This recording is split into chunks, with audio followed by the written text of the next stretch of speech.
Alright. Yes, I found more psychological horror games. Yes, I did. Scrolling through itch.io is really fun. Because you find some good shit on there.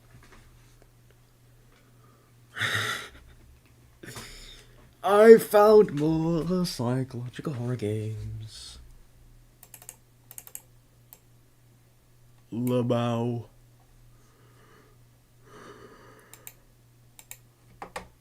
Hold on.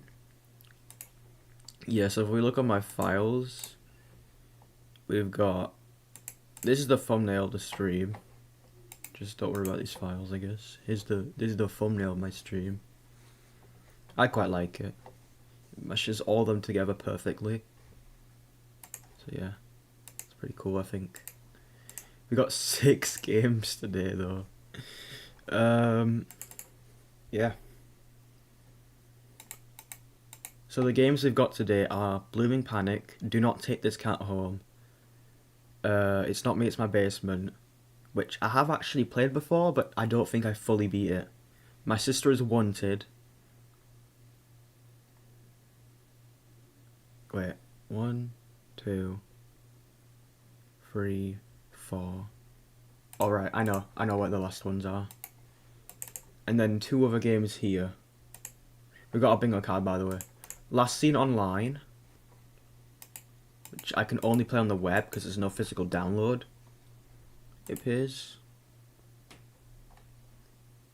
If you've never played an escape room, here's some tips. Yeah, no, there's no download button for this, so you just have to get it online. You have to play on itch. And then the other game is Online Obsession, which isn't fully out yet. Again, like Karaneko, like just all the demos really. Well, Harold's Walk, when we played that a couple days ago, it did have a full game, obviously, but we didn't play. I can't get it, and I can't be bothered getting it right now. I'm saving up for other stuff. Right.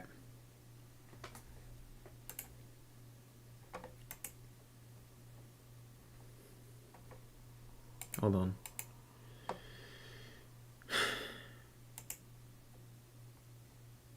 No one in chat yet. One watching. Fair enough. By the way, yesterday's stream went really well. Let's hope we can keep it up. I'm gonna make it even more obvious that I'm covering these 6 games. Because in the last stream there was only the thumbnail for Karaneko. In yesterday's stream there was only the thumbnail for Karaneko, which obviously attracted the developer of the game. So you know. But we need to make it more obvious what we're actually covering in this. Like with that one, obviously we're only covering that game. With that one, we're covering, as far as we know, only Harold's Walk. We have no clue what this one could be. 12-hour stream. But yeah, I am going to... I don't know what we want to start with. Probably this game?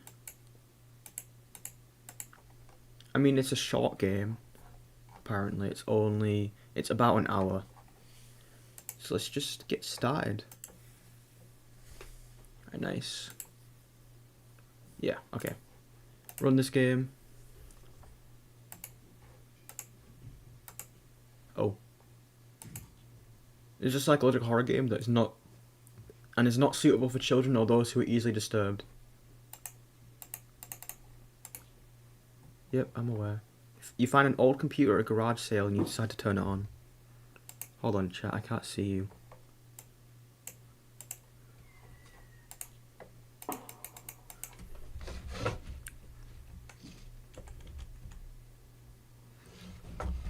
Nope. Right.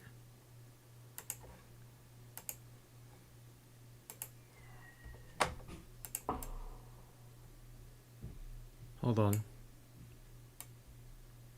They're setting off fireworks again.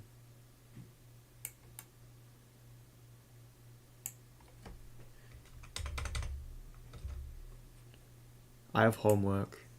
What a shame. Alright,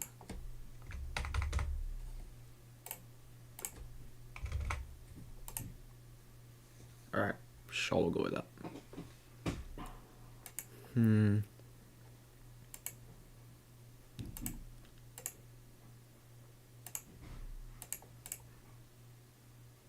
Weirdly... Huh. This display is not very good. So we might have to do this instead.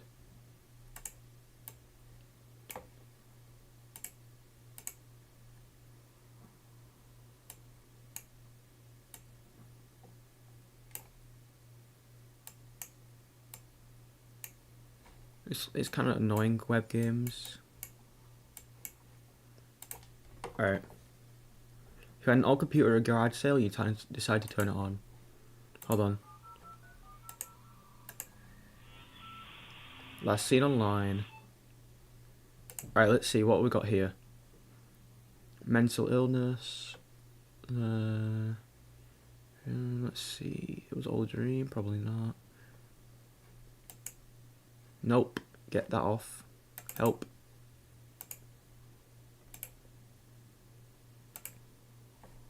No thanks.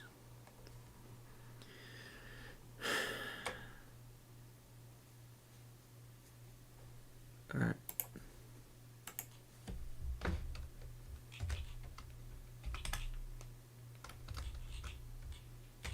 Is there a password that I need?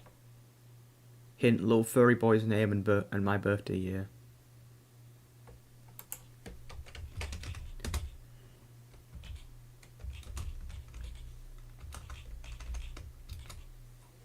Hold on.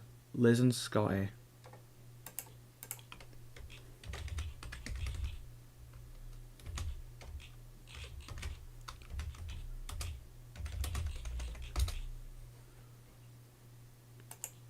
Huh? Little furry boy's name and my birth year. Oh wait. Scotty 2000. Liz 2000? No wait, it's the 8th birthday. So it would be Scotty 1992? Yeah, Scotty 1992. Nice.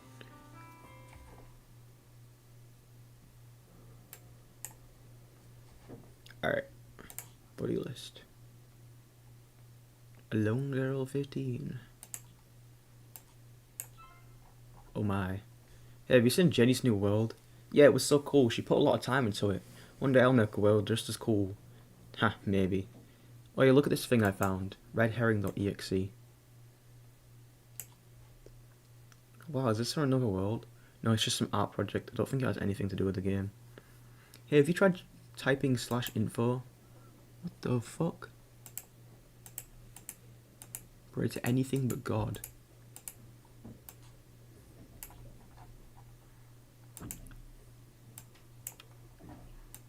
Why can I drag parts of it off?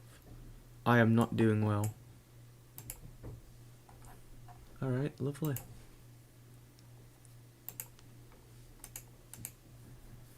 So this image here takes us to this image. Right, we'll keep that one in mind. Have you tried /info in the other world chat? It shows you how long you've been online. Oh my god, this is embarrassing. 849 hours. It worked. Get on Overworld now, right now. Don't leave me. Finally, I almost hit the end. No, where am I? Only darkness. Nobody, nobody, no. Never talk to me again. Hey, is this Liz? It's Onion. We used to be good friends. I'm surprised you don't remember me. That's fine. Anything I could help you with? I don't know. Try digging through your old chat logs. Maybe I sent it to someone.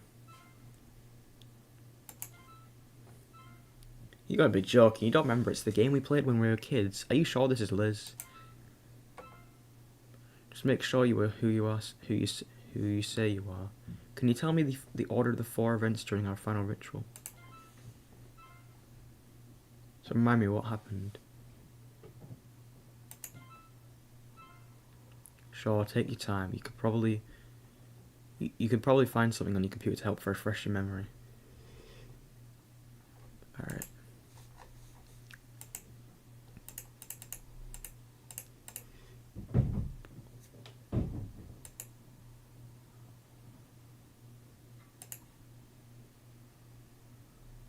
They're different images of young people. Redherring.exe is a bit strange. Lawson is so cute. Why don't you just ask him out? There's no way he likes me. I'm not pretty. What? Lol, you're so pretty. My mum says I don't have her nose. I have my dad's big nose. I hate it. Don't listen to her. You're beautiful, Daz. I just want to run away. I hate on Earth. Oh, even if Lawson doesn't love you, I'll always love you, BFF. My mum is taking away my computer, but I found a way in. Soz, I was studying. What's going on? Your mum is so weird. Liz, we haven't talked in like 2 weeks. What have you been up to? Oh, Soz, I just been hanging with friends I met on Overworld. I did it. I found out how to get out of here forever. Lol, where are you going, Paris? I sent you the photos. Did you get them? We performed these steps yesterday for Orion. Soon I'll be free. Yeah, the zip file, but it's got a 4-digit password. It's 4 of my songs on loose amp playlist. I don't get it. You have 8 songs. Are you still using our BFF desktop wallpaper? You need to lose every window except for lose amp. The wallpaper will show you the order. That's crazy. Oh my god, I just dragged the loose amp window over. Okay, what next? Listen to the lyrics. Oh, now you're smart as fuck. Oh my god, why do you only have one pick of Lawson? No, that was on accident. These are weird picks, so you interested? Emily, I'm worried. Emily, it worked. Who is this? It's me, Liz. I got 3 from biology. Oof, that's pretty bad. I got 5, but yeah. Yeah, I know it's not a pass. You need like a 4 to pass. It's me, Liz. I'm still learning now how to control this. Listen, I don't know what kind of sick joke you are playing, but this is seriously fucked up. I'm blocking you.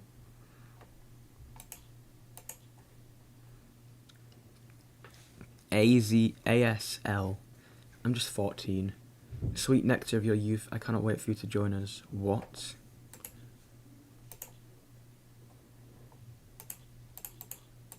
Huh. A bit creepy. You need like a 4 to pass, don't you? It's like that in England. It's like that in the UK as well. Hello, it's Scott from Otherworld. You wish to add me? Yes. So what you talked about, the ritual. I've been thinking about it. It will help me leave? Ah, yes. The Baphomet ritual. I would describe it more as the Konami code of the universe. It would help you leave, but it will bring your consciousness, your code, into enlightenment. I can show you forever. Okay. Also, you have the same name as my dog, haha. Did you get my link from the game? So this is it. Are you sure it works? You're the one who asked for my help. The path towards eternal sanctity lies within here. Do you seek eternal happiness or not? The process has begun. Are you ready? Yeah, I'm a little scared. Don't be scared, little one. I'll meet you soon. You promised me you wouldn't leave me. Hey, how's your day going? It's good. Just good? What are you up to? Nothing much, just listening to music, playing games. How about you? Also just good here. Got to study for the algebra test soon or else my mum's gonna kill me.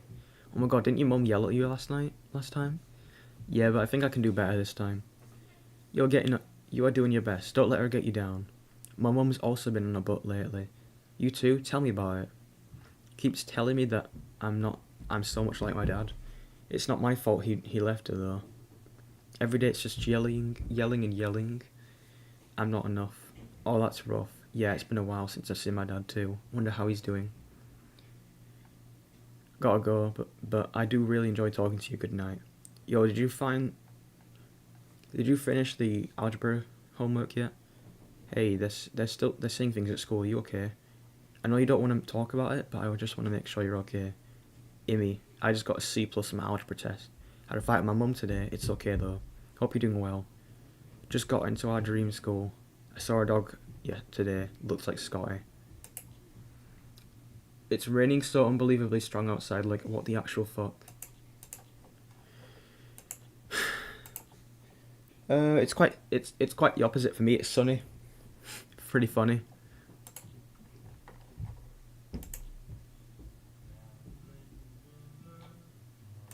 Do we have to listen to these 8 songs? Alright. Alright. Liz and M.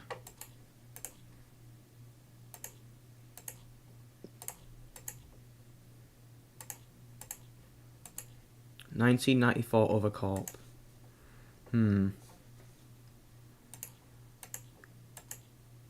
I literally saw a tree break out because of the wind. Bloody hell.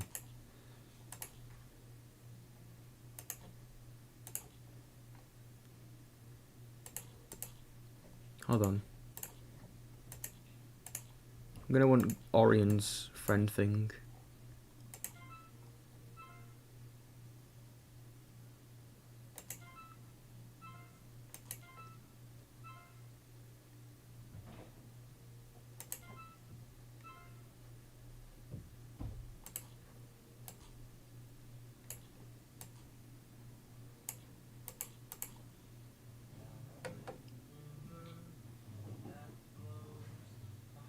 Average grade in biology is 4.5. That's pretty rough. Ooh.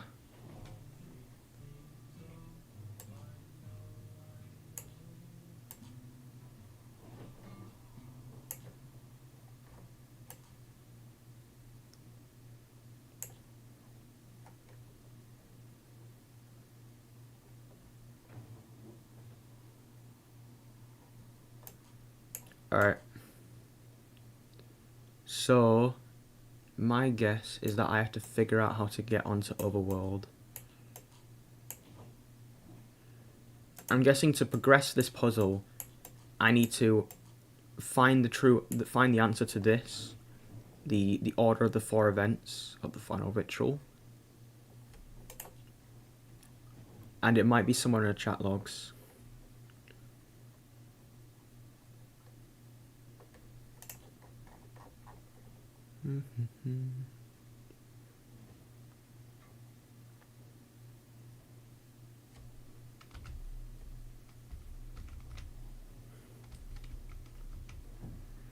All right.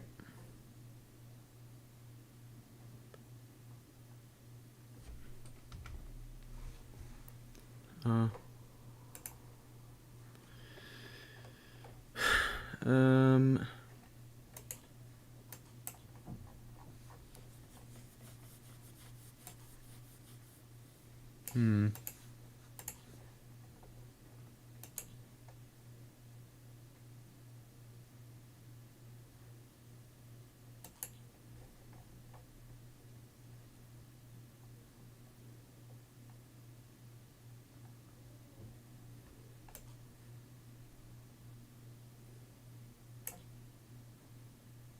Alright, I think Scott might be one of them.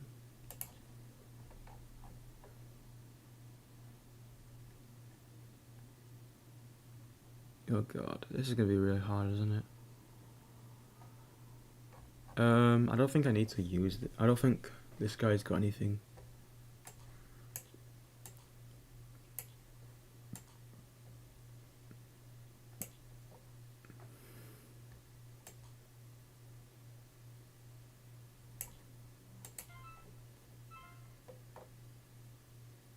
Oh, he's gonna be an evil person.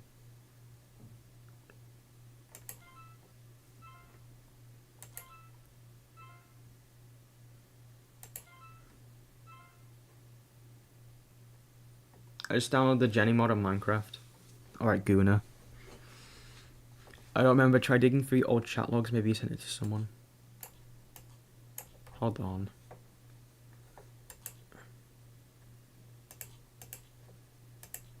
Photos for m.zip.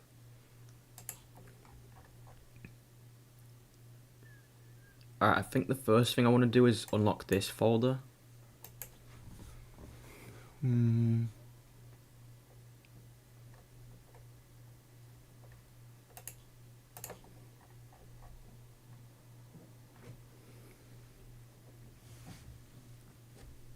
Alright, maybe Scott has it. Did you get the link from my game?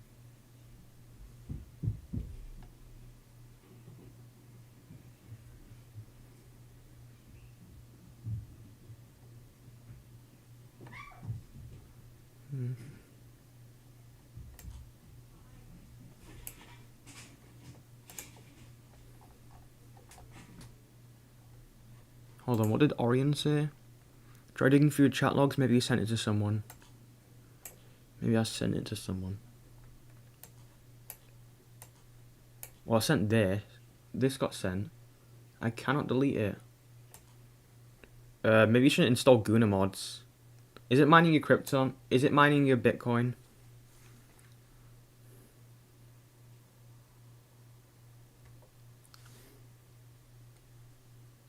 Ooh, okay, wait a minute. So we need to listen to the songs. The password might be in one of the songs, I think. 2511?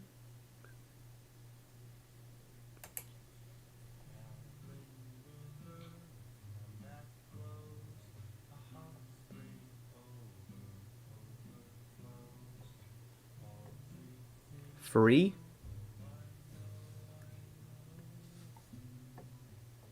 Free?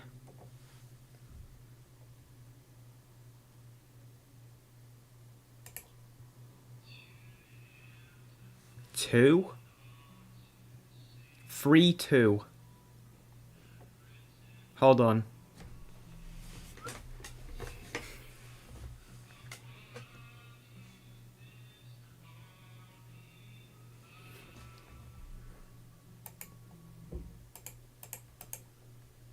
Free two.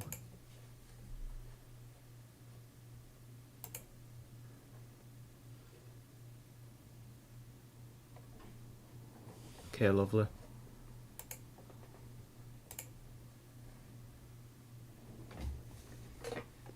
Ooh. Oh well. Free two. 7?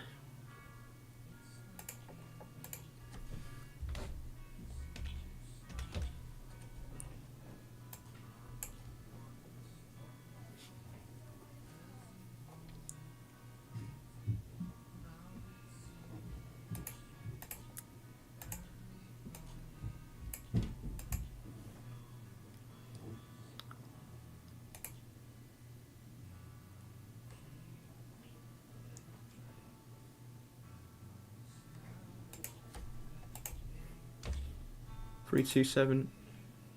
3278.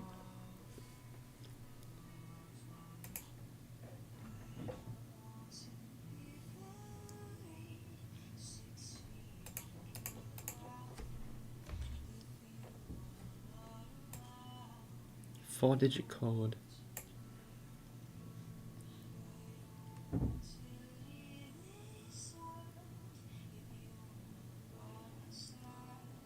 I made pancakes.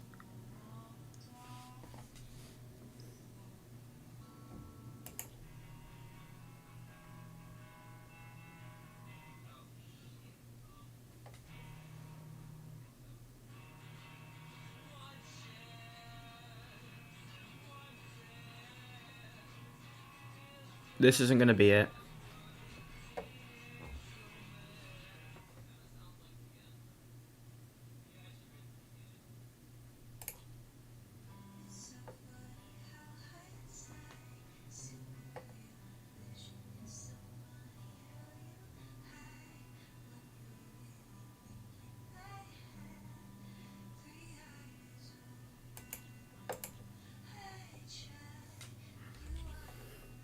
I'm gonna play Minecraft. Alright. Without that mod, of course. This is hard. 4. They keep mentioning numbers in all the songs. This is a problem. It's a 4-digit code.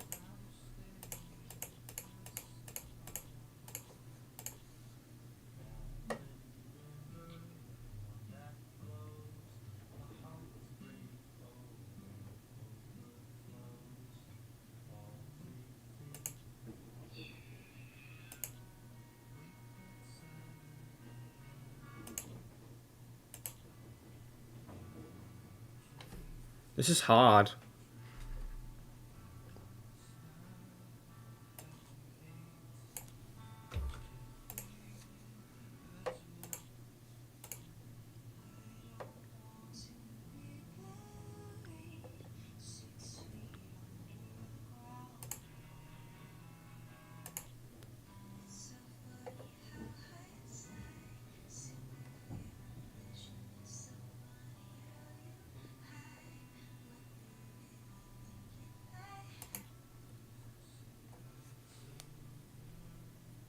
This is hard. Maybe if it's like unnatural if they're saying an unnatural number.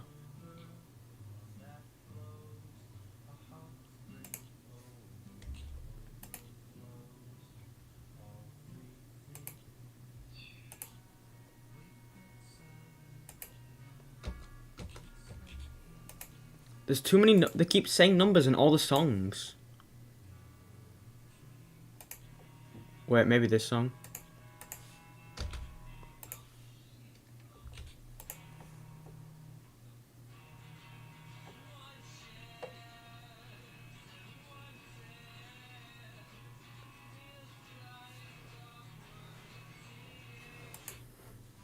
This is too hard, man. I've already lost.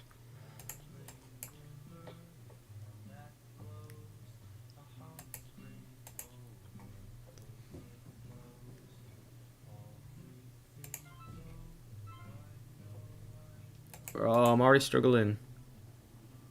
It's an escape room, apparently.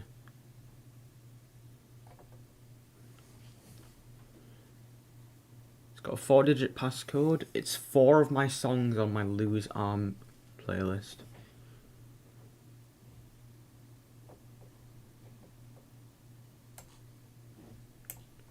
Oh. I figured it out.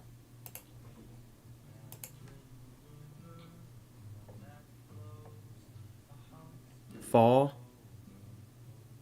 4, 3, 2, 1.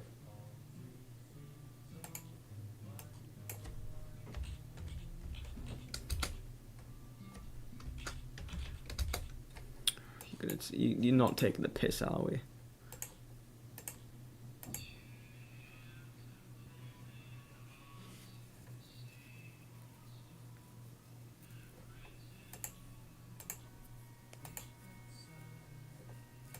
So it's not gonna be 7. 3, 2, 1, 4. 4, 1. How do I figure out the order?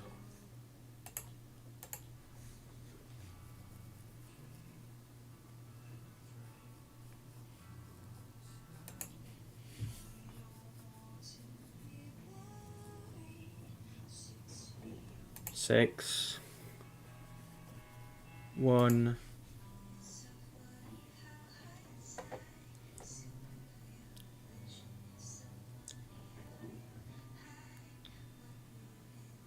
Six, 3.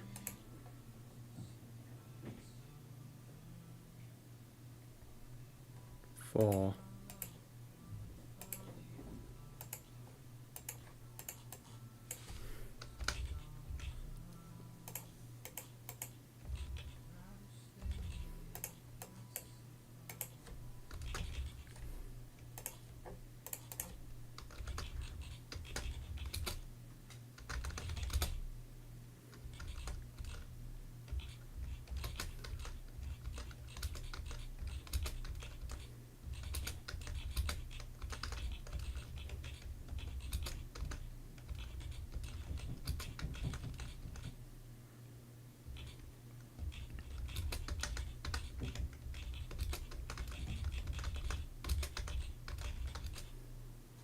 Surely it has to be. It can only be these four numbers, right?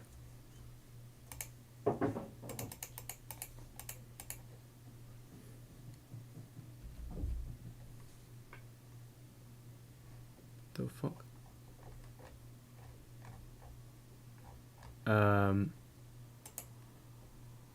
I just lit. Fucking hell. Okay, there we go.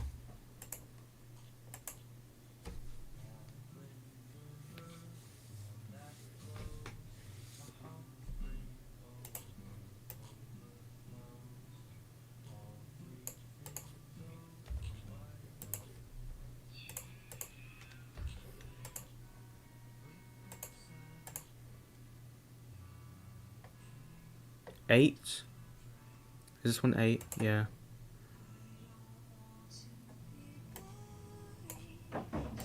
Six.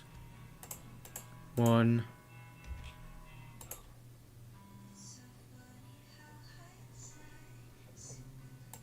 4. What?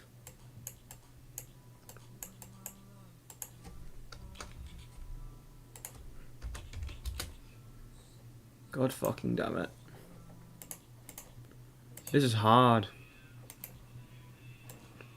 Zip file is protected with a 4-digit passcode.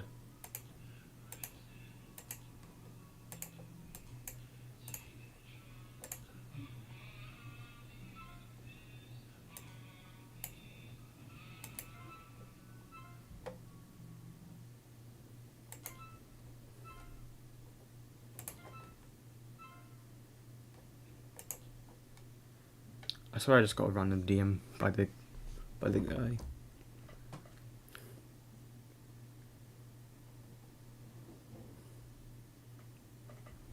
You're still using our BFF desktop wallpaper. You need to close every window except for lose amp. The wallpaper will show you the order. Oh my god, I just dragged the lost amp window over.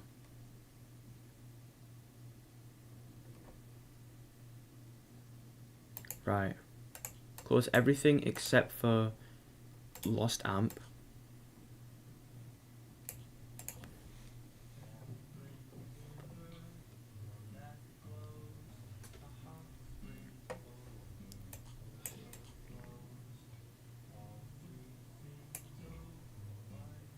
One.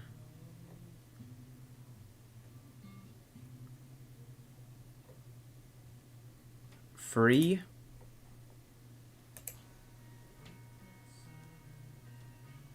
3 7.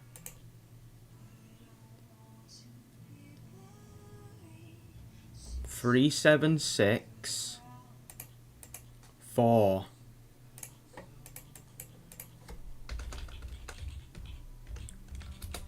What? Alright, so my logic was it dragged the huh? Oh. My logic is that the 3 points to 1, 1 points to 3, and 4 points to 5, and 2 points to 8. 1 5 no wait. 1 3 5 8.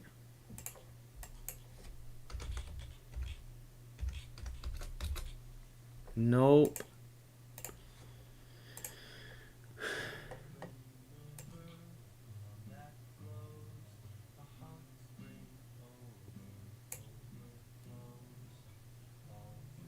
Three, 7, 3 7 6, 3 6 8.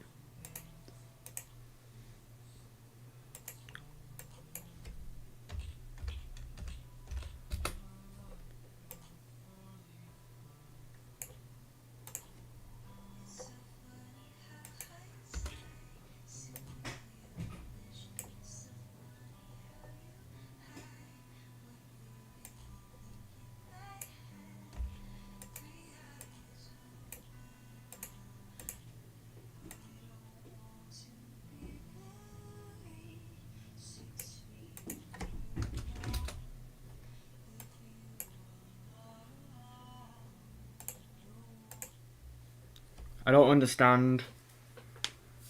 Am I hovering it in the wrong place? Do I need to hover it right here? I think I need to overlay it.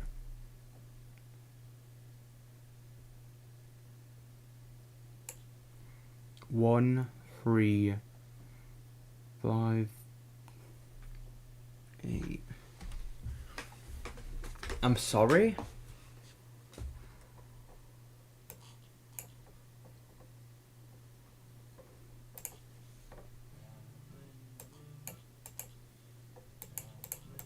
Oh my god.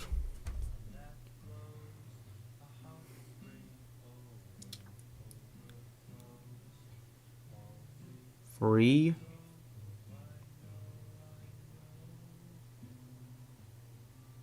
Wait. Oh my god. 3 is first. 7. 7, 4.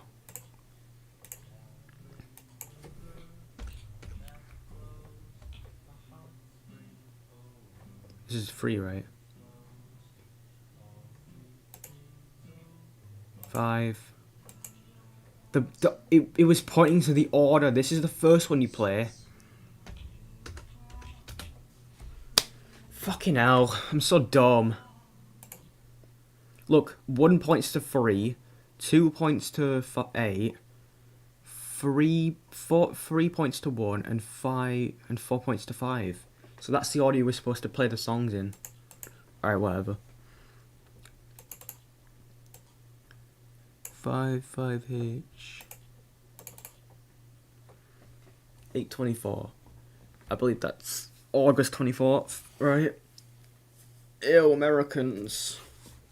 Just found my old notebook and got inspired to make a digital version. It was weird reading it. Lots of things I went through 4 years ago sound like me right now.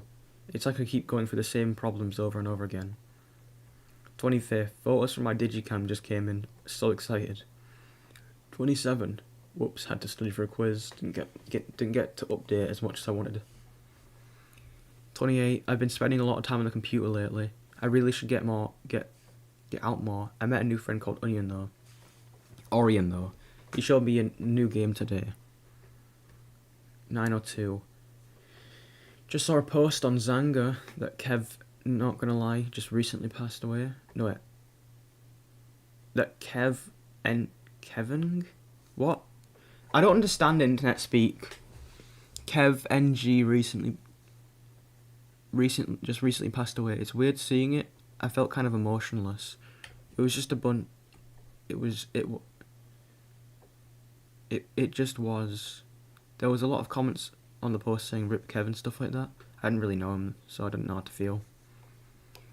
The third, I forgot. Kev's locker used to be right below mine. I used to have to move out of the way whenever he came, and I would hear his voice. Hi, excuse me. I was so into it. I was so used to it. When I closed the locker, I realized I didn't hear him, and I didn't have to move out of the way. And then I cried. I couldn't stop crying. Death is so scary to me. Just how can someone be gone?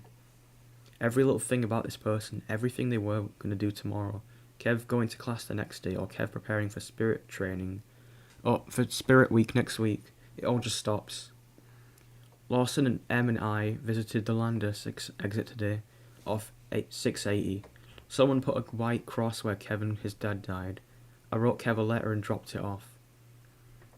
Mum found out that Lawson drove me to Kev's grave and I got hella mad. She told me in her stupid broken ass English that I was a criminal. She said I ruined her beauty by being born and the least I could do was be a good child. I stayed late after school in the library's computer lab. I vented to Orion. I walked home and went to my room. Mum was quiet, didn't say anything to me. 6. My mum calls the cops. Yesterday she reports me missing and today she calls the cops again telling them to arrest me because they thought that I was doing drugs yesterday. What the fuck? Sorry computer, been a couple days, ran away. I spent the week at Emma's place. Emma's a really good friend. Emma's mum called my mum. My mum and I ended up talking. She took me out to my favourite Chinese place with honey, walnut, shrimp. She told me how tough it was to have to do this all alone. How she doesn't know how to do it. Sometimes I can understand Mum, but most of the time I don't. She just says really weird shit sometimes. I understand she loves me and wants me to grow up well, and I love her. And I love how goofy she can be sometimes, but she says the meanest things. My mum is away visiting Grandma. Also, I skipped class. Orion has been sending me some horror mangas because of Halloween. Last night we got obsessed with looking at serial killer stories. He introduced me to Scott. I might visit them soon. Halloween. I don't want to leave this world if you're not by my side. Huh?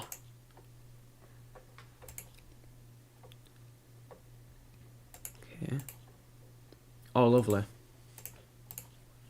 How lovely. What the fuck?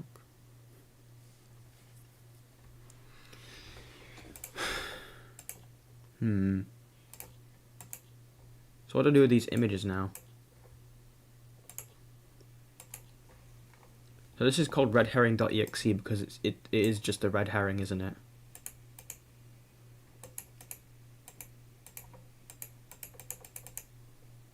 Pray to anything but God. Wasn't there a guy here before?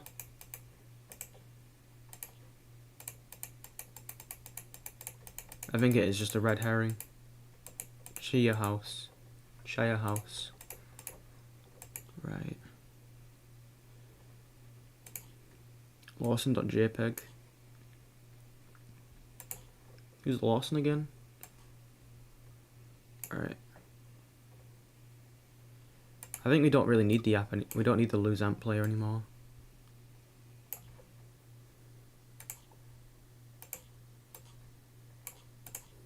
We're gonna need to look at this sometime.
I think we need to look at these images to find out what happened.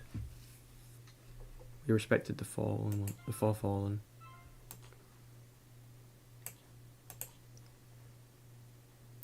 We blessed the statue.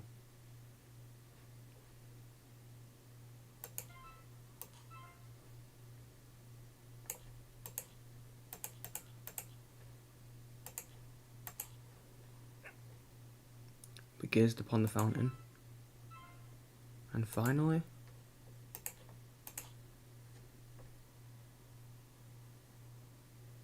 we lit the candles for our tribes.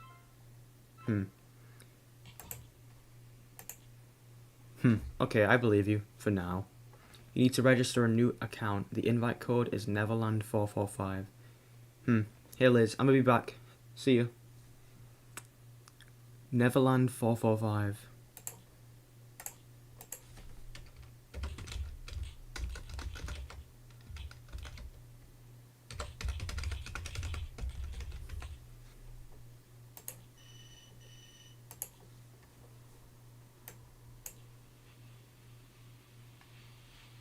Is my web... What the fuck?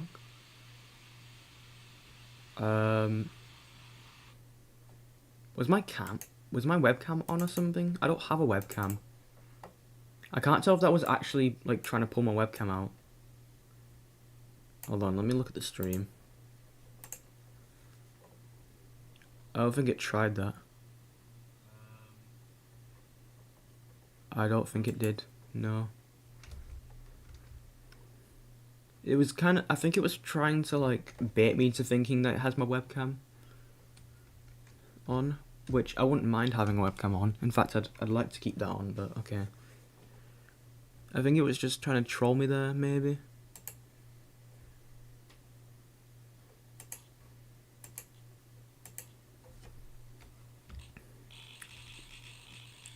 That's what happens if you hold, by the way.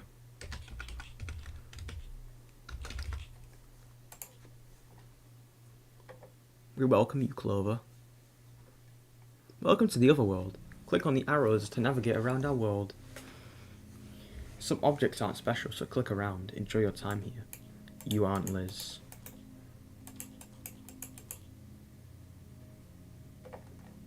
What happens if I name myself Liz though?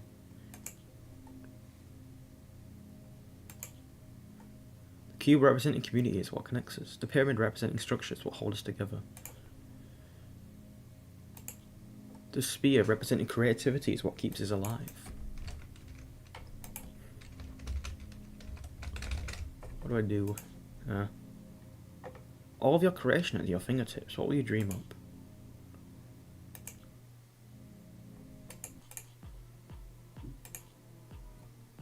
Oh, hello, friend. This is Discord. The liveliest hangout spot in Overworld. Hit the dance floor to make yourself. The clock is ticking. Dance the night away. The Overworld is full of other players to meet and dance with. There's always mine. Hold on. There's always music. There's always music. The air. There's always music in the air.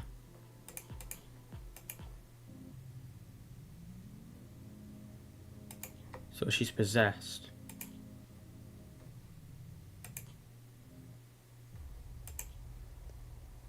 Nexus, the home of all of uploaded custom user worlds. Upload yours or check out the vast cosmos of worlds already uploaded. Before you is the House of Baphomet, a multi-dimensional plane connecting all the worlds within the worlds. To enter, you must follow the guidance of those who came before you. The door is too thick to make any decent sound with your hands. Perhaps you could use the door knockers. The door is too thick. Okay. Ah. Can we stop? Alright.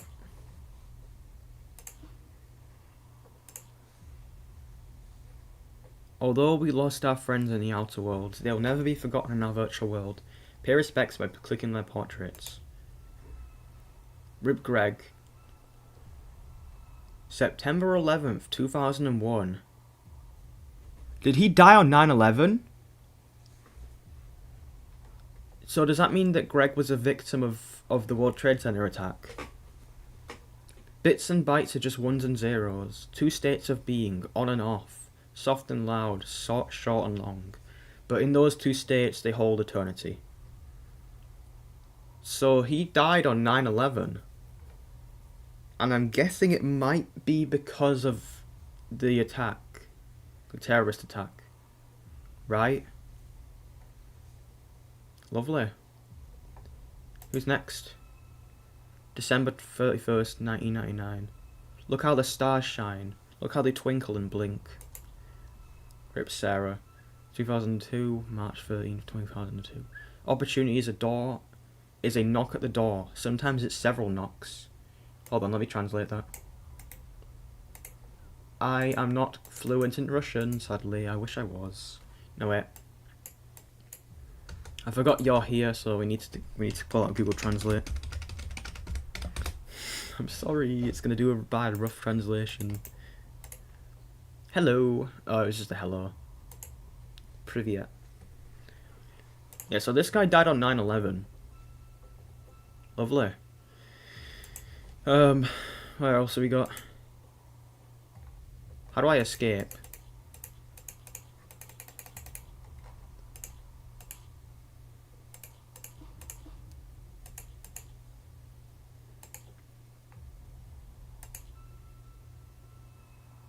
I think we missed that one.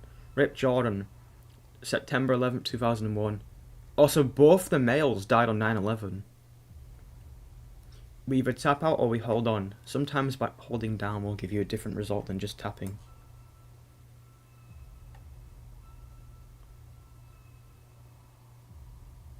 Huh.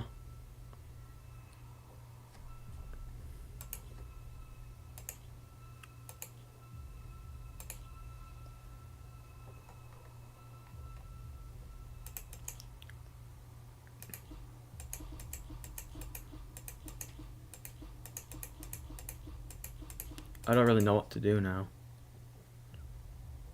Perhaps you can use the door knockers. So we need to be really annoying.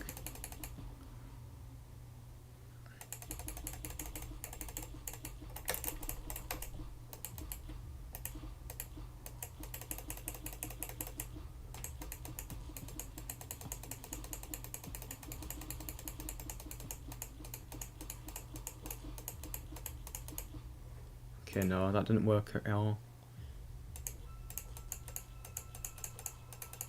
How do I escape this? Huh. Is there a way to get out of this area?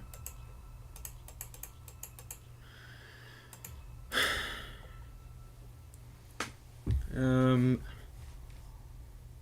wonder if there's a specific order I need to touch them in. Maybe it's by date. So these two died on 9/11. She died the earliest.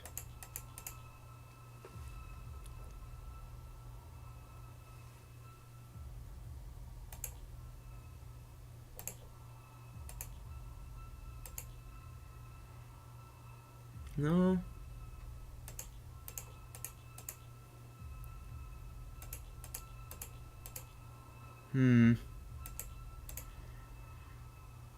By the way, last stream you kind of missed the creator of one of the games that I was playing last stream came on stream, and it was pretty cool. Nekoda, one of the creators of Paraneko, what's it called? Karaneko? Yeah, Karaneko, this game. Yeah, the guy who made one of the guys who made the game came on stream. So that was pretty cool. I'm not really sure what to do with this game. In this game. Hold on. Can't even escape.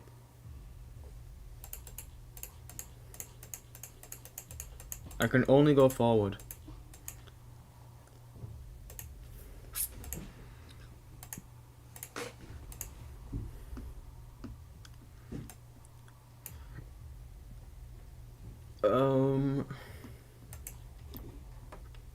I'm stuck.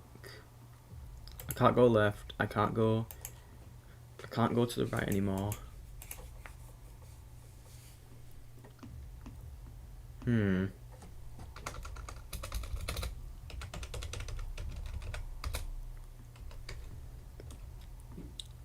I have no clue.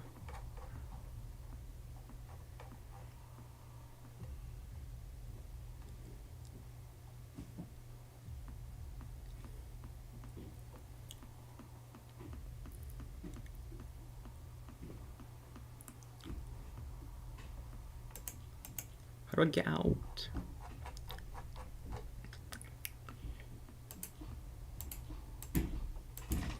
Oh, maybe this is what you do.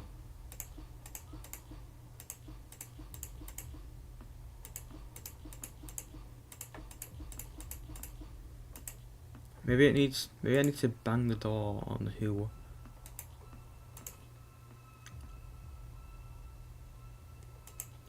What if it's by birthday? So he's the oldest.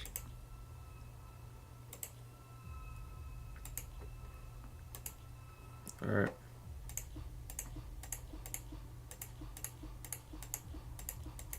Surely there's gotta be an order to it, right?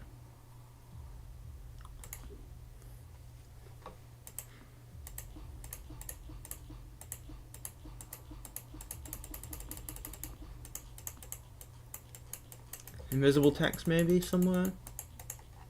I don't understand this game.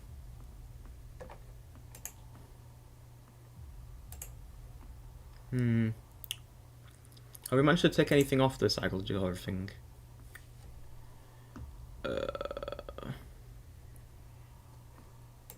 Well...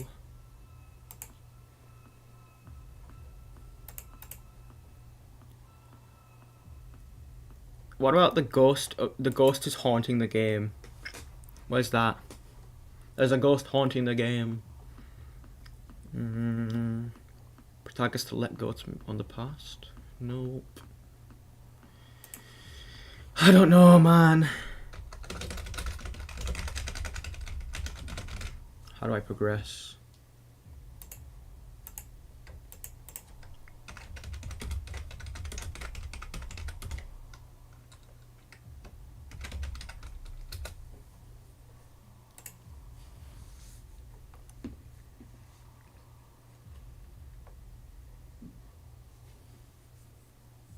You don't need to know anything outside of the game. Look everywhere and try everything. Don't be afraid to make mistakes. When in doubt, ask a friend for help. Right.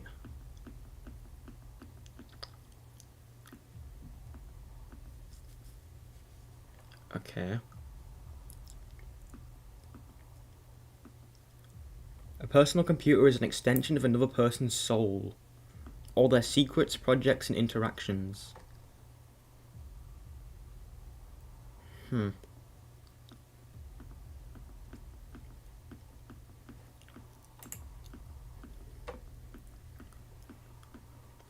Alright. I think we can take this one off. Protag is the worst guy ever, man. We're just snooping someone's fucking PC. We're just snooping through someone's PC.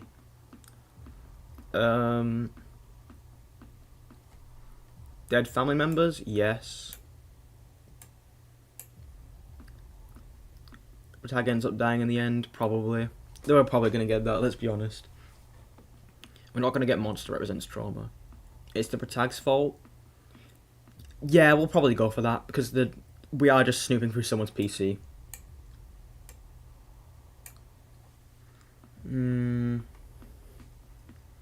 Protag was dead all along, this is their punishment? No. We're just a random guy, so we don't have any trauma. Light source needs batteries? No. Jump scares? Probably not. It all ends up in a loop? Probably not. Mental illness? Probably not. Probably actually, maybe. Industrial setting? Not really.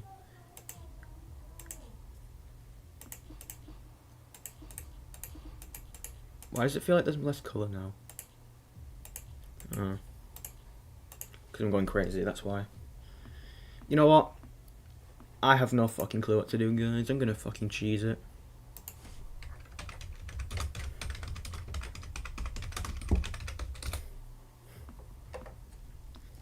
I'm sorry.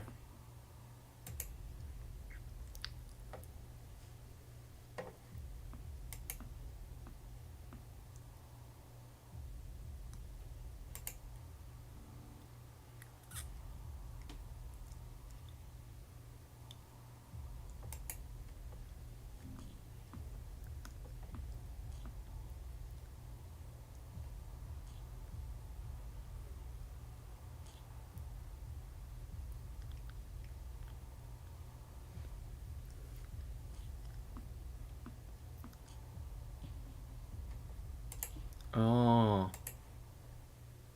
Fucking hell. Dumbass.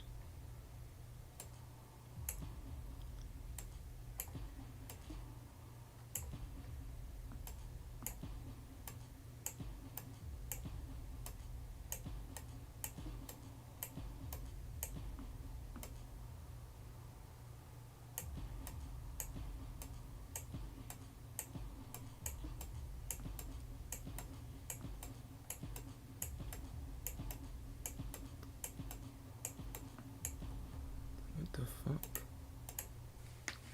No.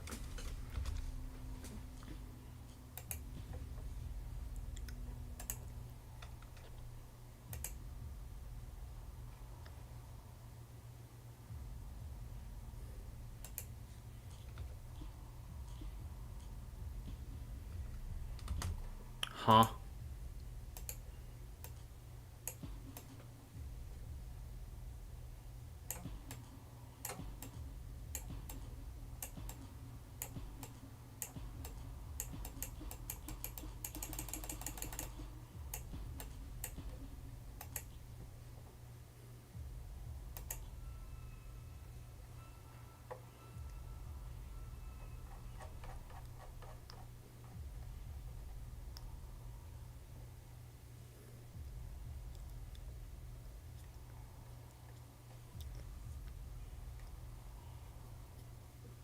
Hold on.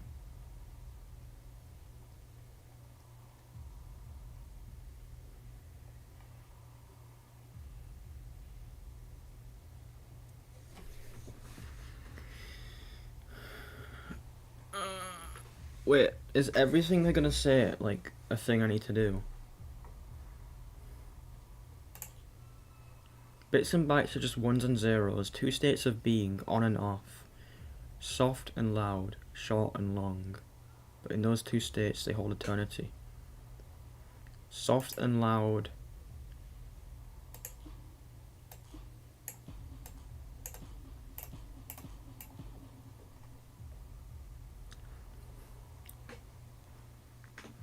So, two beings of state, off and on, short and long.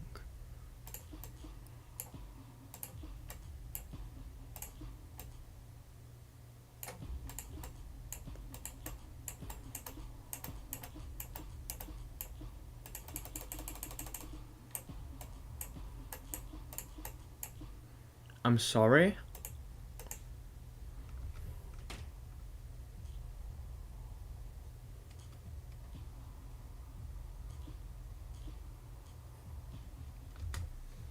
What?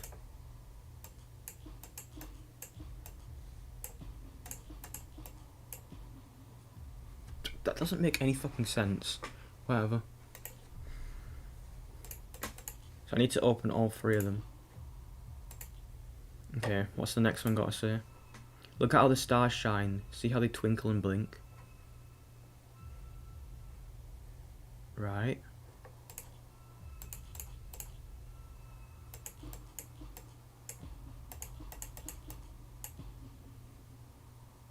I do not fucking understand. These games are hard.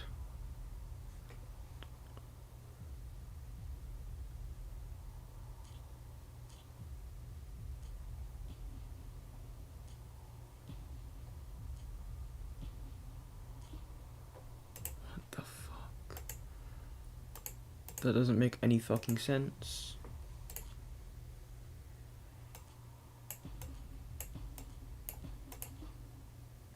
Oh wait. Long, long, long, short. Opportunity is a knock at the door. Sometimes it's never several knocks.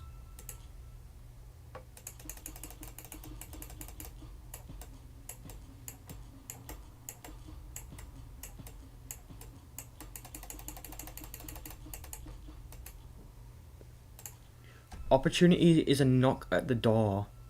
Sometimes it's several knocks.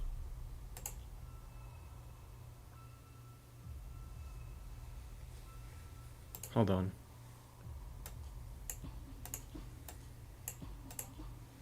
Oh, I understand now. Short, long. Short, long.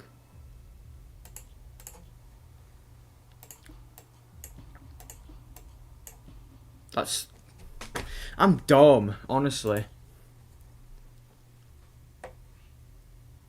The door closes behind you. The order of Baphomet is only for those destined to escape our simulated dreamscapes. All statues must be blessed in what is defined by the order. One statue is greedy and requires multiple blessings. You bless the goat.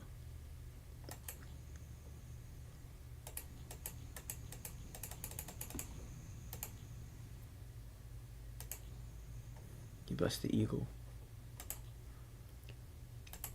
You bless the ox.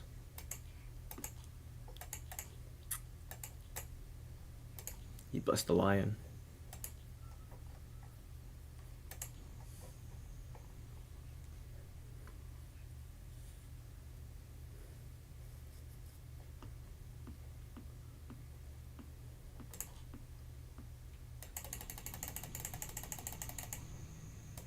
Oh God.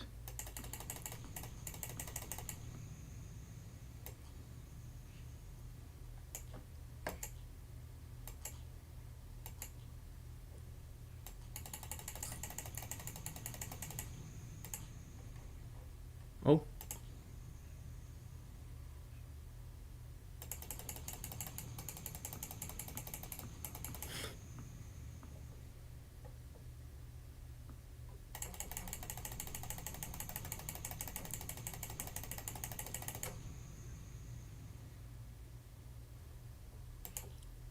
I swear he just said...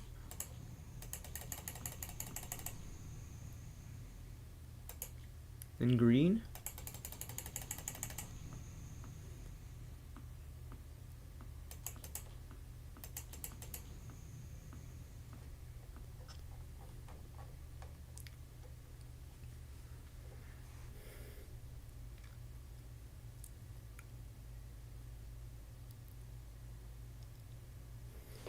The order of Baphomet is only for those destined to escape our simulated dreamscape. All statues must be blessed in what is defined by the order. One of these statues is greedy and requires multiple blessings.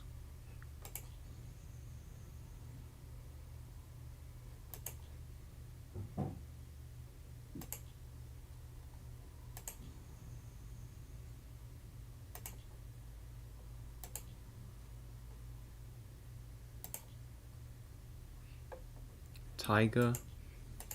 Lion.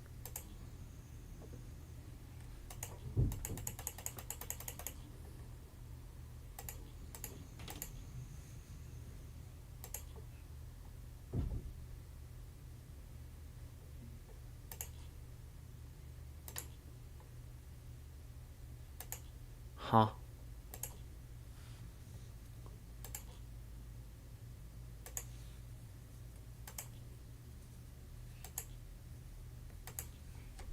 Oh, what the fuck?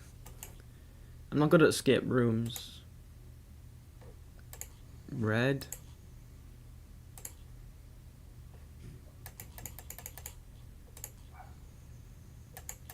What the fuck?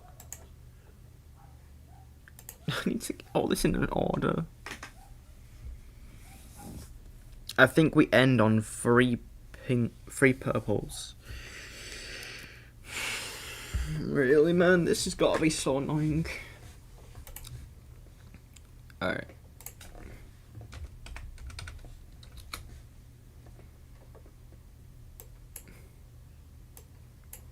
How are we gonna do this?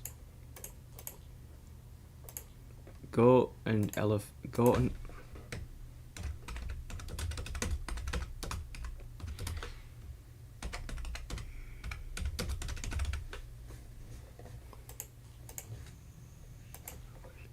and lion. Goat and owl on lion.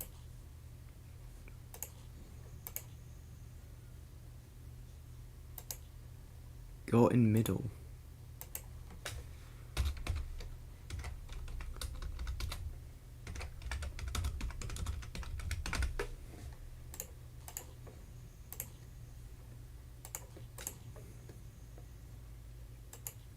Lion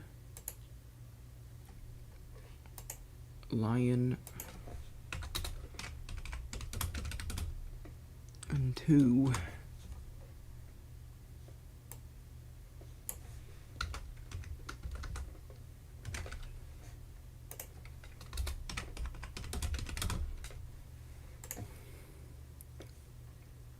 Two ox.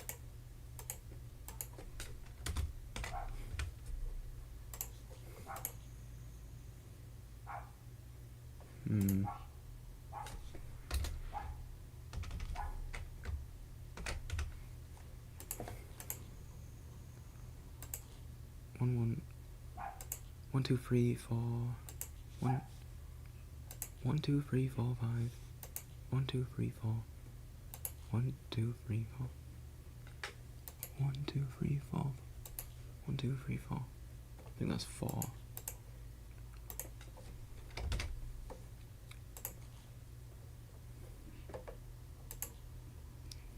Lion, 3 ox. No.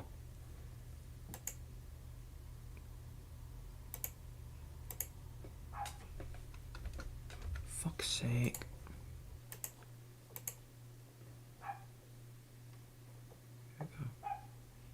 You are Les.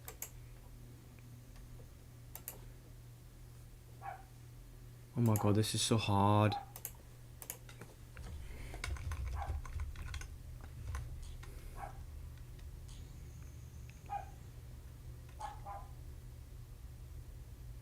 Why is it different?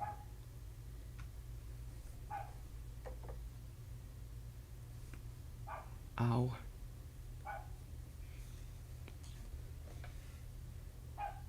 This puzzle doesn't make any fucking sense.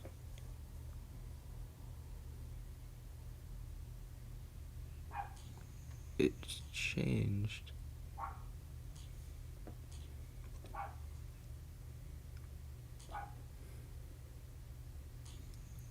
What the fuck? Red, green.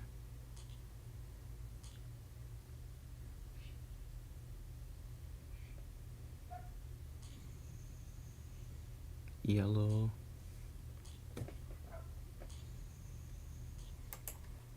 This doesn't make any fucking sense.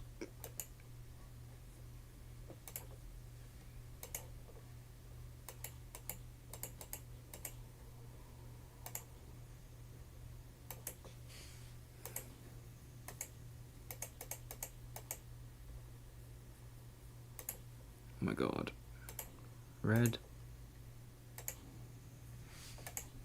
I pressed it once.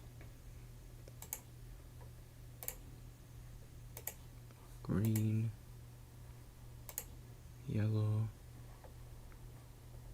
I'm sorry, I'm not good at this.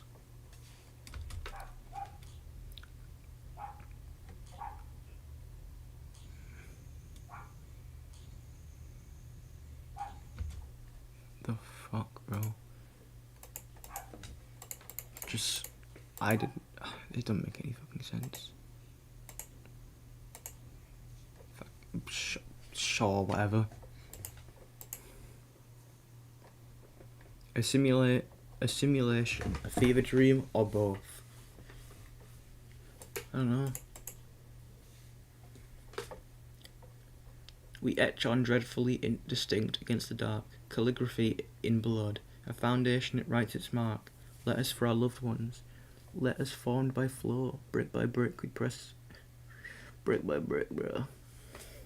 We press, and at once all of time goes. What the fuck, bro?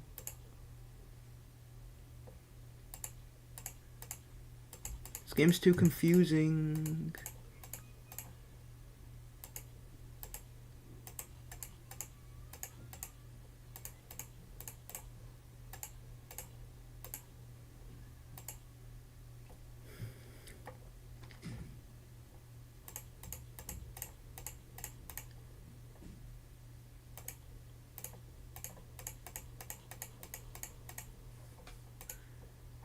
Bro, I don't know.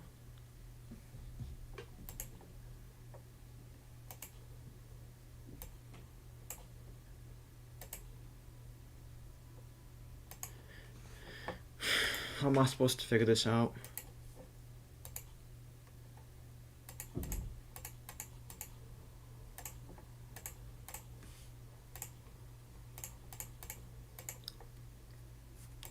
What does any of this mean? Ah.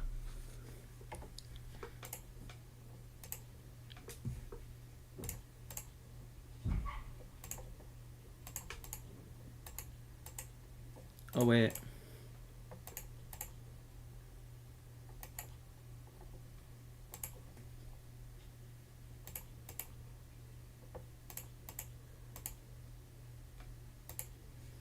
What? What does this mean?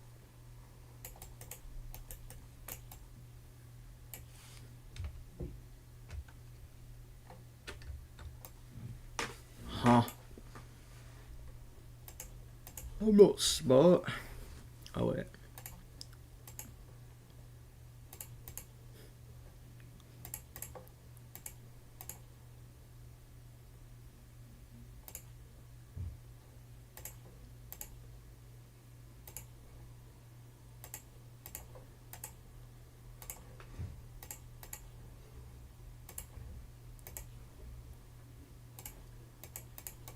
Do I not have to match these?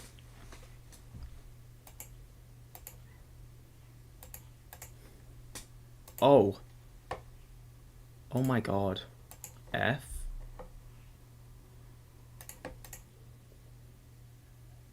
O.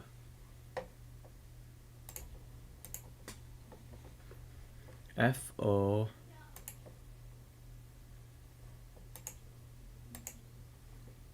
R. Forever. F. O. R.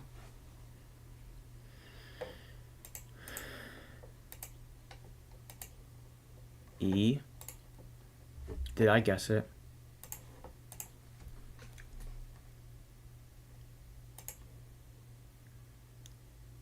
V?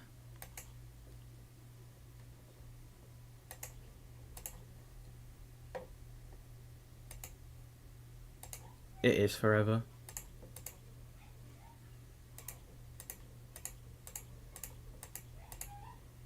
I fucking knew it. Whose bond do you trust more? Who is your unrequited desire? A door appears.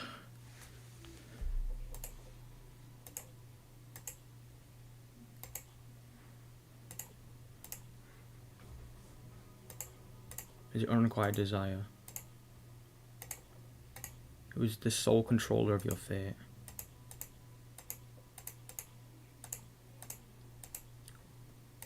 Me.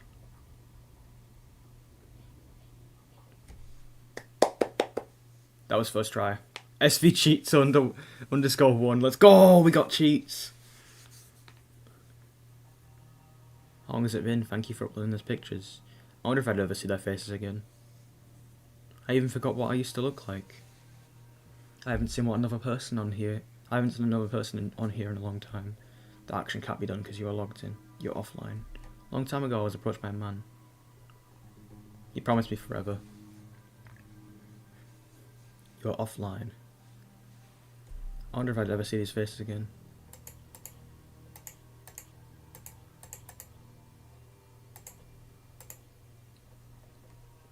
I got into a fight with my mother.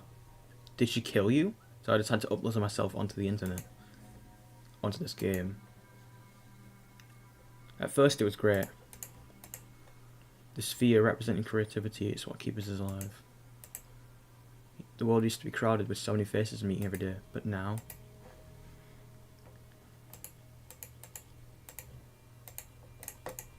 People leave, grow old, move on to the next thing. The other world stays the same forever. Without the other players, all the players created worlds are gone. Eventually everyone who performed the ritual tried to delete themselves. How was the soul stored in a file system?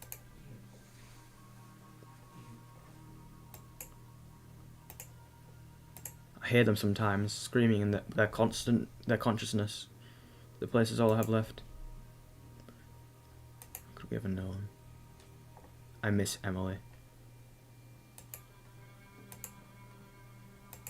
I miss going on the computer with her, playing flash games,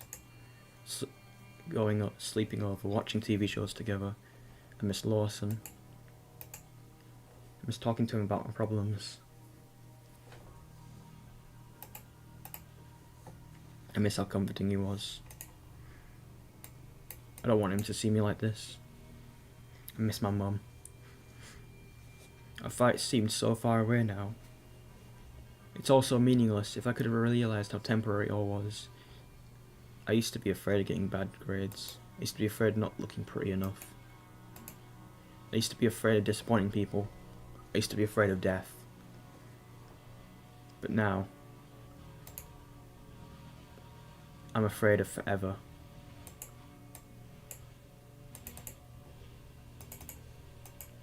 But you're here now, aren't you? You perform the ritual. Only a few minutes until you join me, and then I won't be alone. Forever. Hey Liz.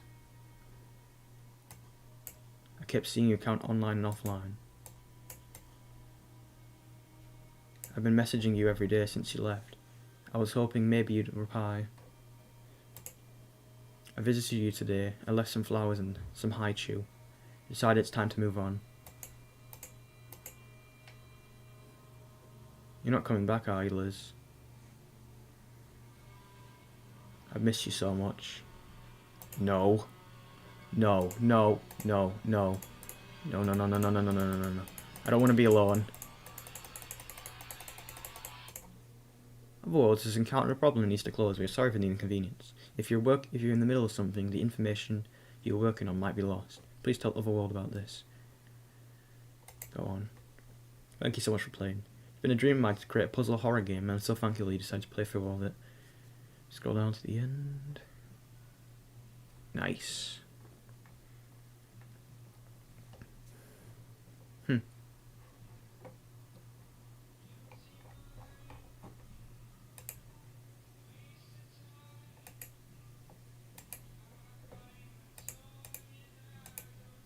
Interesting.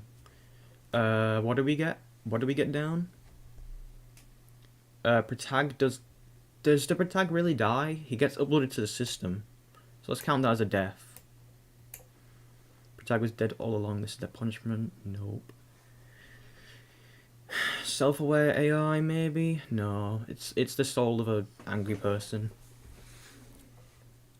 Silent Hill inspired? I don't think so. Gore and lots of it? Not, no. Oh yeah, there was some gore. There was some blood, at least. Body horror? No. Decided Child? No. Industrial Setting? No.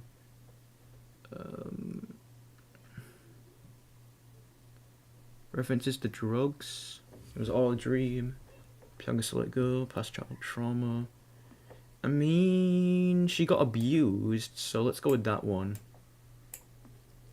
Jump scares? No. Mental illness? No. She was being abused, but that doesn't really count. Okay, yeah, that's fair.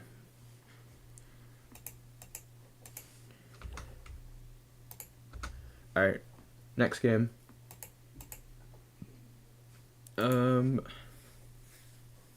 What do we have next? Let's go with that game that I just got installed. Where is it?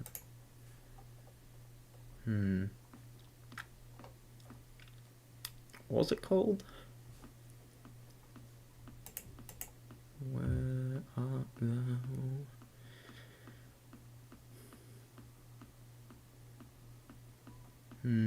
Hold on.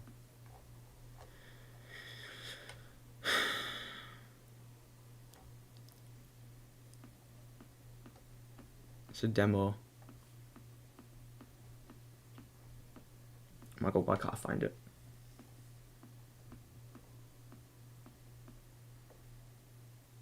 Demo.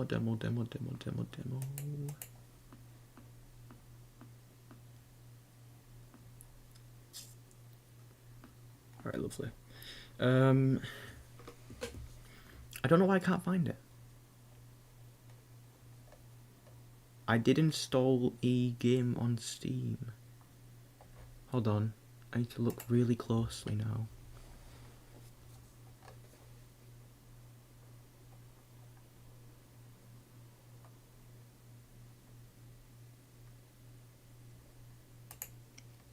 Hold on, what games do we have on the list? I literally forgot. I think it was that Overload game. No, it's not Needy Streamer Overload. I wish it was, because I want to play that game. Online Overload, I think. Alright, let's try that. Online Obsession, close enough. Alright.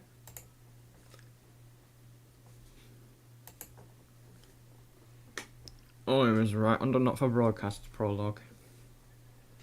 Game by Sour Milk. Hold on.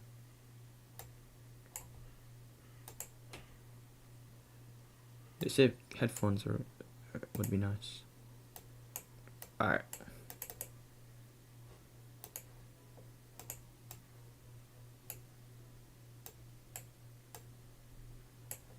Let me put you into a specific game.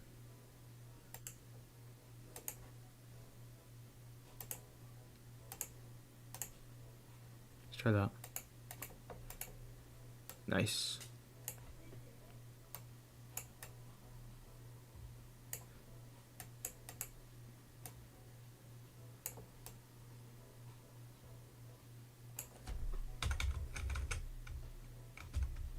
Yeah, go on. There we go.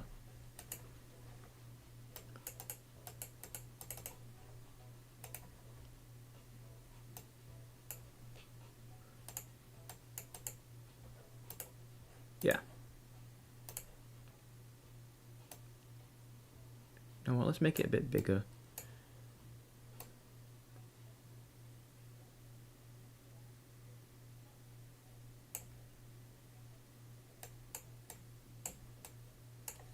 Is there a way to trim out the bottom thing? Whatever.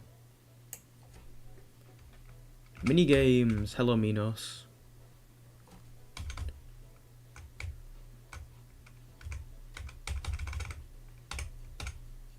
Alright, nice. Whatever. I think that works.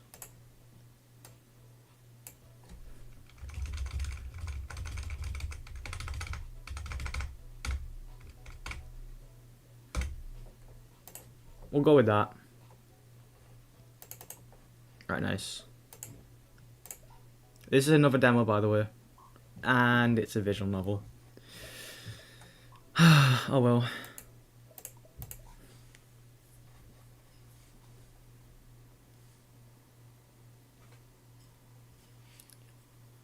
We have more psychological horror games to play, guys. We've got 5 more now. We finished the first one, that web game. Now we've got this one.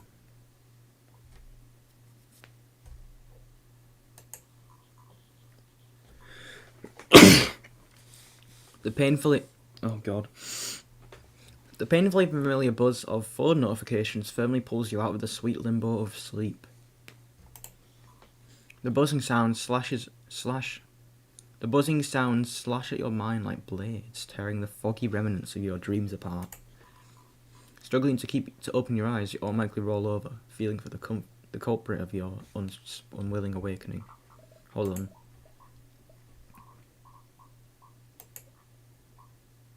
Maybe that?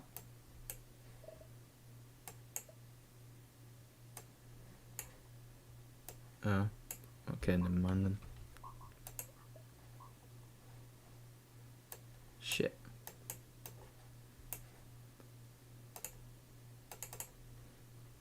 Hold on, I fucked up.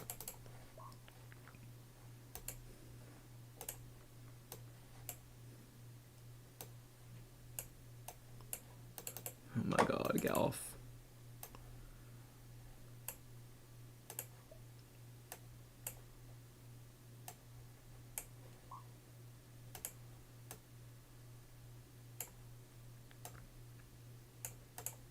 Maybe that works better. Yep, that looks good.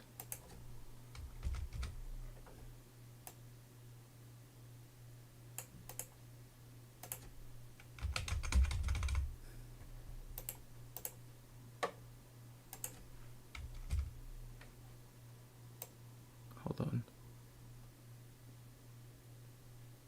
If you're not watching the Super Mario Bros. Super Show, you're gonna turn into a Goomba.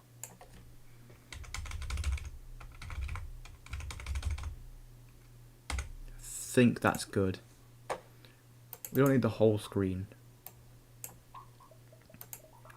How many files do we have? Fucking hell. How many is that? Oh, it's just infinite. Okay then. Alright, never mind. Struggling to open your eyes, you automatically roll over, feeling for the culprit of your unwilling awake.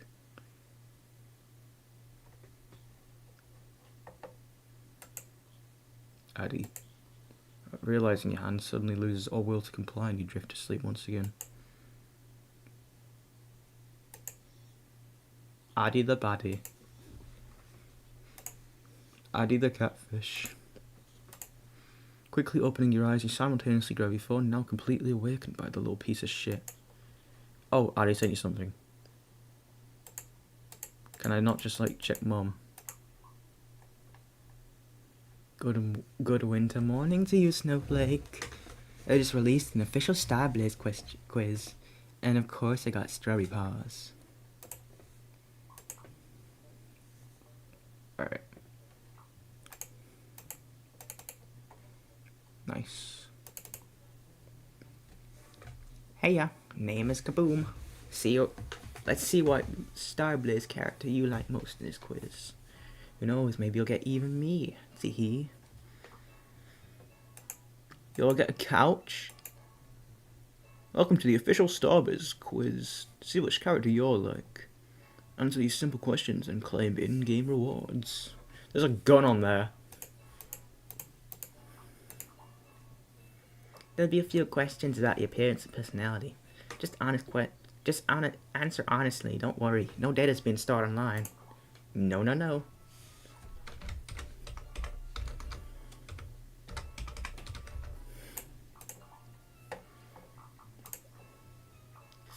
I don't know, guys. Am I black?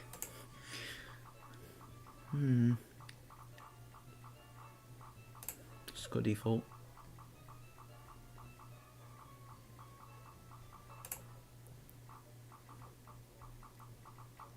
I don't know, black. I'm the first to approach someone.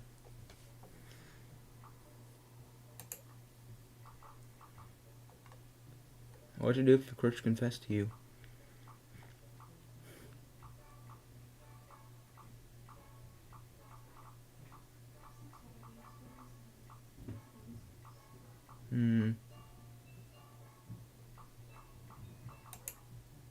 What kind of party would you like to throw? A Diddy party. Full top game night with my friends. Small sleepover with close friends. Big pool party with everyone I know. Fuck that. Tabletop game party won't be bad though. We could play some pool. We could play some. Actually, you need a pool table for that. We could play some chess. We could play some fucking snakes and ladders. We could play some Hungry Hippo. We could play Hungry Hippo with the boys. Small sleepover with close friends though. Depends. Are they all male? I will sleep with males. Probably that then. Being able to fly, reading minds, or traveling in time. Reading minds. Alright, you don't know why I say reading in minds? Because if I can read someone's mind, I know their political bias. Big gut. What is the one thing you'd take to a desert island? A machete. Yeah, I mean, it's resourceful. Probably a boat. Might be helpful. Oh, service is overloaded. Come on, I wanted to know who I was. Page isn't responding anymore. Did I just get super unlucky? What? I guess Starblaze had more die-hard fans than they thought, lol. No, my quiz result. What if I got strawberry paws? I doubt that. Hey. Well, I got strawberry paws. I don't think we're similar enough to get the same character. Fair enough. What character do you think I would got then?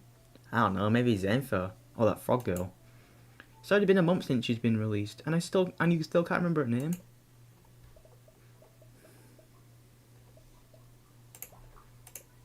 By the way, have you seen the time already? It's already 12 PM. Ugh, it's already this late. Christmas break has really messed up my schedule, huh? Not that I had any to begin with. So they VTubers. To Clover. Too tired to respond? Go ahead and brush your teeth, sleepyhead. Well, I should do as my husband says. What? Go ahead then, Stinky. This is slander.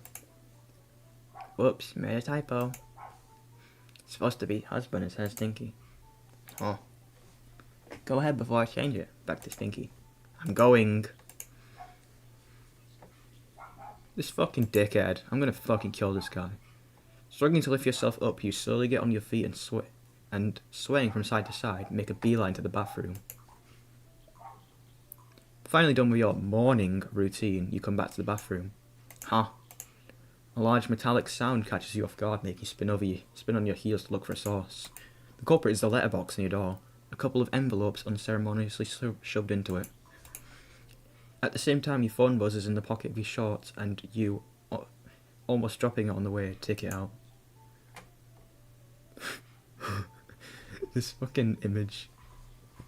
Stay quiet for a minute or two before the clank of the hallway door notifies you of the mailman's leave. You slowly open the front door, first sticking your head out to make sure that no one is going to judge your morning look. After confirming that it is indeed empty, you quickly grab the package along with the envelopes and impatiently jump back inside. With rising excitement, you turn the package around to see the label. The name on the box confirms the best of your expectations.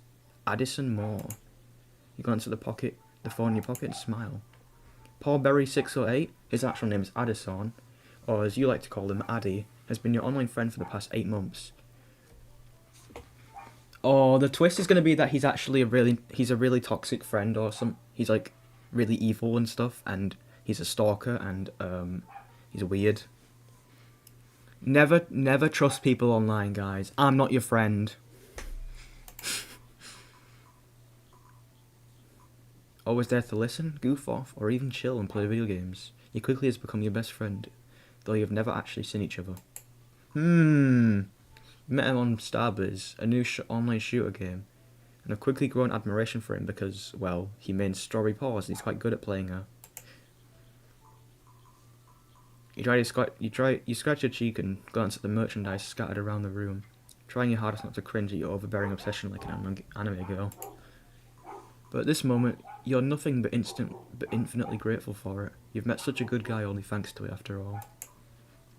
You never would have thought that you could connect with someone whose face you've never even seen behind it. Never seen this well, but Addison made it so easy. Lately, though, it seems your friend has been acting somewhat weird. Well, you say weird, but you can't deny you were enjoying his recent behaviour quite a bit.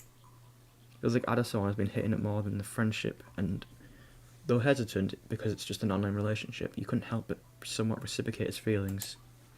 It starts with occasional pet names like Doll or Snowflake, but you didn't think much of it, and that in turn progressively develops into more bolder compliments and remarks that can be considered borderline flirting more often than not.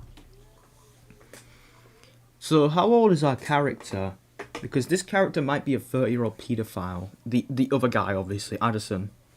Let's just call him Addy because it's easier. You feel your face burning up from just thinking about it, involuntarily letting your fantasies get the best of you. Squeeze your eyes and lightly shake your head, trying to shake off pestering thoughts along with it. Put the package on the floor for now and turn your attention up to the crumpled envelopes. One of them is an electricity bill you, not sparing it for even a bit of your time, disinterestedly tossed aside. True. Me and the bills. Wait, so we live alone then? Does that mean we're old enough? We're a decided child. Haha. I just realised. Let's go. Well, there is going to be childhood trauma because he's going to get groomed. He's being groomed right now. But no, I don't really think he counts. Bratag ends up dying in the end. Yeah, that's going to be the ending. References to drug use? Probably not. Not a dream. Mental illness? No. Plag is the worst guy? No. Jump scares? I mean, he likes anime, so who knows. Jump scares? Probably not. Spooky monster, make it sexy. I mean, he's a fucking stalker. Do you think he's going to be a sexy guy? Subway AI thing? No. Silent Hill inspired? No. Industrial setting? No.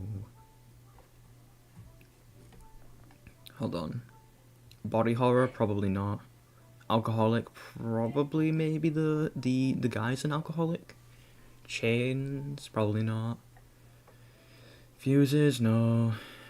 Fuses only really counts to like games that aren't this genre, like survival horrors or something. All ends up in a loop. Yeah, no, I think it's only going to be like Decided Child and maybe gore. Maybe Protag ends up dying. Maybe not body horror. Protag's fault. Maybe, because he might go to the house. But in all fairness, he thinks that the person is actually real. Protag is worse. No. Yeah, no, I think it's fine. Protag would have to let go of this friendship, though. So he has to let go of the past to move on. I don't know if that one really counts. The other one, though it's just a white envelope with your name and address printed on it, not a sign of the sender's information on any of the sides. Unsurprised, you quickly rip it open and take out a single piece of paper carefully fold into it. The mayo in your fridge will expire tomorrow. Immediately walk over to the fridge in your small studio apartment and confirm that indeed your 2-month-old half-used mayo would absolutely certainly cause you diarrhea one day had you not been notified by the ominous note. You gave the 8-word letter in your hand another look. It's not the first time you've received one of those. It's definitely not the first time it saved your clueless self. Okay, so the main character gave the stalker his address. Good job, mate. The envelope started appearing around 3 months ago, and while at first you were You were terrified of getting a stalker. With time, you started treating them more like your personal guardian angel. That's not a good sign. This person has most definitely gained access to your apartment, your social media accounts, hell, even your bank and government service accounts were not so secure anymore. You fucking idiot! Relentlessly changing passwords and locks did not discourage them in the slightest. Oh, I didn't see that.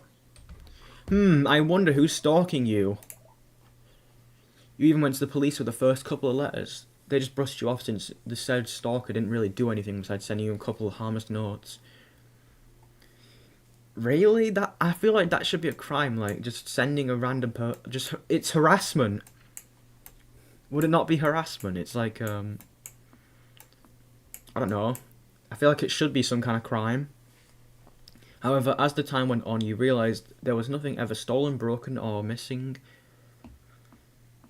Stolen or broken, and you couldn't find any cliche hidden cameras or missing items.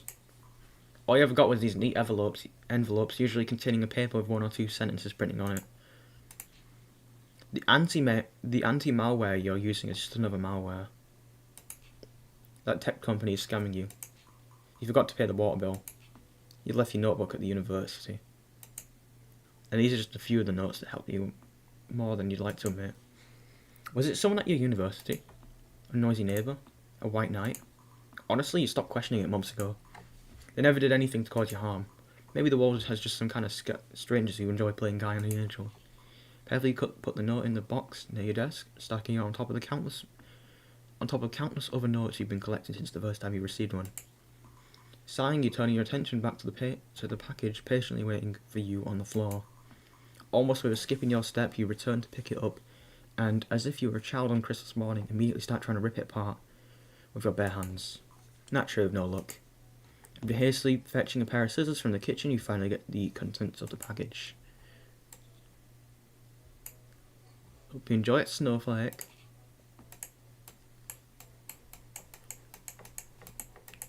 She is such a bad bitch, though. No way he didn't. Ade, what's up? I got your package. Thank you. Well, someone's excited. It was worth learning how to sew for that. You made it yourself. Thank you. Such a wonderful gift. I'll take the best care of it. You're welcome. Merry early Christmas, doll. I think I deserve some proof, though. Hee. Unlike the usual, you don't even think of arguing. Quickly navigate the camera app on your phone. Honestly, with a gift like this, you might as well do something as simple as to take a picture for him. Almost tripping on the door frame, you swiftly make your way to the bathroom and imprudently snap a picture of yourself in the only mirror you have in the whole apartment.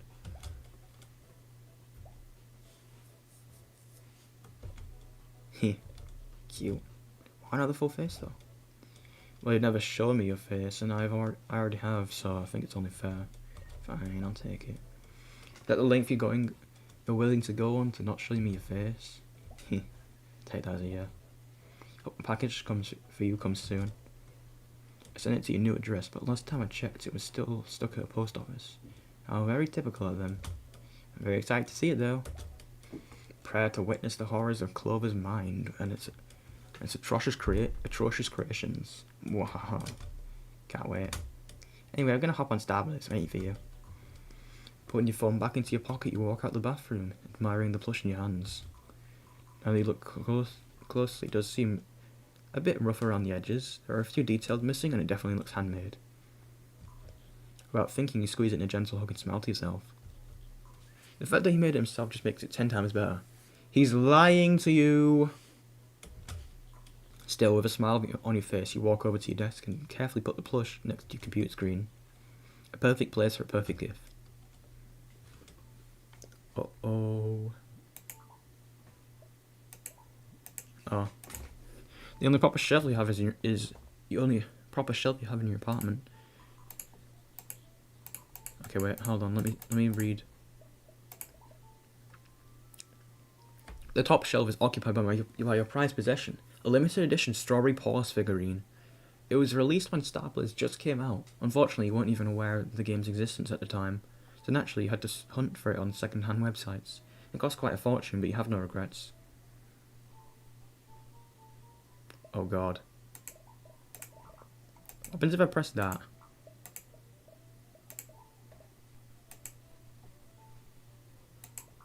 Thank you.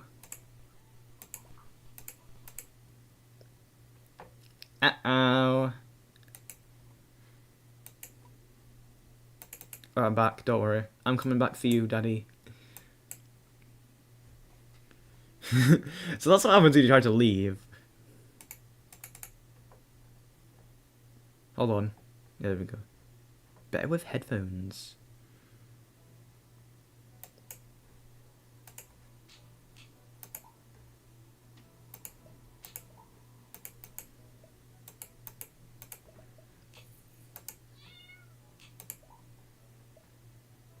Really? One guy made this game? I love how it's just like, come back soon, please, I need you. Alright, yeah, I'm coming back, don't worry.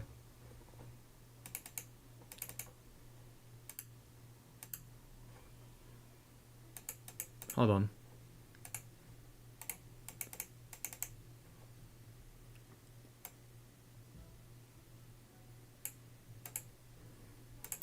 Nice.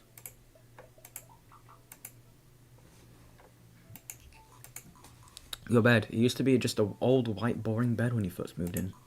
Since you tried matching the bed sheets with the primary colour of Starbucks, I need to say you're pretty proud of yourself for how it turned out. Wait, what? Since then, oh, okay. Yeah, okay. Oh. Oh, that's different dialogue. Your studio apartment is pretty small, but so the bed occupies a good chunk of space. You wouldn't say you mind it that much, though it is your home. You wouldn't say you mind it that much, though it is your home. You definitely snuggle with the plush Annie made for you this night. You still can't believe he sewed it himself. It's too cute. Your bed. You decided you dedicated the second compartment mainly to your college books. They should really lower the cost of these.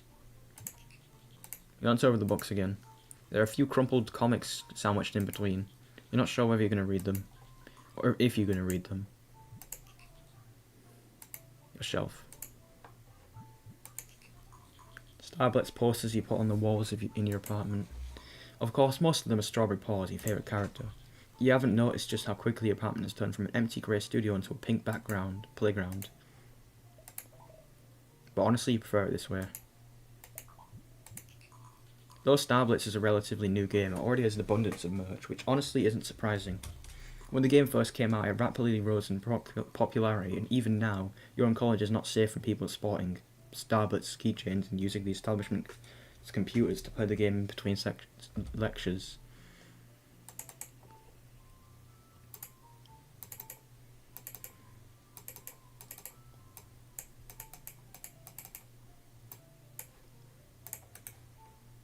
Remove. Hold on.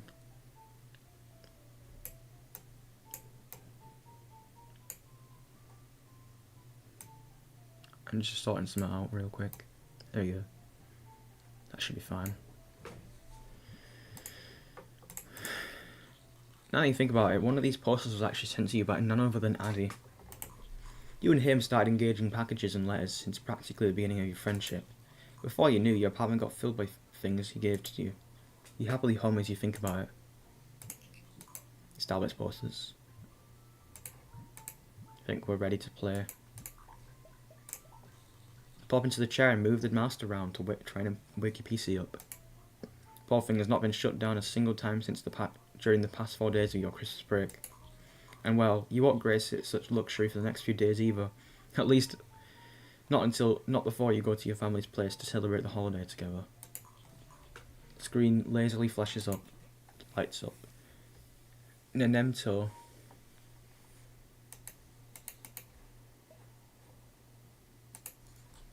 Welcome back to the Berry Cloud. At Berry's fan.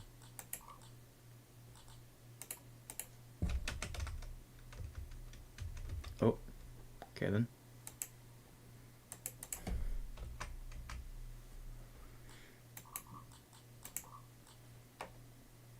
Guessing that's us. This is just a Discord. This is just Discord, by the way.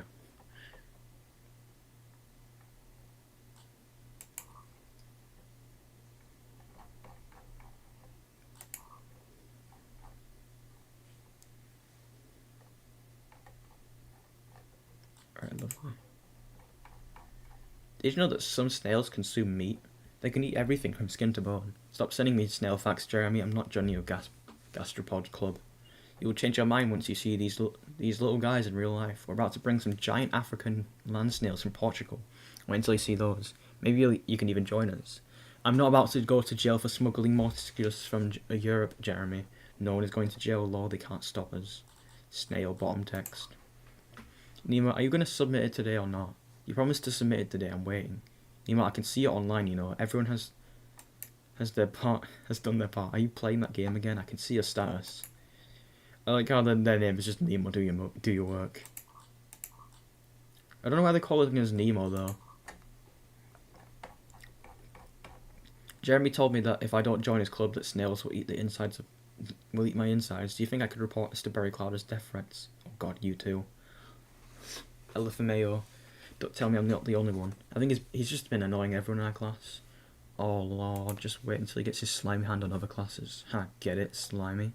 Anyway, come play Snarblitz with me, since you're not playing with your husband to be. One match Nemo. Oh, this is Nemo. Yeah, okay.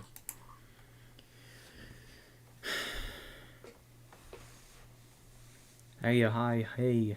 Hello, hi, hey, hello. I see you online. Starblitz, invite me. No can do, I'm playing with Addy. Him again? You said the same thing yesterday. Are you just gonna spend the whole time playing with him again, or what? And forget your best friend? My college friend. This is slander. All your friends are telling you this guy's evil. Addy, are you done yet? Addy, come sooner please. Nemo's torturing me in quick math. Just came home. Yippee, welcome home, Addy. Do you want bath, dinner, or Starblitz first? And here I was hoping you'd say me. Hell no, I reached my margin of cringe just by typing that sentence out. War loss. Come log into SBU before Nemo spams you with invites again. Let me undress first. Hey, yo. Hello, why aren't you responding to my Tiny Talk messages? Tiny Talk, that sounds like a mix between TikTok and fucking, I don't know, WhatsApp. I don't know. Tiny Talk, what is that name? My phone died, charging now though.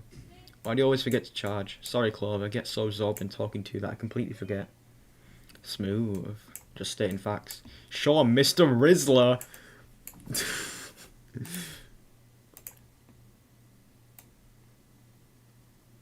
Bro. Not only they got a mock version of Discord in this game, they've got Mr. Rizzler as one of the lines.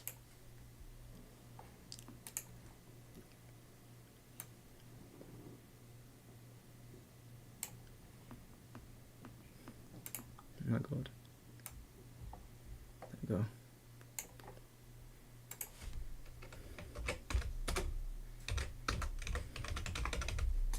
Hold on. Save pictures. Yeah, go on.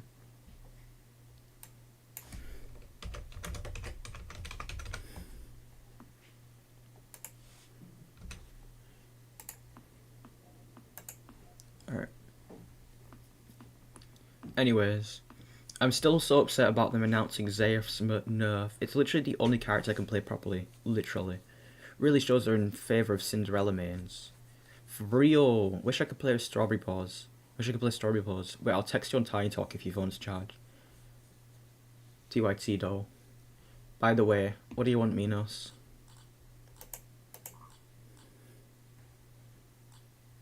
This is just TikTok. This is just Discord, I mean. We just have Discord ripoff. We have Discord at home. Best friends for... I made the decision of getting this. Mario's Madness. Oh yeah, that mod.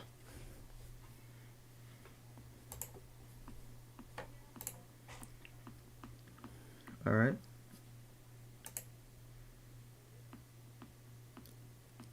So I'm guessing Strawberry Paws is who the Stalker plays as, and that character is who we play as. Me lol. What's bad is that I haven't even played the game at all. Yeah, no, I can't be bothered playing FNAF. Oh, guys, if you want me to play FNF mods, then go on. Just make me play them. You can make me play them if you really want. I think I have a few that I remember. I think I have a few that I remember that are quite good. Like the Sonic.exe one is quite good. Cappy's is quite alright. I don't think Witty was very good.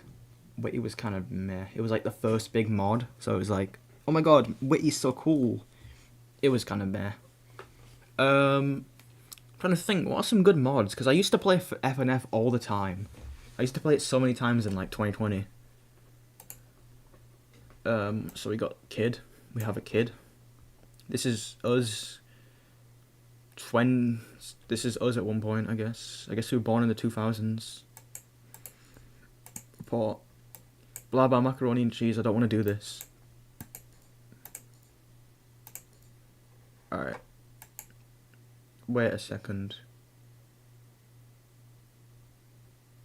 Oh, I thought that was our system time. Because it's... Right now it's 12:50. So I was like, wait a second, is that...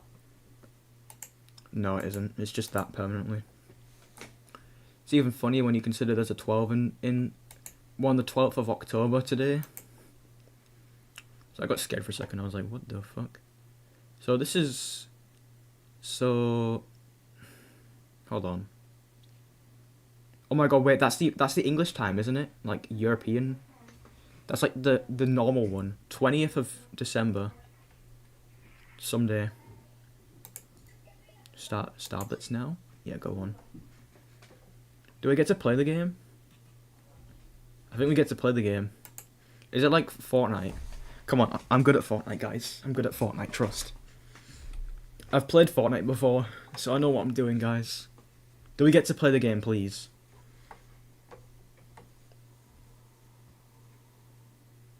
Sour Cream Studio. Oh my god. Zaya. Cinderella. Kaboom. Is there only 4 characters in the game? Loading lobby. Don't tell me they made a game in a game. Ready up. Ready up, we gotta play. Me, a new character in the upcoming 5th season. This feels like a this feels like a free game. Where's Artisan? What if I didn't accept him though? What would happen? Just don't let him through. Soz, took a while to connect. For a sec I thought you were playing with me, Nemo, if you didn't join. How could you? How could you betray me so easily? Tee. Oh yeah, I forgot to tell you. I moved my PC and stuff into the new room yesterday. Wait, seriously? Does that mean you've now completely moved? And you're in your new apartment now? Yes, sir. Recently, Addison decided to move to a bigger city, which was, coincidentally, the same city you live in. Is she a Fox girl? She is such a bad bitch, though. You couldn't be more excited, as you could not only be friends online, but in real life too. In the past few days, he was making arrangements to terminate his previous contract and have a moving company transport his stuff. But now he's right there in your city, in person. Why didn't you tell me? Surprise! Wait. Addy, we need to meet before I go see my family for Christmas. No. The one rule about being online, don't meet the person that you know online. Don't meet your friends online. I don't know, Clover. Caddy, Addy, come on, this is such a good chance. I'm not that fun, IRL. Wait, the stalker isn't actually that bad of a person. Let me check. Is the stalker actually a... They seem a bit concerned about moving. Let's look at our bingo sheet. Guys, have we got anything here yet? We have decided child, but that's it.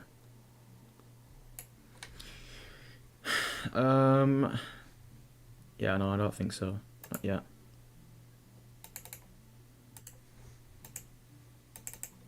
Like, at all.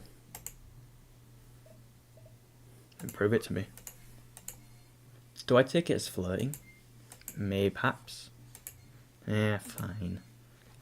Don't take it wrong. I want to see you. I really, really do. I just don't know if you want to see IRL me. Bro, it's fine.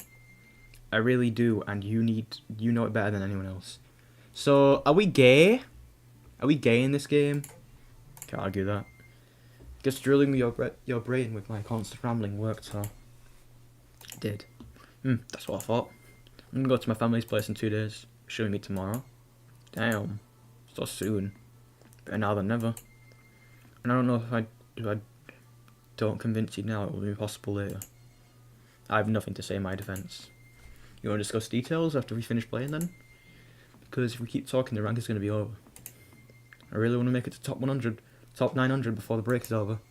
Damn, this is really happening, huh? Well, drum roll, everyone. Alright. Yippee!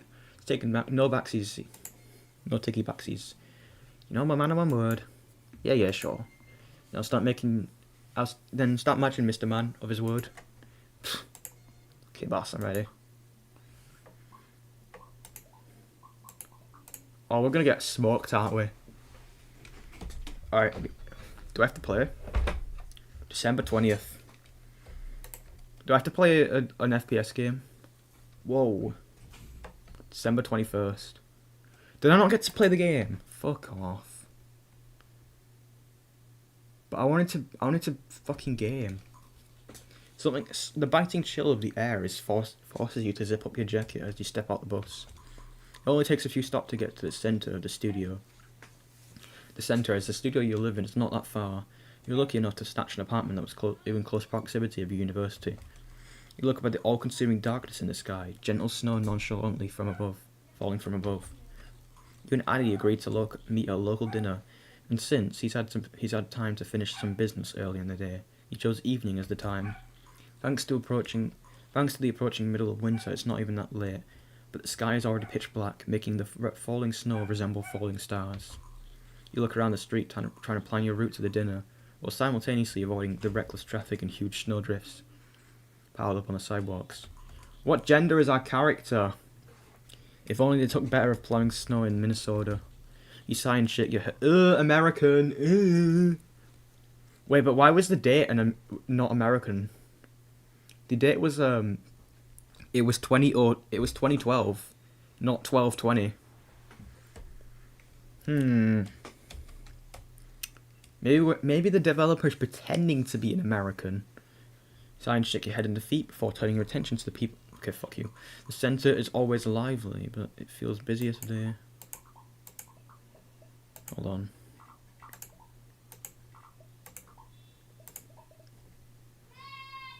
Hold on.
I'm back. I have Greg's.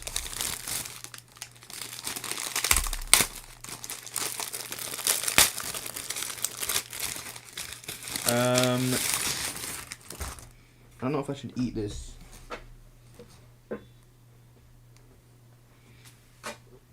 Hold on. Have a baguette.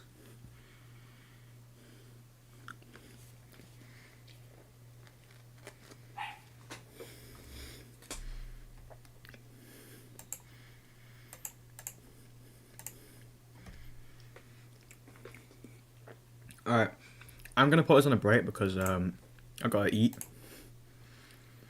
Let me check the live.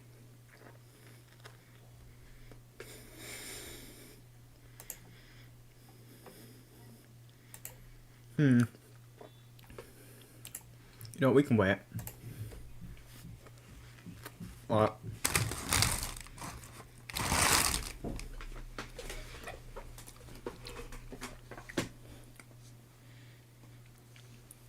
Alright.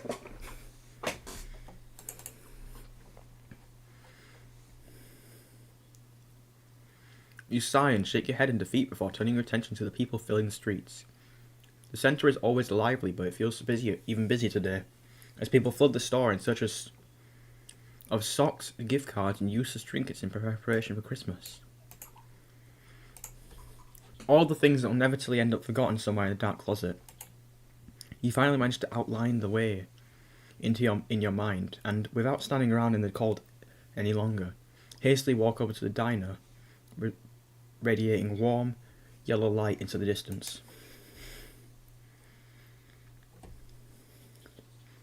You look at people passing by, struggling to not seem nosy while trying to find the familiar figure.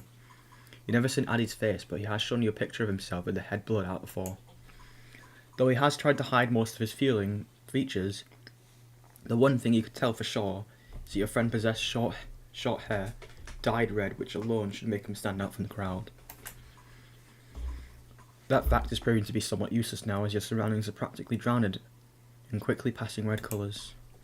Newly bought Christmas gifts, Christmas winter clothes, and flashing tail lights of cars are all turning your view into a blurred kaleidoscope of red.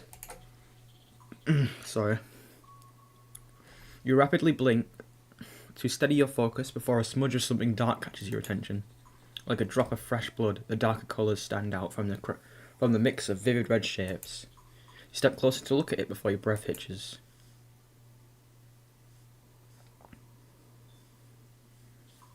First thing you involuntarily notice is the sheer amount of scars covering the man's face. Fresh band-aids sloppily sticked in some places to evidently try and hide some of them, all to no avail. A thin line of smoke coming from a cigarette in his scarred mouth wavers in the cold evening wind. Bring your attention to the countless piercings on the man's ears. The only thing that could possibly compete with his scars is the amounts. He stands out like a sore thumb amidst the cheery Christmas scenery of the city centre. One part of your brain can't comprehend the man's existence. It tells you that his presence is wrong, like he's not supposed to be here. You can feel a lump rise in your throat as his dark eyes flicker to look at you. Having been caught, a sense of shame burns through your chest, but you can't look away. His eyes glint in the light coming from the diner as he slowly looks you over. His eyes stop at your own, and just for a split second you lock gazes. You can't quite articulate the feeling the stranger's gaze creates in you. In a way, it makes you uncomfortable, feel almost small and insignificant, and all you want is to get away from this encounter as fast as possible. On the other hand, though, it's almost hypnotic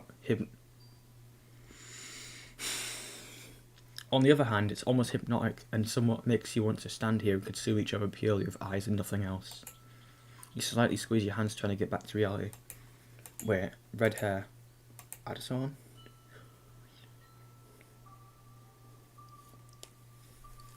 Oh, you finally recognised me. Took you a minute.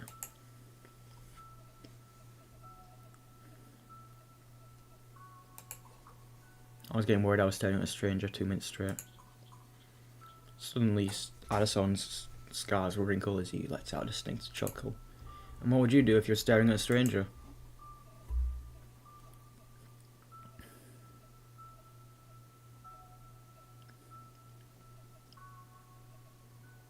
Hey, yo, don't say that.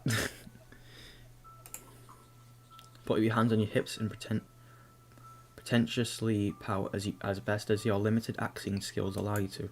Not a chance, my Addison skills have never lied. Addison just laughs even more. Oh yeah? That's debatable. Hey, I recognised you without even knowing what your face looks like, didn't I? Well, that's a pretty low bar, don't you think? Smiling to yourself, you playfully roll your eyes. Your worries start to fade away. After all, it really is just your good old Addison. Whatever you say, doofus. Your friend just flashes a grin as he shrugs his shoulders. Addison then turns towards the dinner and looks up and down before he takes a long drag of his cigarette. Looks nice. And it looks even nicer inside. Well, you ready to head in then? You bet I am. What if the plot twist is that he isn't actually a bad guy, and he's actually just a straight up nice guy? Nice guys always finish last, I'm gonna be honest. After extinguishing his cigarette and throwing it in the nearest trash can, he opens the front door of the diner and holds it for you. You give a grateful nod and step into the building. The bright establishment welcomes you with pleasant, warm, appetizing smells coming from the within. Oh. Sighing, you can feel blood slowly flowing to your cheeks as the contrast between the cold outside and the warm inside kicks in. The evening atmosphere in the diner is almost delightful. Surprisingly, compared to the busy street, it's not that crowded inside. The soft pop music playing in the background blends in well with the quiet chattering of the people inside, adding to the pleasant atmosphere. You instinctively smile, happy to see your favourite diner still lively even in the evening. It was your idea to come here. It's a place you always go to with your friends, or sometimes even alone if you're in need of a warm meal that would generally satiate your hunger and won't simultaneously drain your wallet. If Addison needed to see just one thing in the city, it would absolutely be this. You look around and happily note that your favourite seat near a window has not been taken. Hi, Addison, let's sit there. He nods and you both sit in the window table. An inept waitress hastily comes towards you with a couple of menus, and after plopping them down on the table, patiently straightens up, a small notebook and pen in her hands. Addison quickly looks over the menu without much interest, and then he switches his gaze over to you. Since you frequent this place, any suggestions? You'll even remember telling him about you coming here often. You can't shut up at all when it comes to talking to him, huh? But never mind that. With a rising feeling of the upper hand in the situation, you feel the need to impress him with your choice. You quickly glance over the menu. The kids menu. Yo, we should get the kids menu. Go on a milkshake. You hastily point at the bold letters spelling milkshakes. Honestly, among all the places I've tried in the city, this one probably makes the best milkshakes out of them all. Nemo, not sure if you remember him, he told me that they actually use fresh fruits and ice cream to make them here. But I've never seen so many flavours anywhere. Addison chuckles with excitement. Classic choice, huh? What flavour though? Come on, let's go. Classic choice again. Should we go with vanilla milkshakes then? Slightly embarrassed by his stereotypical choice, you timidly nod. You both order the same thing, and after hastily writing the order in I should order the kids' meal! God damn it! I need to go back. You both order the same thing, and after hastily writing the order in a small notebook, the waitress scurries off. After following her to the kitchen door with his gaze, Addison then turns towards you. You look at him and shuffle in your seat, just now letting your nervousness settle in. You never met people you talk to in real life, and though you've considered Addison your best friend on the internet, you can't help but feel anxious around a person you're technically meeting for the first time. He notices you staring and raises his eyebrows. Checking me out, doll? Notice something yet?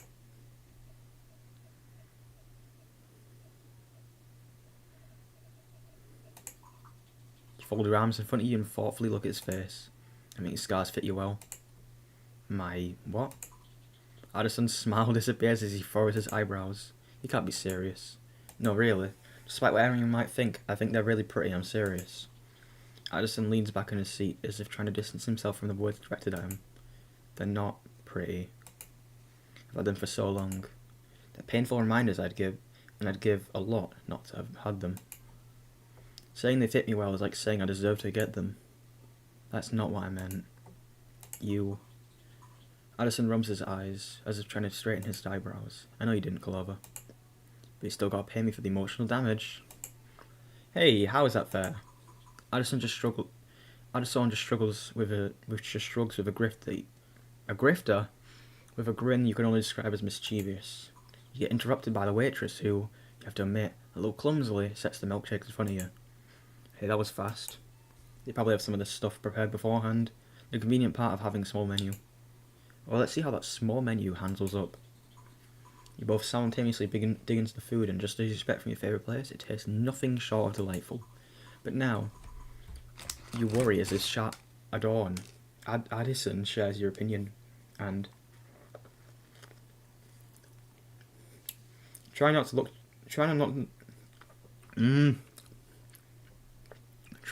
too prying, nervously glance at him.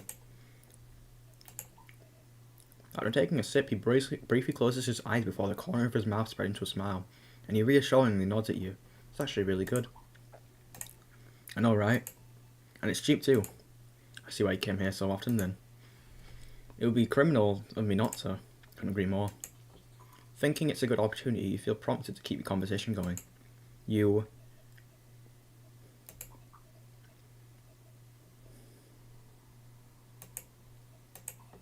Hey, when did you learn how to do it? So, that strawberry paws doll you made for me looks so good that if you told me it was professionally made, I'd believe you in a heartbeat. How'd you even manage though? Well, it took a lot of dream tube tutorials, and a lot, of trial and error. Wait, don't tell me. Did you have to make those sock puppets to practice? I almost did.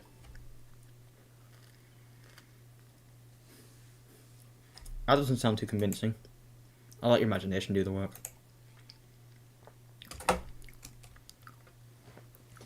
But seriously though, thank you again. It means a lot. Anything for you, Snowflake.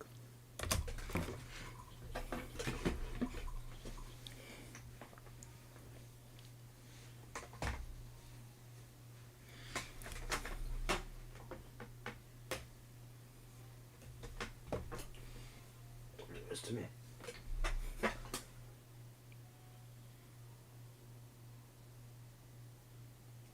You know, I'm gonna take a break to eat.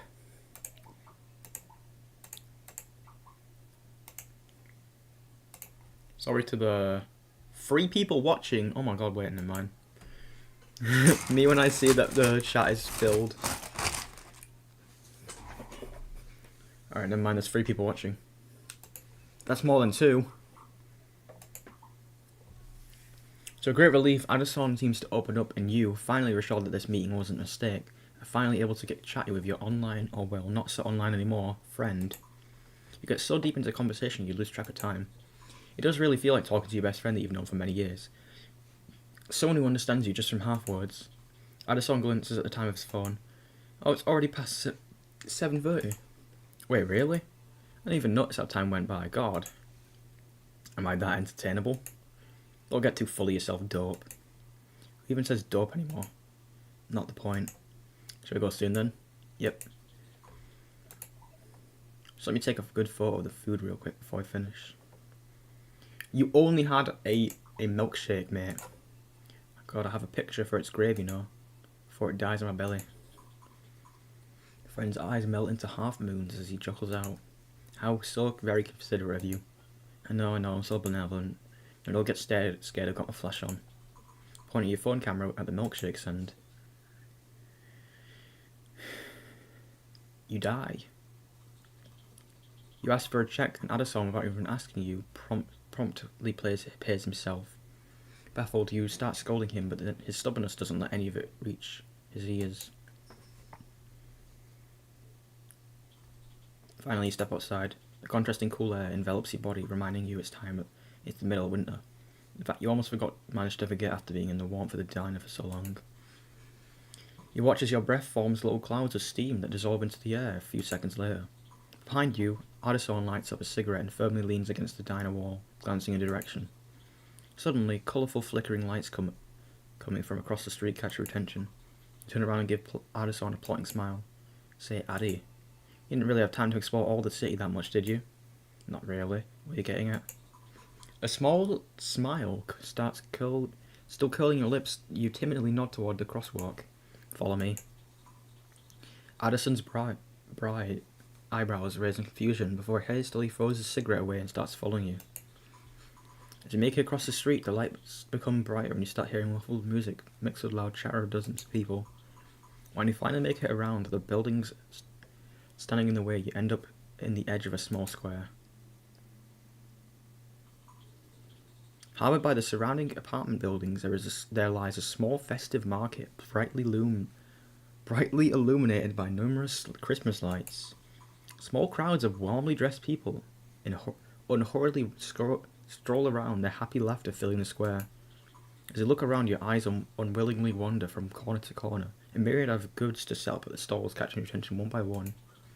Involuntarily smiling, you take a deep breath, taking in all the pleasant smells coming at you from every direction. There is a scent of hot chocolate complemented by hints of fresh citrus, sugary fragrance, and warm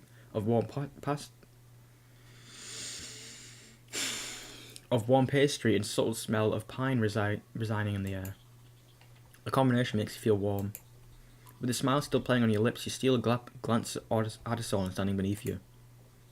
His scars almost seem to disappear as the warm light beams into his face, the glimmering of garlands reflecting into his dark eyes. Seemingly at a loss for words, Addy dumbfoundedly blinks at his surroundings before switching his gaze to you. It's very pretty.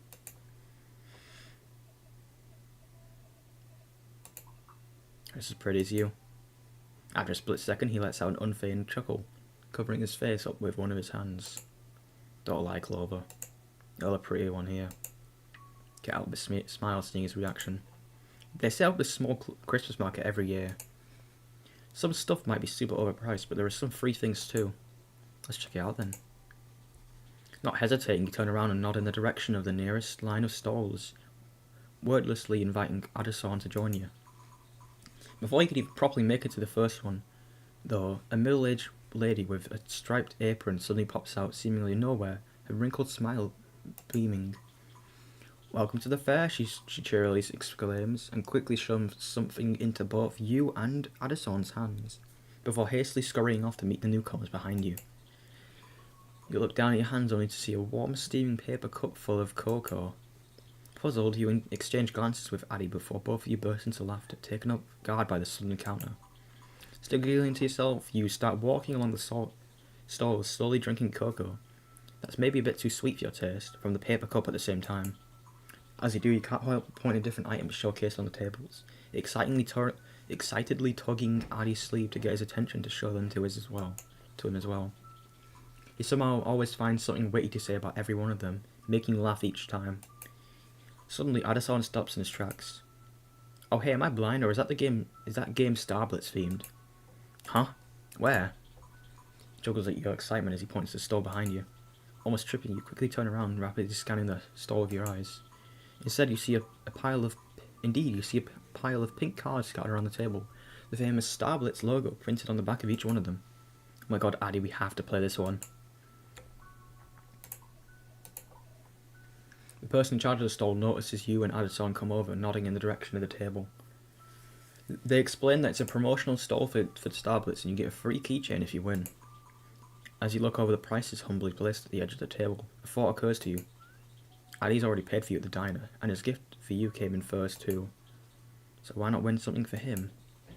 That's the least you can do to repay his stubborn self at this point.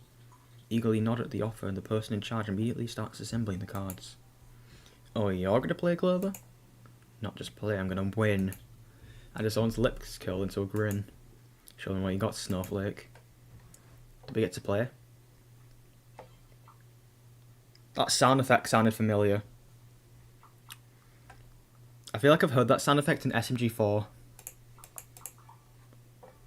Greetings, my name's Cinderella. Welcome to my memory game. Before playing, please go for the quick tutorial. I'll be your guide to help you along. In this game, you'll be given a certain amount of cards that you need to find. You have to simply find a match for. Turn a card, click on it, and then find its match. Once you do, both cards will disappear. To win a prize, you need to complete 3 rounds. Each time will be more difficult than the last.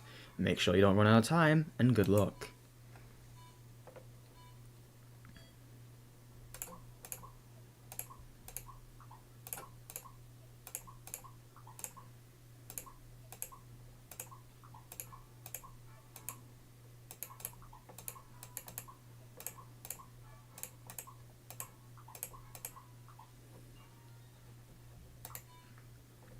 Easy.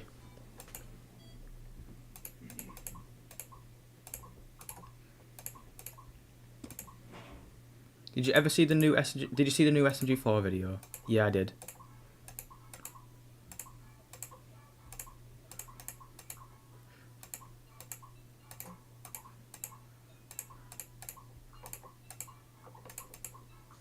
Too easy.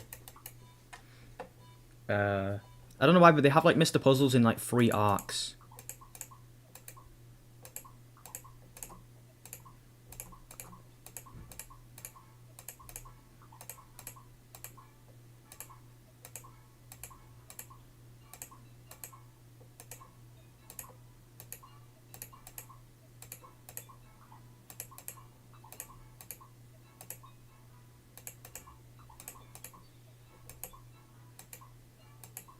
Ah, too hard.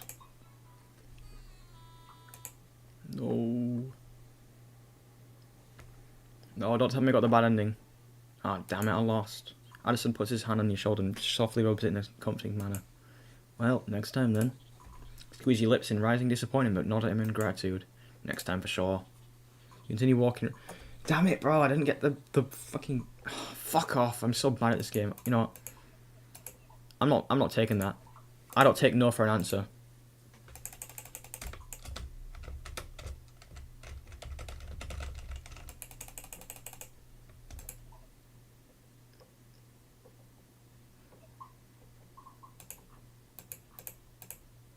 How do I skip? There we go.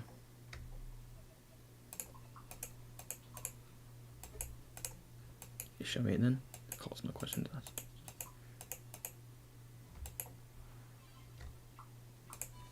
Come on, too easy. This will be too easy.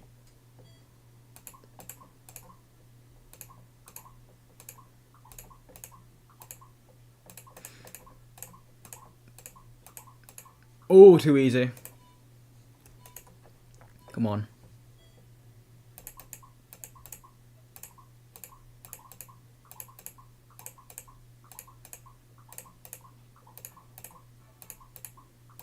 What was that RNG, man?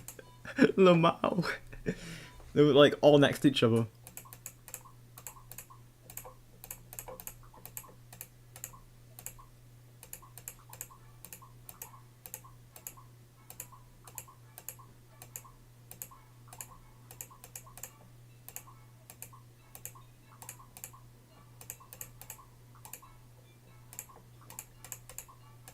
Too easy.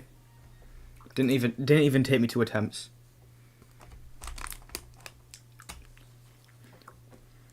Addy lets out and laugh behind you. I knew you could do it, Clover. Change the voice.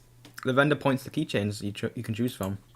With your heart thumping in rising excitement from the thrill of winning, you lean over the table looking over your options. There's a cat one, it's so cute. A wolf one, doesn't it kind of look like Addison? Oh, and strawberry paws. You think you already won that one from winning at a claw machine? Which one did you pick though? Cats. Do you really want to pick the cat keychain? Really, man? Hold on. Which one do we keep picking, guys? I think I'm gonna go with the... We've already got that one though, so... Meow. Quickly grab the cat gene and not hesitating, stretch your hand out with it towards Addison. He looks down at the keycard and then back at you in confusion. For you. Shake your head and opens his mouth, ready to process. It was free and it was my prize, so I can choose to do what I want with it.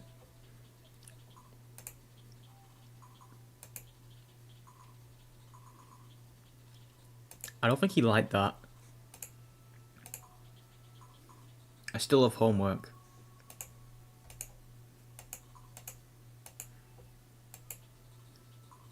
Oh no.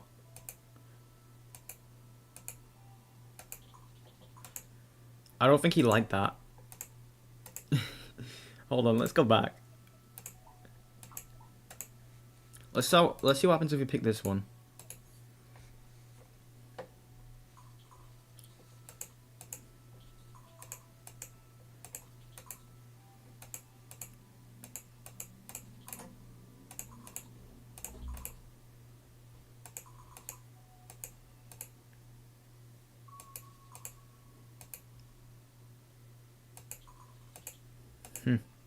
Guess you could say that.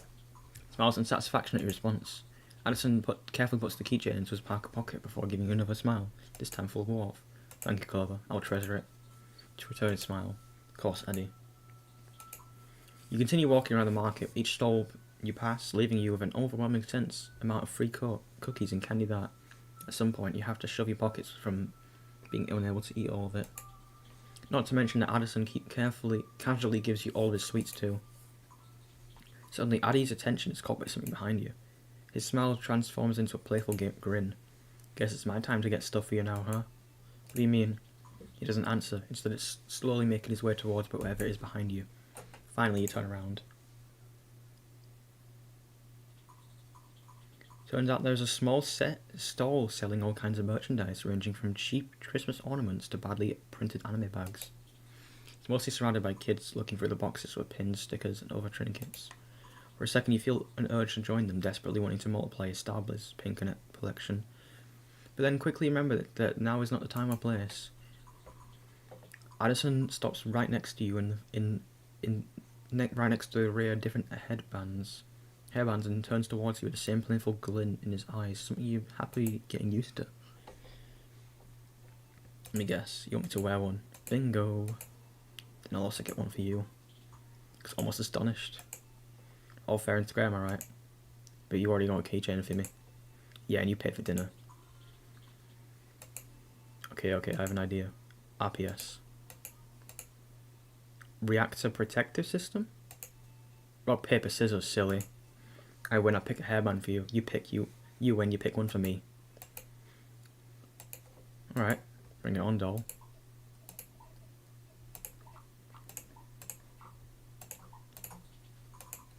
Right, we need to find we need to find a trend of what he does. Okay. Paper. He uses scissors a good amount.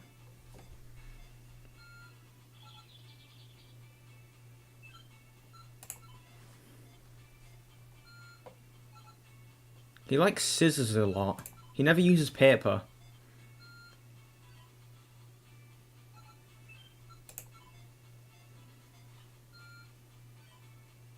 Really, mate? You're bad. You never use paper? I won. No way. Hey, no takesy backsies, remember? Wasn't it you who said all the stuff about being a man of his word yesterday? I was. Then you're obliged to do this. But, Addison, obliged. Shuts his eyes in defeat. As long as we're here, not a second more. Works for me.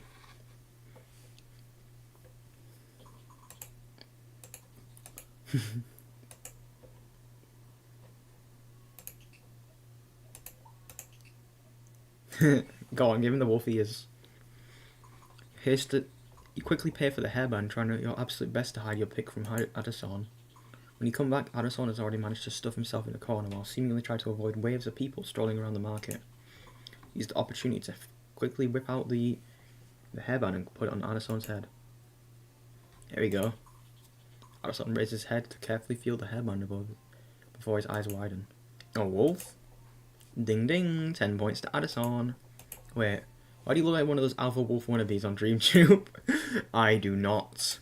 Oh, come on, don't you feel the urge to write a whole fanfiction about the power of your pheromones? No way. Can't you just feel the desire to take half-naked photos with wolf filters and post them with cringy descriptions? I would not do this even if you gave me $10. What about 20? Don't tell me you're actually considering it. You know what they say, $20 is $20. You and Addison joke around.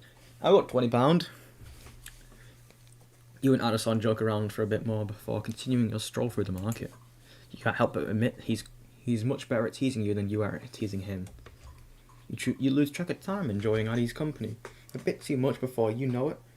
You realise the amount of people around you is significantly smaller before when you came here. And some vendors are starting to close. When you stop near a trash can for Addison to smoke, you check your phone to see the time, and with rising disappointment, turn to him. It's already getting late. Should we wrap up for today? He pauses for a second to take a long drag of his cigarette, looking you up and down as he does. Yeah, I suppose. He gently takes off his hairband, but casually hangs on to it. I was hoping you could keep it on for a bit longer. How much longer? Well, forever. No way. Shrug your shoulders as you chuckle. All of a sudden, the reality sets in. You really are standing in front of him. Though he is, or was, just your online friend, you dreamt of this moment for literal months. You'll admit you're pretty worried about seeing him in person, but nothing would have been able to convince you that this would go well. As well. You shift from foot to foot, trying not to smile too widely. Today was really, really nice. I'm so happy we met, Addison. To be completely honest, I was a bit nervous before meeting you, but I'm glad we are just the same as I know. The same Addy as I know. Addison breathes out with a smile and ruffles your head with one hand. Well, I'm glad I didn't disappoint. Of course not, Addy. We should definitely meet up again once I come back from visiting my family. For sure. See you next time? Of course. Preparing to leave, you zip up your jacket and give Addison one more smile. He returns it with one of his own. A smile full of already familiar warmth. So we're gonna get stabbed now. Walking where you watch Addy over your shoulders as he waves you goodbye. His silhouette is slowly engulfed by the endless snowflakes that dance through the air. What did that say? So when do we get to the psychological stuff? His silhouette is slowly engulfed by the endless snowflakes that dance through the air. Before Addison completely vanishes from sight, you teasingly stick your tongue out at him, and then quickly turn to face the snow-covered sidewalk in front of you. With a skip in your step, you cheerily take a turn to the familiar route through the narrow back alley that you usually use as a shortcut to the bus stop. After glancing at your phone, you make sure you have plenty of time till the next bus arrives and unhurriedly slow down to enjoy the chilly winter evening. The back alley blocks out all the lights from the main street, which allows you to fully witness the subtle beauty of snow falling down from the pitch black sky. You stop and face the above, trying to focus your eyes on each individual snowflake, but ultimately failing as they hurry to land and be part of the massive piles of snow on the ground. One of the larger ones lands on your face and immediately melts into a drop of water. That then hastily rolls down your cheek as if realising it was in the wrong place. Hold on, let me check something. I'm guessing Minos and Lemon are all the ones in chat right now. 2 watching. Smile to yourself, remembering how Addison loves teasing you, despite all your protesting. Snowflake. Did I hear a cat? Huh? Meow. You look down, only to see a white cat expectantly looking at you with its obscure, wide eyes. Its fur surprisingly clean despite of the weather. Only a few visible snowflakes sticking to the animal's white sides. Whatever are you doing here, good little guy? Did you get lost? The cat waves its tail side to side, still intently looking at your face with an eerie sense of purpose. It's so cute, though. You feel an urge to pet it. Do you want to pet the cat? You want to pet it. I don't have an option not to. Reach down. You reach down to gently pet the cat as it slowly stretches its head towards your hand and slowly rubs itself against it. Maybe the cat really is lost.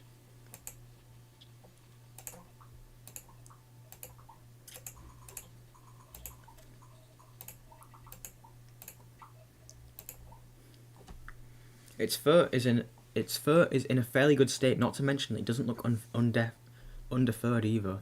Maybe you should take it home and see if you can find its owners. What do you think, little one? Would you mind staying with me for a little bit? You give the cat a soft smile. There's someone I know who would definitely like to meet you. Huh? What's up with you, little buddy? Alright, so now we're going to get kidnapped and we're going to be in his house now, right?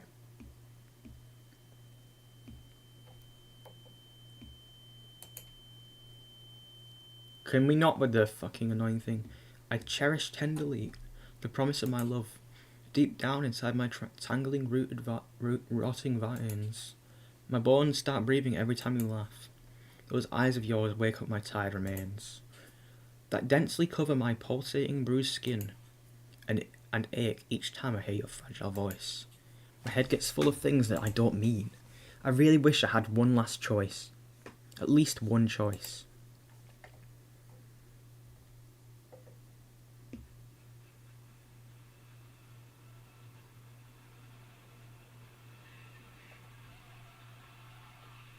5 FPS. Oh, you can't blue ball me like that. You can't blue ball me like that. That's so evil.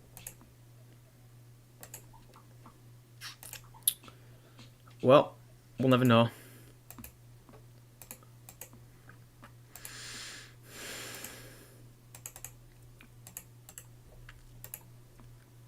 Well, I suppose this is a good point to... Because we're done with this game, I think it's a good point for me to take a break to eat.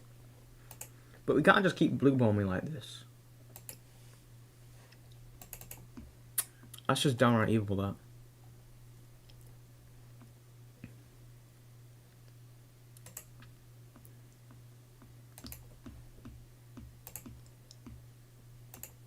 Oh wait, no. I want to be on that file. Right.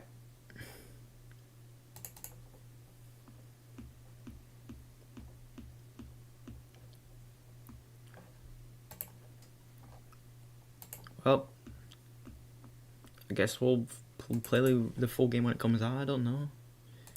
You know, since on the topic of cats, the next game we're going to play is Do Not Take This Cat Home. But obviously after the break. After your regularly scheduled break. Pause.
Alright, I'm back.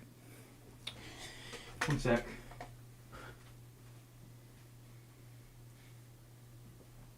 I finished eating, but I also just got out of the bathroom. I need a piss. So my hands are wet from washing them. Whatever the fuck you guys are thinking. Do not take this cat home. What if we do though?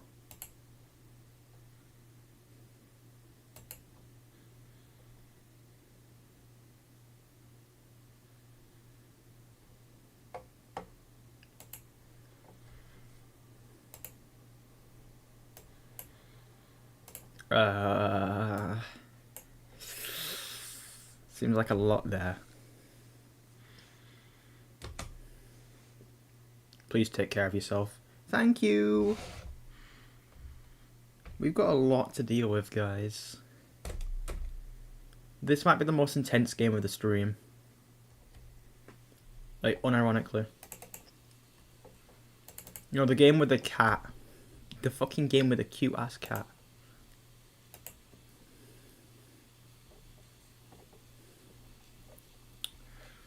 What the fuck? They got, like, everything. They have literally every fucking thing that could possibly... Agoraphobia. Hold on.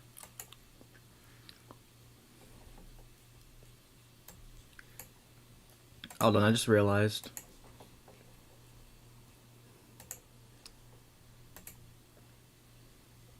Alright.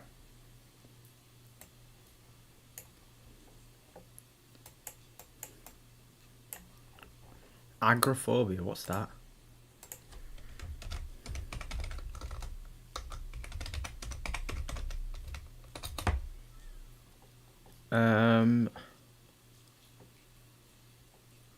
Agoraphobia is an anxiety disorder characterized by symptoms of anxiety in situations where the person perceives their environment to be unsafe with nowhere to escape. These can occur in public transit, shopping centres, queues, crowds, and simply being outside of their home.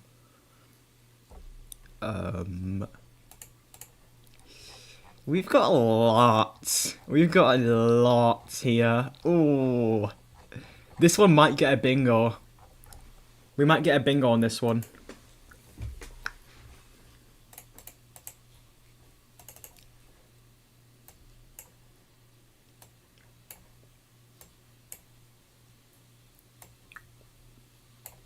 Wait, what's entrapment again? I think I know that.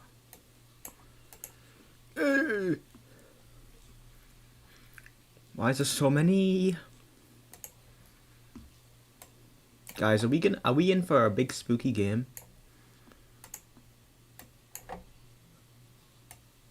Hold on.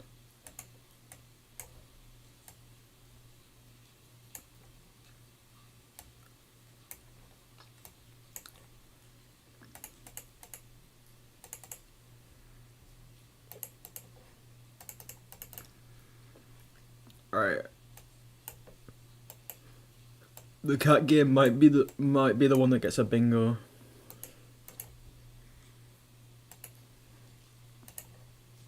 Wait, let's see. I think we can tick off it's the protagonist's fault because he takes the cat in.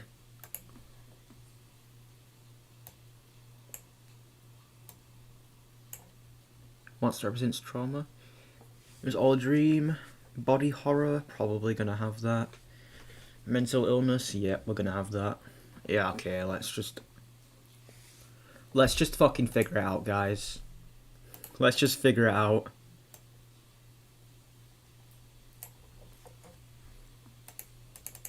I'm gonna put it in a specific game.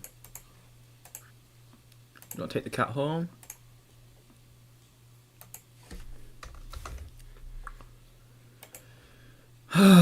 You ready, guys?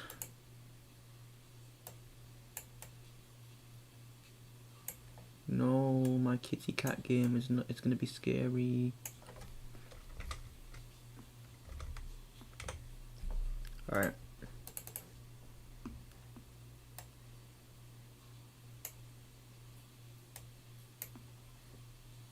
Hold on, chat.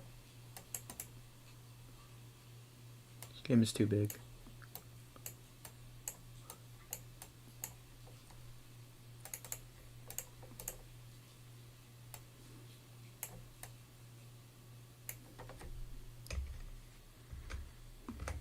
I genuinely don't have the energy to do my homework.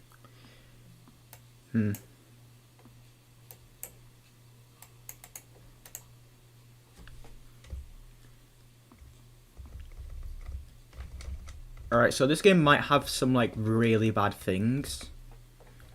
Let's just look at the content warning, guys. There's a lot. I don't remember what entrapment is. Is it, like, tricking people into, like... So, like, they're not allowed to tell anyone about something?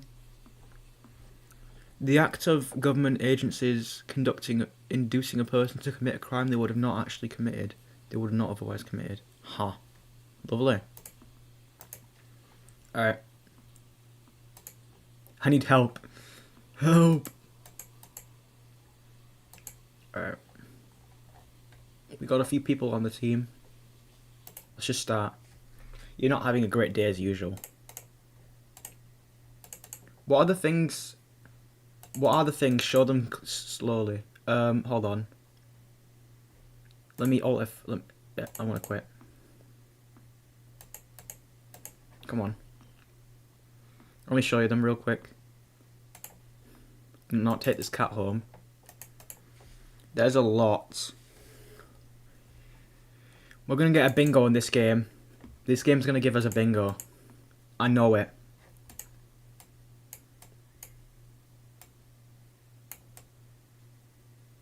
Nice. Alright, please take care of yourself. Alright, so let's start. Abusive... Oh wait, hold on. It's very loud. Abusive relationships, agoraphobia, amnesia, amputation and dismemberment, animal abuse, animal death, animal monsters eating humans, anxiety, social anxiety, blood and gore, body horror. Oh, that's a bingo. No, wait, that's another one. Body horror, we can take that one off.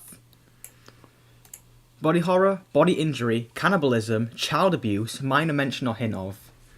Only a minor mention of child abuse. Cosmic horror, dead bodies and body parts, death and dying, decapitation, dissociation, doll animation, emotional abuse, entrapment, epilepsy, glitches, hallucinations, heart attack, intrusive thoughts, isolation, kidnapping and abduction, loss of vision, loud or sudden repeating noises, manipulation and gaslighting, mental illness, we can take off mental illness, mind control, murder, paranoia, poison and venom, psychological horror, scary disturbing elements and messages, scopophobia. What is scopophobia again? I feel like I recognise that one.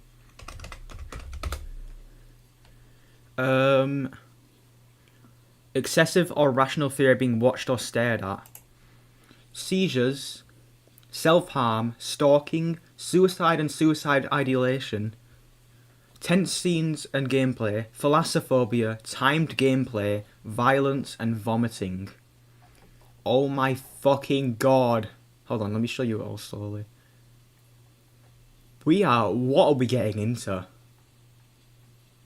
What are we getting into when it ticks off like every single box of, oh god, what is this? How many are there? 1, 2, 3, 4, 5, 6, 7, 8, 9, 10, 11, 12, 13, 14, 15, 16, 17, 18, 19, 20, 21, 22, 23, 24, 25, 26, 27, 28, 29, 29, 30, 31, 32, 33, 34, 35, 36, 37, 38, 39, 40, 41, 42, 43, 44, 45, 46 fucking things! There are 46 warnings! There are 46 trigger warnings! Oh god, what are we getting into? You're not having a great day as usual. Well, it doesn't have furries, so that's good. Oh, great. It's the first time in a while that you felt like going out. Oh. But in the middle of your walk, it starts to rain. Typical, but maybe this is just a sign that you should have stayed home today. You can always try tomorrow, right? You head to home. You turn to head home when, meow. Huh? What was that? There are only a few people on the street. Makes sense due to the increased case of missing people around the area recently. Well, and that weather. But none of them react to the sound at all. Curiosity guiding the steps, you follow the sound to the entrance of a dark, dingy alleyway. You timidly enter the alley and walk forward. And no nudity. True. The ground dampened by the rain makes your foot... Yeah, I can tell this was made in Ren'Py. I think every single Ren'Py made game has this kind of format for saving. I think even DDLC has this format for saving.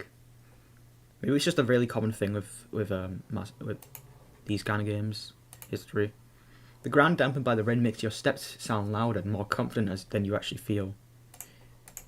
Finally, the sound source comes into view in the cold, dim light of the alley. At the end of the alley, in a big cardboard box, is a cat. Huh. Guess that should have been obvious. It's an interesting looking cat. Its pretty yellow eyes shine like gold. Yeah, I don't like animal abuse either. I think that's quite obvious. I don't think anyone does. Its pretty yellow eyes shine like gold among the dark seas of its black fur. It puts its front paws on the edge of the box and looks up at you. So cute. And it definitely knows it. You never had much an opinion one way or another about cats before. But if they're all like this one, it's a shock they haven't found their way to rule the world. Ooh! You didn't think you'd mind bowing down to a feline overlord. You look around the alley with a small frown. Who just leaves cats in cardboard boxes these days? Won't they jump out and leave the box eventually? The cat doesn't answer you. Obviously. It also doesn't do as you suggest and leave the box. It's just looking at you, as if waiting for you to make the next move.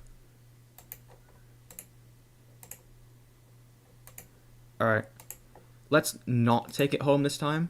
With a sigh, you take a decisive step back. As cute as the cat is, you can't really afford to be taking the pet in on a whim.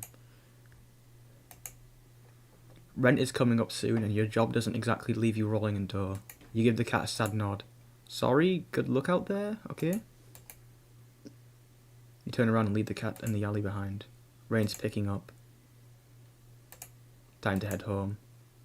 Ending Nyata Fall. Alright. We can tick off the game. We can tick off something actually. It's the player's fault. It's the protagonist's fault.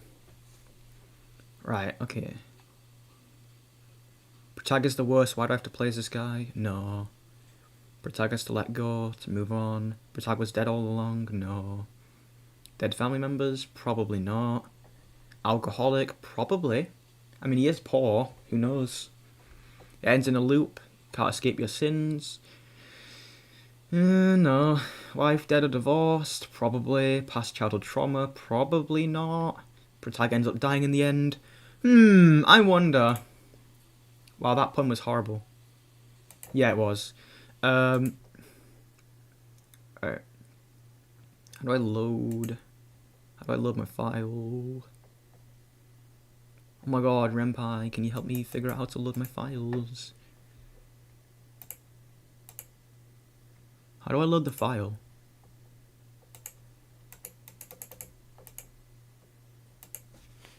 How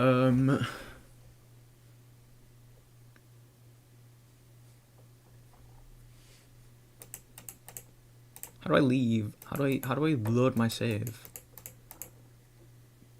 Oh shit, I didn't mean to quit the game. Well, it doesn't have alcoholic, so I think it's suitable for it doesn't have alcohol, so I think it's suitable for children. Okay. Don't worry about the black screen, it'll come back to normal soon. Please take care of yourself. Alright, there we go. I don't know why it won't let me load my save.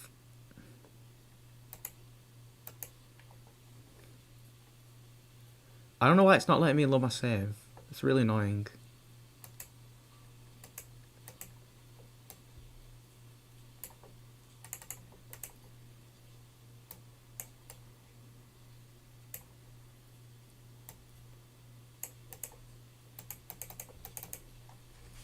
Um,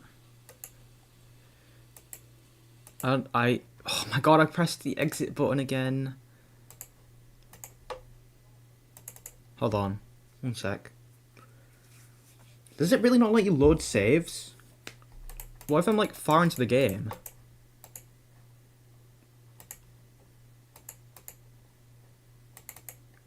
How doesn't a game have alcohol while it has child abuse? I don't know. Maybe it just didn't mention it in the content warning. I don't think it mentions substance abuse at all. I mean, most alcoholics beat their children. Maybe the main character had an abusive relationship, and the dad did alcohol. Our character, he was abused in childhood, and yeah. Oh wait, does that mean we can tick off? We'll tick it off when we get to it.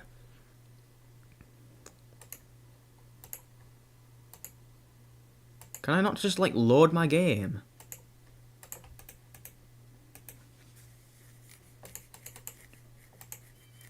Meh meh. You know what? You reach into the box and pick the cat up, holding it out in front of you. Why not? You're all alone and well. I'm kind of in the same boat as myself, so you bring the cat home. You bring the cat close. You didn't realise it was shivering until just then, but it slowly breathes easier as it presses into your chest. Why not stick together, right? At least for a little while. You think a little while would probably be more like a day, but you'll be responsible and take it to a shelter tomorrow. But for now, let's get you out of the brain, okay? You stop by a local pet shop for some cat food, then head back home. You live in a modest apartment. 1 bedroom, 1 bathroom. One you living alone in it. So it feels weird having another living being inside it after so long. Even if it's just a cat. After locking the front door and placing the cat in the... Why is it so, like, chromatically... Why is it, like, Why they put the CapCut filter on it? After locking the front door and placing the cat on the floor, you watch for a moment as it curiously explores the new environment. What's better, a dog or a cat? I'm a cat person, but foxes are better than both of them. I don't like dogs. They're really annoying. I have both cats and dogs, and I don't really like dogs very much anymore. After locking the front door and placing the cat on the floor, you watch for a moment as it curiously explores the new environment. Leaving the feline to its own devices, you're about to start making both of you some dinner. You take out the can of cat food and open it with the table on top. Put the tab on top. You put some cat food on the saucer and click your tongue to call the cat over to you. It perks up at your beckoning and rushes over. It looks at the plate of food and completely ignores it. Not hungry, I guess. That's why I had a cat and it shit on my bed. Yeah, that's just how it works. They're both annoying. I don't like them very much. I just don't like pets, I guess. And it pissed everywhere. Yeah, fair enough. That's just animals for you. Try not to let it annoy you. The cat doesn't understand the concept of money to appreciate that you spent your hard-earned cash on it. It's just a cat after all. I'll just leave it here if you get hungry later, okay? The cat rubs its body against your legs with a purr. You smile, that's enough of a thanks to you. It follows you into the kitchen as you start on your own dinner. You decide that you have enough ingredients for a sandwich. Bread toasted, mayo, and mustard spread. This guy likes mustard! Ew! This guy likes mustard. Ew. Okay. I know what we can take off, guys. I know exactly what we can take off right now.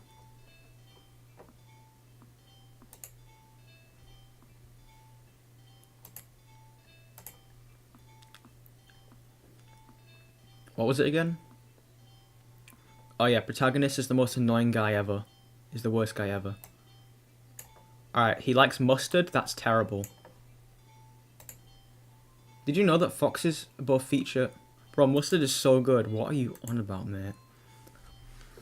Mustard! Did you know that foxes have features of both cats and dogs? Yeah, I know. They have the... I can't remember what people say. They have the hardware of cats and the software of dogs. Or is it the other way around?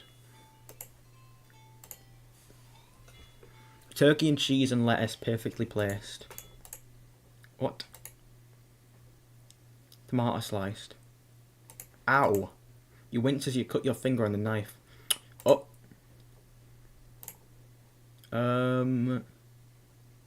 Body horror. Gore and lots of it. There's going to be a lot of gore, guys, let's be honest.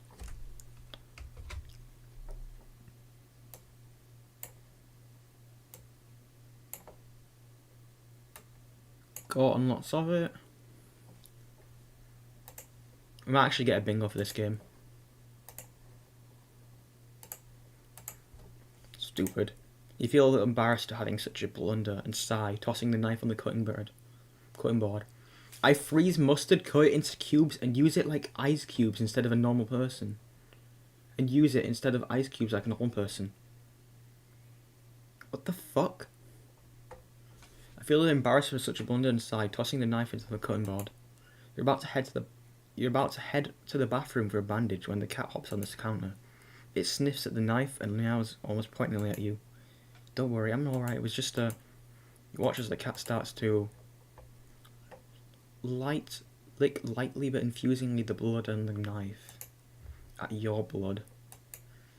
You're so shocked that by the time you come to your senses, the knife has been completely licked clean. The cat sits back staring at you.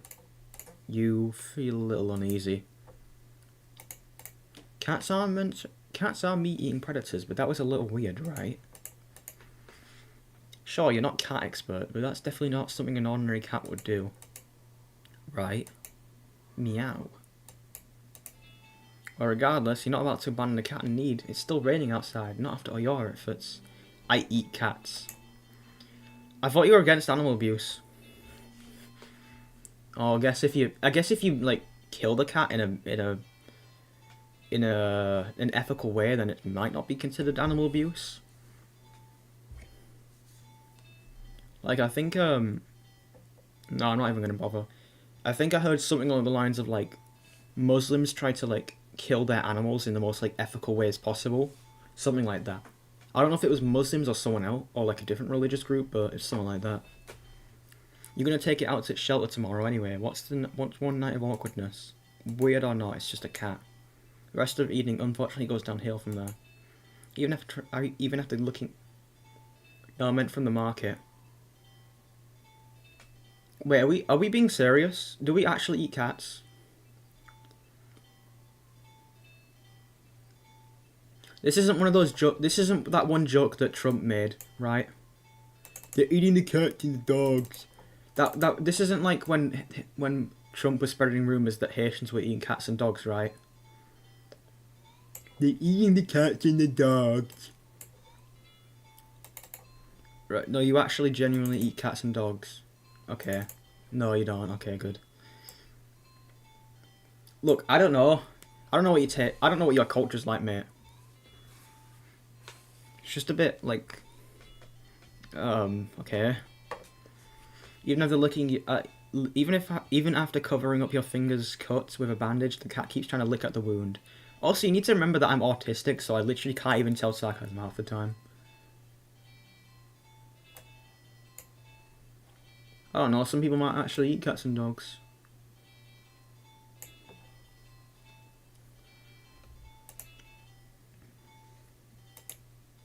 While you're eating your sandwich, while you're cleaning up the kitchen. While you're trying to watch TV. You gently push it away every time, but it's starting to get worried at the strange behaviour. So, what if it's got a taste of blood and thinks you're food now? You're not sure what you'll do if it starts to get more aggressive. You keep thinking about the cat food sitting on the corner, untouched.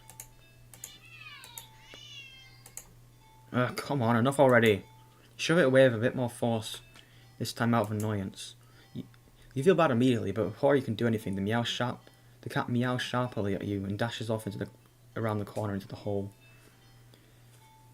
If that's how autistic people act, then I don't think I'm autistic. No, you don't understand. Not everyone has the same... Autism is very different with everyone. Some people do share similar traits, obviously. But, like, autism is different in everyone. Not everyone has the same breed of autism. My autism is media. My autism is unable to tell sarcasm at all, basically, unless it's completely obvious. Unless sarcasm is like completely obviously obvious, then I can't tell what sarcasm is.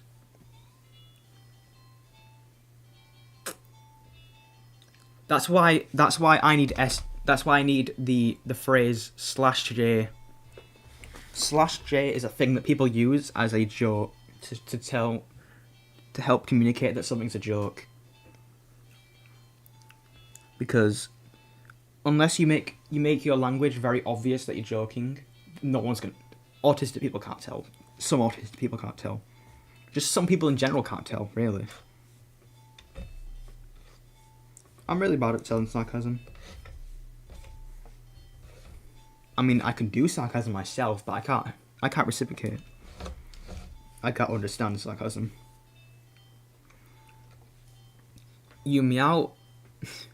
You know, the funny thing about you saying that, Minos, is that this cat is probably a demon. This cat is probably cosmic horror. I think one of the warnings was actually cosmic horror, so we're in for a good time, aren't we? You sigh deeply. At this point, you're just worried that if it's going to take a bite out of you in your sleep, maybe a vet will have an idea on how to calm it down. You can only hope. You don't have many options left other than tossing the cat out into the rain. After finding the number of a local vet, you pick up your landline and the lights just went out. Great, just great. Rain must have knocked the power out. You check your cell phone only to find out it's missing out batteries. You must have forgotten to charge it before leaving out earlier. The outing you had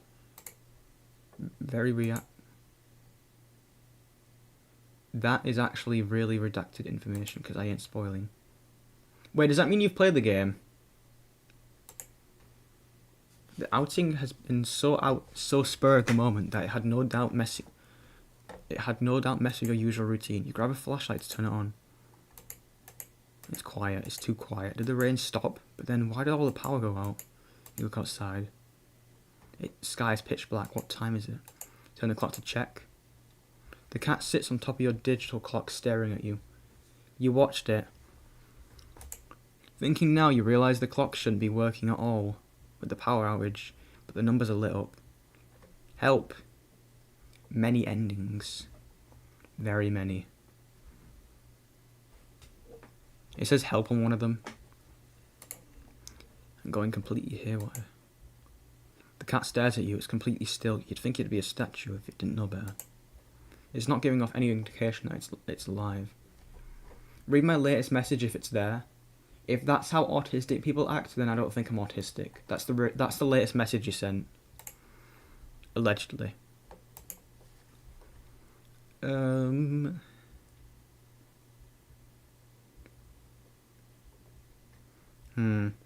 What do we want to make the free space, guys? For context, why my cat is a demon?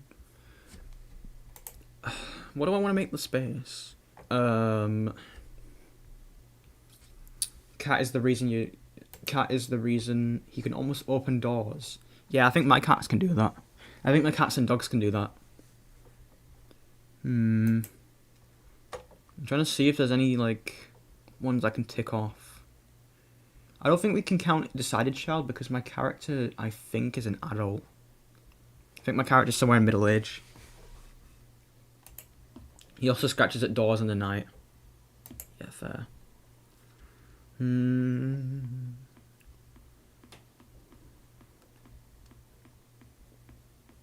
Light source needs batteries or fuels.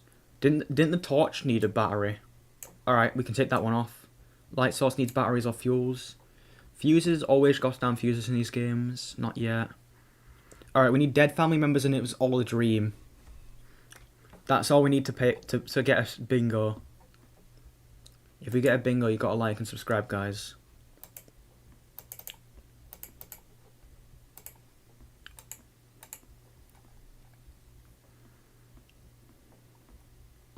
It's eyes. This isn't normal. You're afraid. You want to run, but you're afraid of letting the cat out your sight. It's just you consider tossing the cat out after all. But as soon as the thought enters your head, You feel a sudden urge to vomit. Those eyes, it holds you still. Even with your flashlight trained on it. Its pupils are large, round inky pits. Flashlight flickers. And the cat is gone. I once heard about a guy that dipped his willy into a peanut and then let his dog lick it off. Okay. He almost cut my artery on my left arm. Oh my god. Fear immediately grips your mind. Hold on.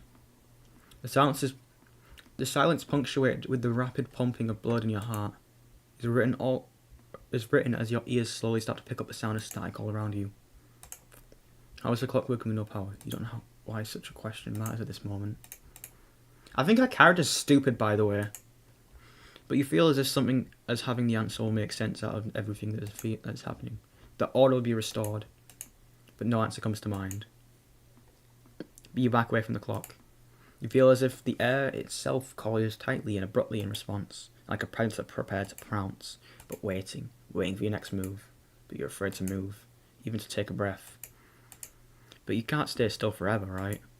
Whatever it is watching you, you can already feel its impatience. It's too eager.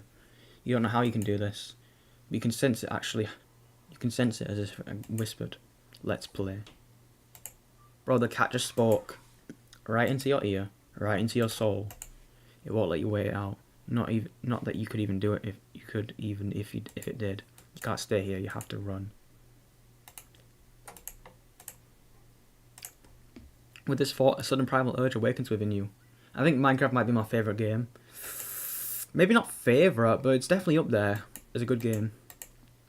You're still weak from the fears gripped in your mind. The legs tangle together under you in your haste as you fall to the ground. A sharp pain explodes in the centre of your foot. At first you think you've broken your ankle, but something warm and wet trickles down the length of your foot, pulling underneath it. You hear the sound of metal scraping on tiles after skidding across the floor as if it had been kicked. Winded from your fall, you look up in a daze and see the object glinting in a sharp light coming in from outside. The light pouring in from your now open front door. Thoughts of how, when, who, what in regards to your inexplicably open door screech to a halt. As your brain finally identifies the metallic object you've been staring at. It's your kitchen knife. And still tinted red from your earlier blunder, but that's not right. Wasn't it completely licked off by then? You gulp dryly at the pain in your foot. You have barely any time to wonder how the knife ended up in the living room to be stepped on. Instead of resting on your cutting board in where the kitchen you had left it. When you spy something in the darkness, just beyond the knife, it spies right back at you.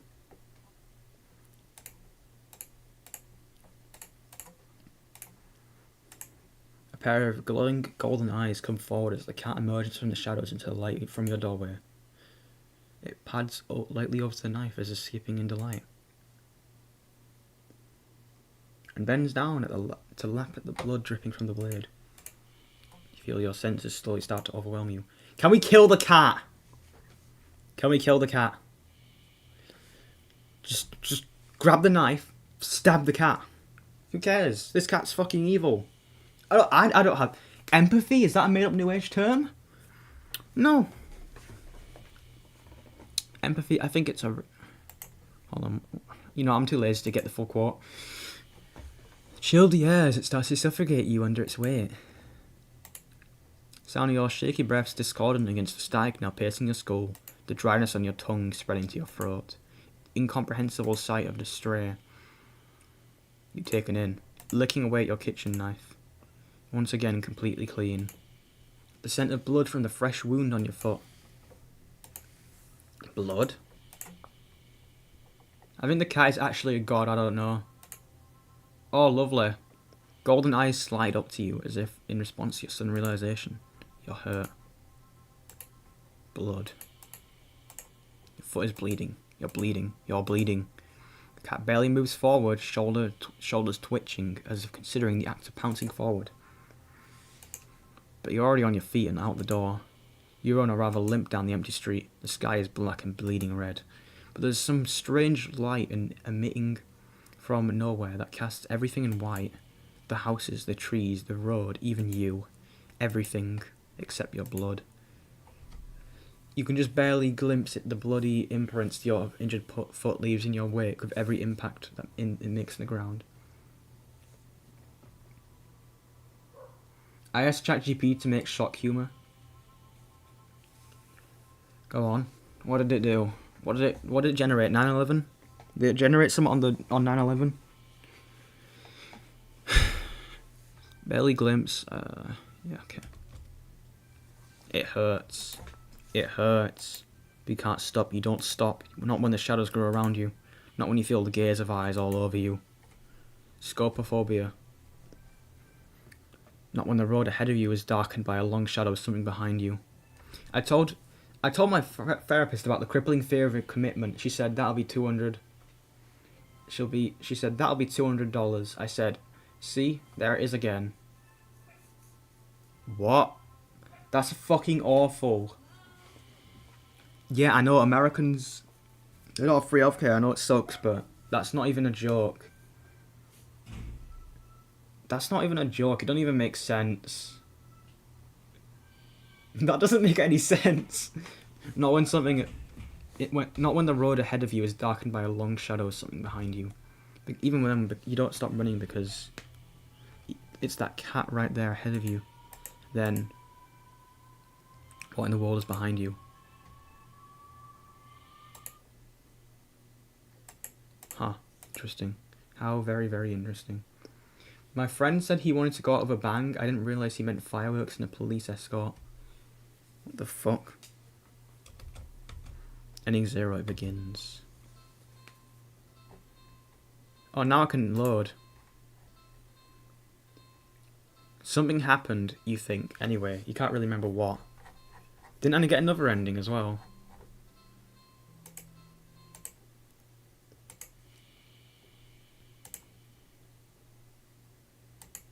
Huh. Interesting. How very interesting. Is that the end? I'm sorry?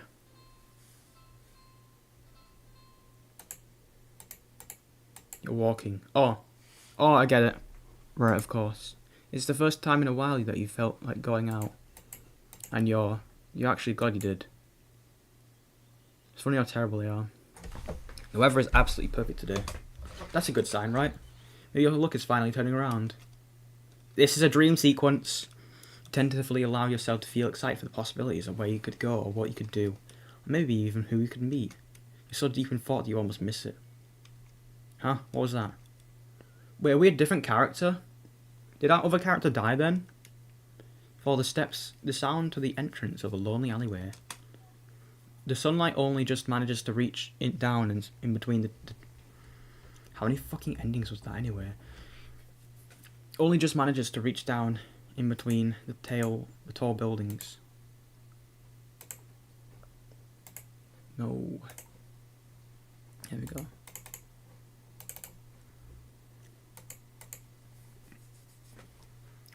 Between the tall buildings on each side. You timidly enter the alley and walk forward. The loose gravel and scattered debris on the ground softening your footsteps. Finally, a sound source comes into view in the warm, almost ethereal light of the alley. At the end of an alley in a big cardboard box is a cat. Guess that should have been obvious. It's an interesting looking cat. Didn't we just do this? Yeah, okay. I'm gonna fucking kill that cat in a minute. It looks so familiar, right? Then again, it is a cat. Not many different ways for a standing black cat to look after all. This one sure is a cutie though. Just look. It's not even glaring at you, hissing at you for getting this close, like the other stray cats. It's just sitting there patiently, waiting for you to do something.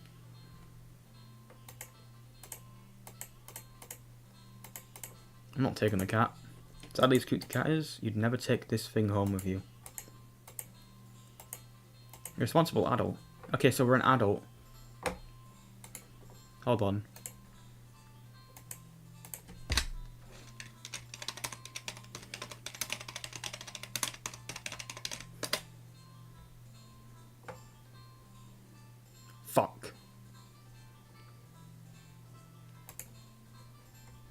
I literally can't even tick off decided child anymore. I can't tick off decided child. Meow, you are. With rent and bills to pay for, not to mention you need to buy food and survive as well. Not you could care for a cat long term, right? You could barely afford this. Look out on your day off. What to do? You're not ready. Cat must be angry, right? I tried to microwave my thoughts to make them warmer, and now the smoke alarm keeps reminding me of my ex. Okay. Yeah, just stop. Just stop bothering. AI is shit at everything. Can't imagine that it had much to eat, so if it's attached to boxes in. Doesn't seem very malnourished either. Surely it must have left the box to search for food then. For the reason, something in the back of your mind tells you that's not the case, and not to think on any further. Well, either way, you can't enjoy your day knowing you've left a hungry cat. Especially since you know you could have done something to help, so what to do about the hungry kitty?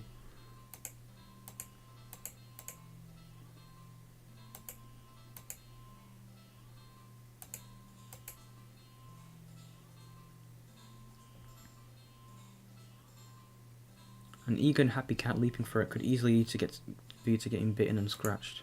In your right pocket, a bar of chocolate.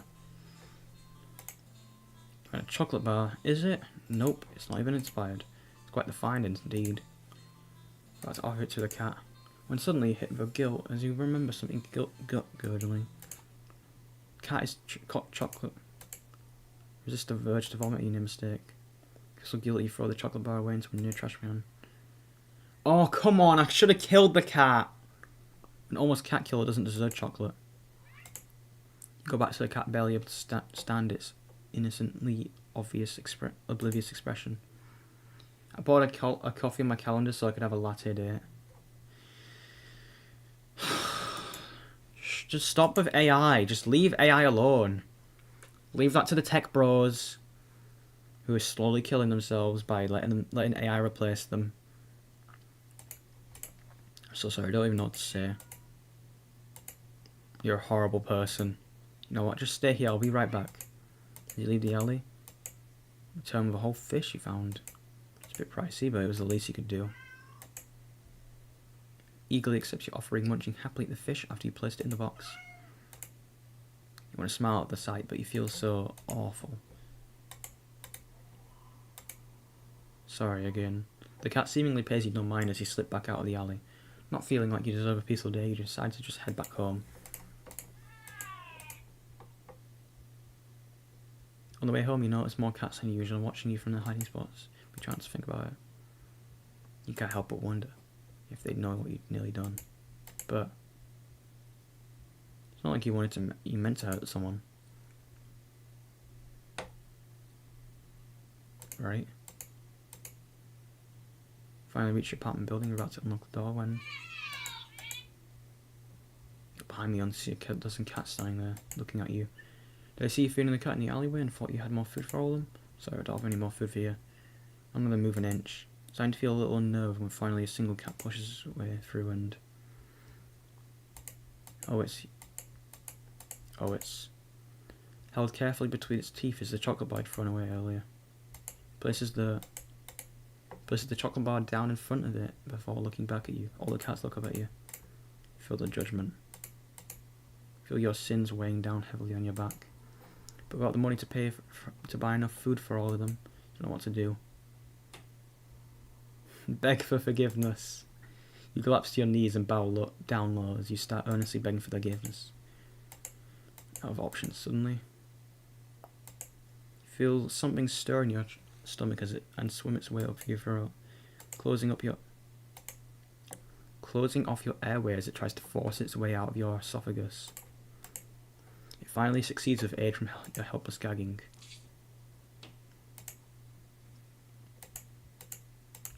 Lying on the ground in front of you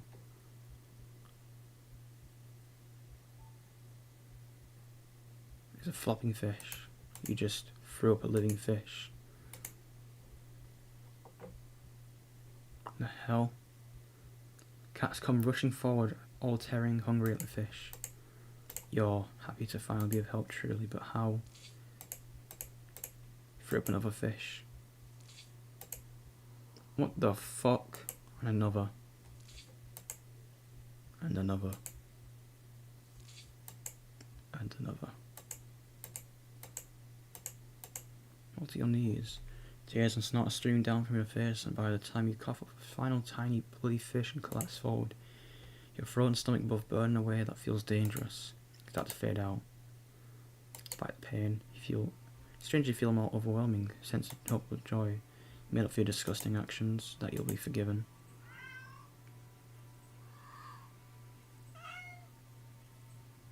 Okay, now I'm not a cat person anymore. Trying a cat, how do we function really a fish? It fills your ears. Then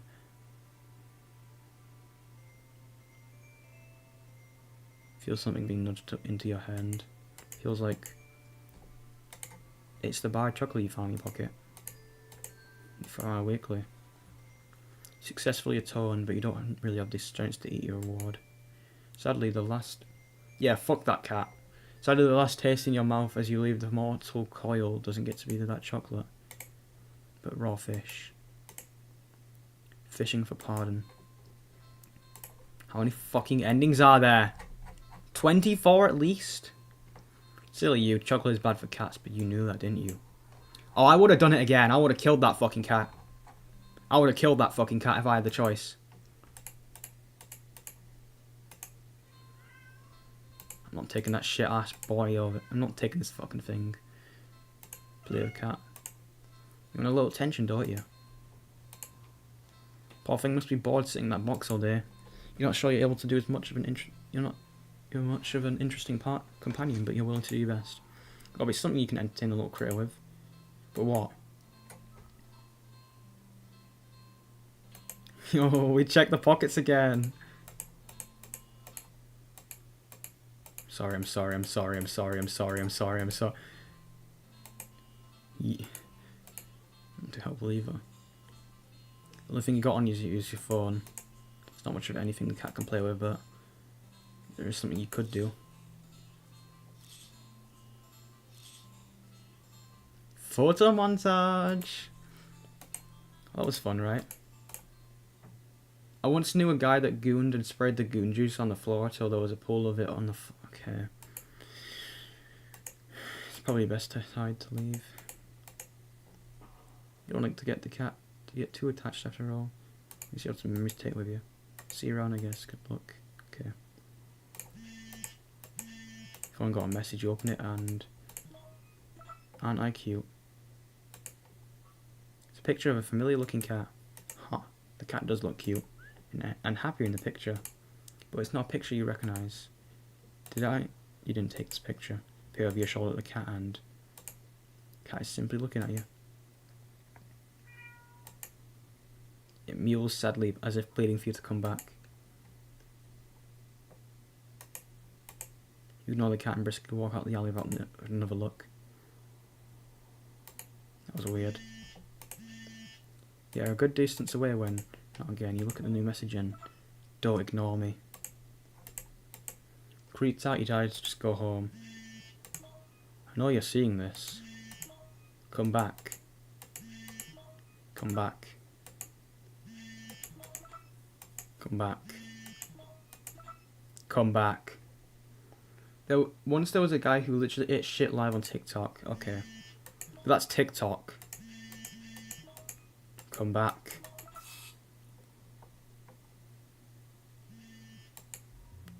Can see you. Can always see you. Can't hide. I'll always find you, woo. Alright, it is a furry. Alright, we can add cosmic furry horror to the list.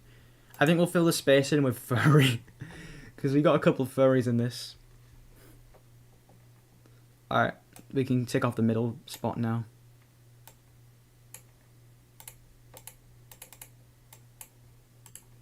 Here's the middle spot. Here's everything so far. It's looking quite good. And on Facebook as well. Okay, lovely. Do I really want to know about a guy shitting on TikTok and Facebook? You know, both shit apps, by the way. No one actually likes TikTok and Facebook. There's nothing else.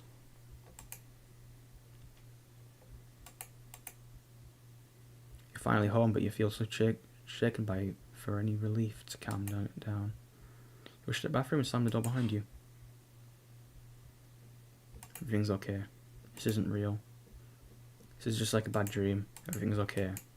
You fumble in the dark to turn on the sink and splash your face with some cold water, hoping it'll calm your mind. Because that's all they are, right? Hallucinations. Really regretting leaving home today. You must have been overworking yourself more than you realise. Yeah, that must be. You jump as your phone alerts you. That's an iPad, by the way. That's like an iPad or some shit. Your phone alerts you to another message received. I'm ignoring that shit, mate. You just can't look. Keep your eyes squeezed shut. Your fingers tightly grip the sink. In your mind, you beg whoever or whatever is doing this to just stop already. Just put me out of misery. Not this quietly. You don't really mean it. You don't. But as the word takes shape in the darkest corners of your mind, your phone immediately stops vibrating. You think that will give you relief, but you only feel dread sinking heavily into your stomach. You can feel eyes on you. Puffs of air on the back of your neck. Damp, deep, and slow. You take a deep breath and open your eyes. You look at the mirror. Nothing. You peek around the room. Still nothing. Nothing at all. But you know there's something there, waiting to be acknowledged, for you to accept the fact of his existence. Only then it will dying to give you peace, to free you from a life that is constantly looking over your shoulder, fearing your own image, your own reflection. You can feel its patience, limitless and old. You can't win against the war of attrition. Your lifespan will long expire before it tires you, so... Are we going to kill ourselves? We close your eyes and accept it. All that. As your hand is severed from your neck, you're filled with peace. As your head is severed from your neck, you're filled with peace. Grateful that at least you never had to see it, whatever it was. Headshot.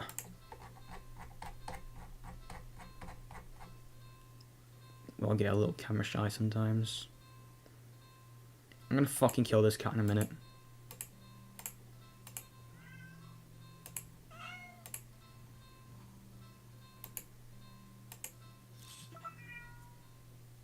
Meow. Alright, now we check our phone. We're shaking hands, you look at your phone. Hi, friend.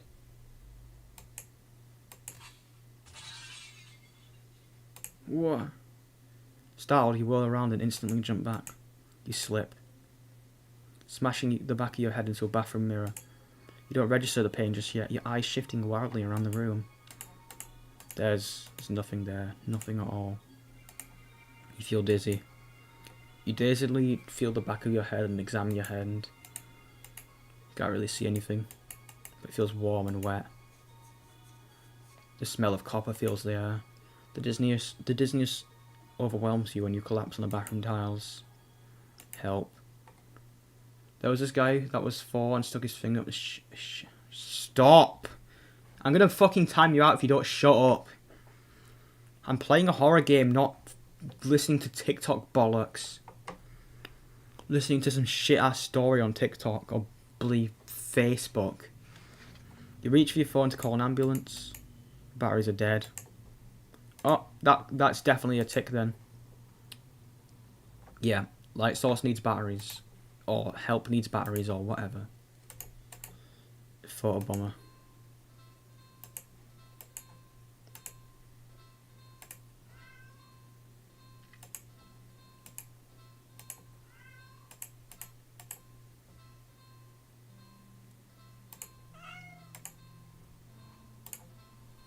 You search around, but there is not really anything in the alley that looks interesting enough for the cat to play with. So maybe, how about a game? You decide on a game that you've known since childhood. Red light, green light. A classic. Teaching a cat how to play might be a bit challenging, but you feel the feline's natural hunting instincts will help it along. You walk to the entrance of the alley, the cat is meowing at you. Don't worry, I'm not going anywhere. You exaggerate your movements, covering your eyes with your hands and turn around. 1, 2, 3. Red light. Spin around. The cat hasn't left the box, tilting its head at you in curious confusion. Try again. This time you go a bit slower. 1, 2, 3. Red light. When you turn around this time, the cat is out of the box. The cat freezes under your stare, as if thinking you can't see it if it doesn't move. So cute. Satisfied that the cat... We're going to get killed in this one, by the way. Watch. Satisfied that the cat is getting the hang of this game, you turn around, speeding back up. 1, 2, 3, red light. Turn around. The cat is a few steps behind the box now, peeking out from behind a dumpster. Its eyes are trained rather intensely on you. Well, at least it's having fun. Turn around. Feel a sudden chill run down your spine. Feel silly. You can't help counting a little faster this time. Red light. Look at the cat. It's halfway down the alley close to you now, but it's as if the perception of what you're seeing is off somehow. Doesn't the cat seem a little bigger? Its pupils are thin slits now. Something's not right. Cat meows at you again, but it sounds much deeper than earlier. It's crouched down as if poised to lunge forward. Your breath shudders a little as your heart starts to race. Your foot instinctively steps back. You know, cat looks impatient. It wants you to keep playing, but you go up and turn around, swiftly counting and turning in as you gasp out. Red light. You find yourself staring at a long structure of black fur. You slowly look up and up and up. You see a giant shadowy figure leering down at you from its position hunched over you. Fangs dripping with saliva, claws crushing into the concrete walls of the alley. Its glowing eyes are unblinking as they look back at you. The cat is waiting for your next turn, but it's so close. If you turn around, you don't want to play anymore. You keep your eyes trained on the giant looming over you. Take a step back. No, that's cheating.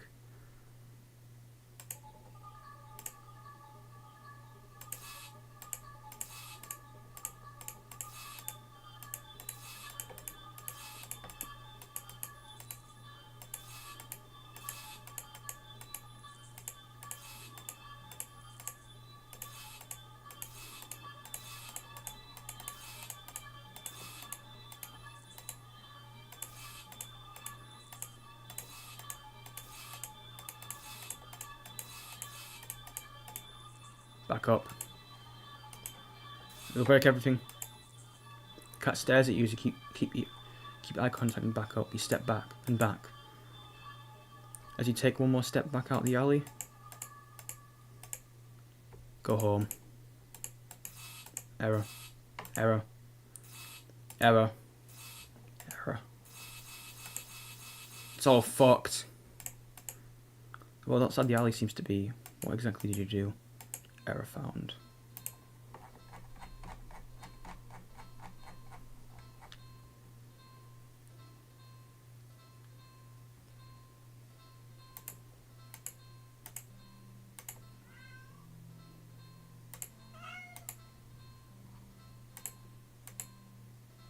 Those stories are from YouTube, by the way. Oh, so it's fake.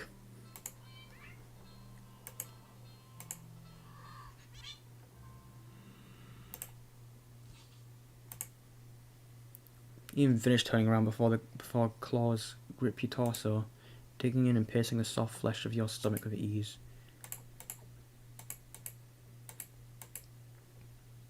As you're lifted into the drooling, gaping jaws above you, you can't help but think there must have been another way out of this.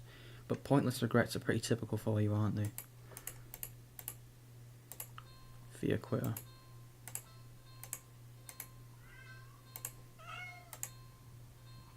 Around the area.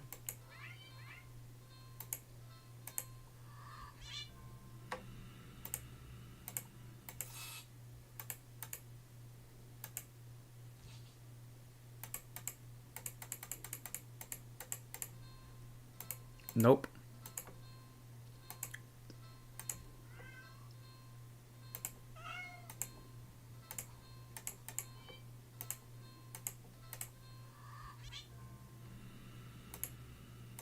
What happens if we fail this part then?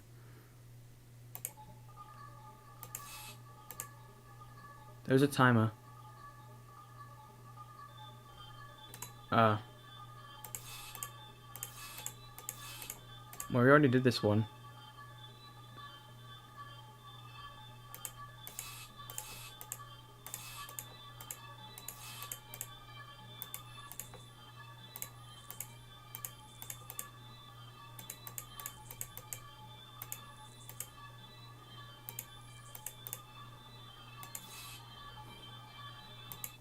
You just die in that one.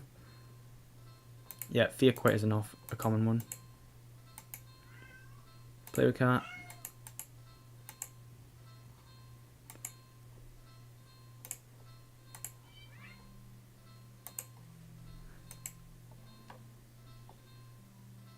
Yeah, I was gonna go play Minecraft. Alright then.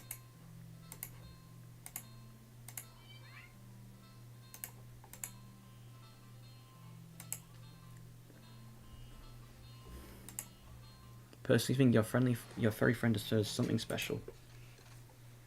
Be right back, okay. You could complete the alley and rush to the nearby pet store. You browse all the different toys for cats. There's so many to choose from. Plush and... Stop spamming! Alright. I'll time you out. You know I'm putting you in timeout. You can't just spam, mate. Shit accident. Well, I'm gonna have to time you out for that, you know, you're just spamming. Why won't it let me time you out anymore? Whatever. Is it because you're mod? Do I really need to unmod you to time you out? No? Really? Fuck me. You know, I'll just... Oh, I know why. Fuck's sake. Hold on. It's because OBS is dumb.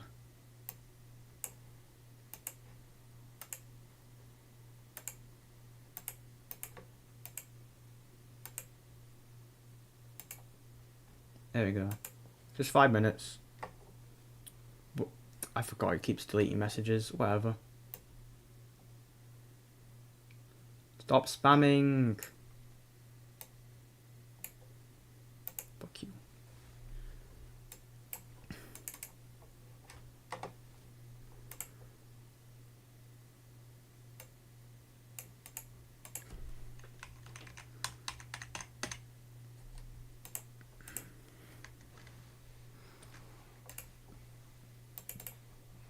So many to choose from. Plush and bright coloured scented catnip. But you realise most of the toys aren't meant for a cat to play with alone. You can't stay in the alley playing forever. You can't exactly afford to get another cat as a playmate. That's it. You know exactly how to get it now. What to get now. After a quick successful search at the store, you make your purchase and run back to the alley. Rush back to the alley, eager to show off your find. I'm back. Ellie looks even gloomy after spending time in direct sunlight. Makes you feel much prouder of your gift. Skip towards the cat and dig in the store's plastic bag. I've got something for you. Cat leans up, curious to the bag's contents. Pull out your gift to the cat. Ta-da! It's a small cat plushie. The plushie is a light orange cream colour with burnt sepia stripes, making it resemble a tabby. The synthetic fur is soft but not unrealistically so, and the large eyes are a pale green, more subdued than you would have expected from a toy. You know, Mucka, you're already going to play the game anyway, so you're going to play Minecraft anyway, so you don't need to chat. And the large eyes are pale green, more subdued than you would have expected for a toy, but there's no denying it's a plushie and the thoughtful details make it almost uncanny to the real thing. Which makes it perfect. A companion for the cat, and one you could actually afford. Win-win. That's not all. You give the plushie a little squeeze and... meow. Cat looks unimpressed. Well, you think it's cute. Guess your purchase wasn't so successful after all. out of options, lower on cash. You awkwardly place the plushie out in the box next to the cat. You get up and turn to leave. You're a few steps away when you hear an electronic meow behind you. Huh? Turn to see the plushie on the ground next to the box. Cat is watching you. You ungrateful little monster. You have an annoyance. You're welcome. Shaking your head, you turn to leave once again. When a sharp pain lances up your arm. Crying up, you grab for your arm only for it to fall off. Oh my fucking god. They made it look like fucking plushy cotton. They made it look like polyester or some shit. Stare at shock of your severed arm on the ground. Got me courage, you turn around to see where your arm had once connected to, only to see not blood, it's cotton. Touching it, the stump doesn't even hurt. That is. So the same thing happens to your other arm.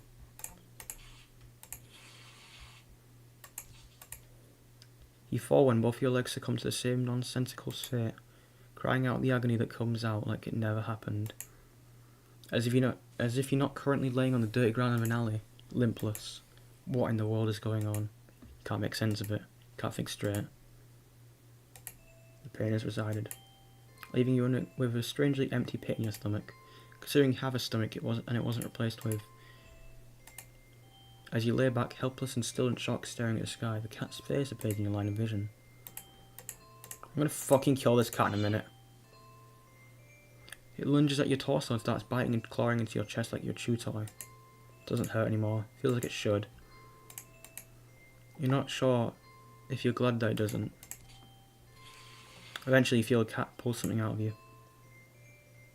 A small doll that looks very familiar. It's hard to tell what that doll is. That's you, isn't it? I'm gonna fucking kill this cat in a minute. I don't care about animal abuse anymore. I fucking hate this cat. I hope it gets abused. Cat hops off you and heads back to the box with its prize. At least you think so. Everything's so dark to tell. You wake up to find that you can't move an inch. You look around, you can't even breathe. So none of those realizations seem to be a problem. All you can see is the face of a familiar looking cat curled around you, purring in its sleep. For some reason this doesn't bother you. You're not sure why you feel like it should. Try to latch onto thoughts in your head that feel like memories of another life, another time, another you, but the thoughts slip away like forgotten dreams. Oh well, that's fine, isn't it? You're just a doll after all. A doll's role isn't to have silly thoughts or to remember unimportant things, but to be a companion. Don't know whether the cat's contented purring to even performing your role perfectly. You're filled with an overwhelmingly strong sense of pride at this fact, and so you too feel content. Bro, this is just fucking weird. Is this a fetish game?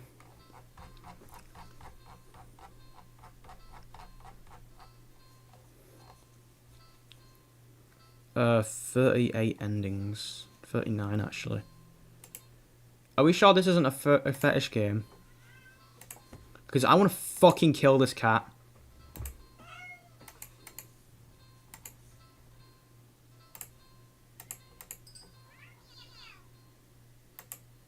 Sigh and go over to pick the stuffed toy. You really do want just attention, don't you? Hold the cat doll examining a little. Looks a little different. Did it just look at you?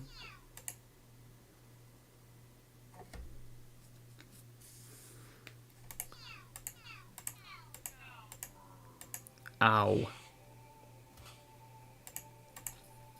The bushy somehow opens its sewn-on mouth before biting onto your wrist. You try to fling it off, but its grip on you is so strong as it drinks your blood, ravenous and frantic. You hit against the concrete walls of the alley. You try to tear at its sturdy fabric, but try as you might, you can't seem to hurt it or make it stop. This is a toy after all.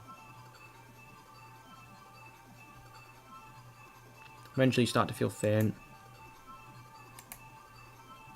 enough to collapse to your feet in defeat. To your knees in defeat. The stuffed doll is drinking more calmly now, as if its previous aggression had been the mere reaction to your desperation. It seems satisfied you're no longer putting on a fight. You think you blacked out for a second, because you was just sitting there next time you're conscious. Because though you're still sitting there the next time you're conscious, your eyes are closed. You feel so weak. You have to use all your strength just to pry open your eyes, and when you do, you see a kitten. Its fur a familiar orange cream with burnt sepia stripes. It's lapping at your wrist. The kitten lifts its head up and looks at you with piercing pale green eyes. It mews at you with a high squeaky pitch, mouth covered in blood. It would be downright adorable. It would be downright adorable if you wanted to die from blood loss. The cat strolls into your line of vision and picks the kitten up. Gives you an indecipherable look before turning away. I'm gonna fucking kill this cat. Cat carefully picks the kitten back to the box and starts to carefully dustily clean it. You swear and find yourself before, and can't right yourself before falling to the ground. But it would seem that in the end, you had gotten the cat playmate after all. I'm gonna fucking kill this cat.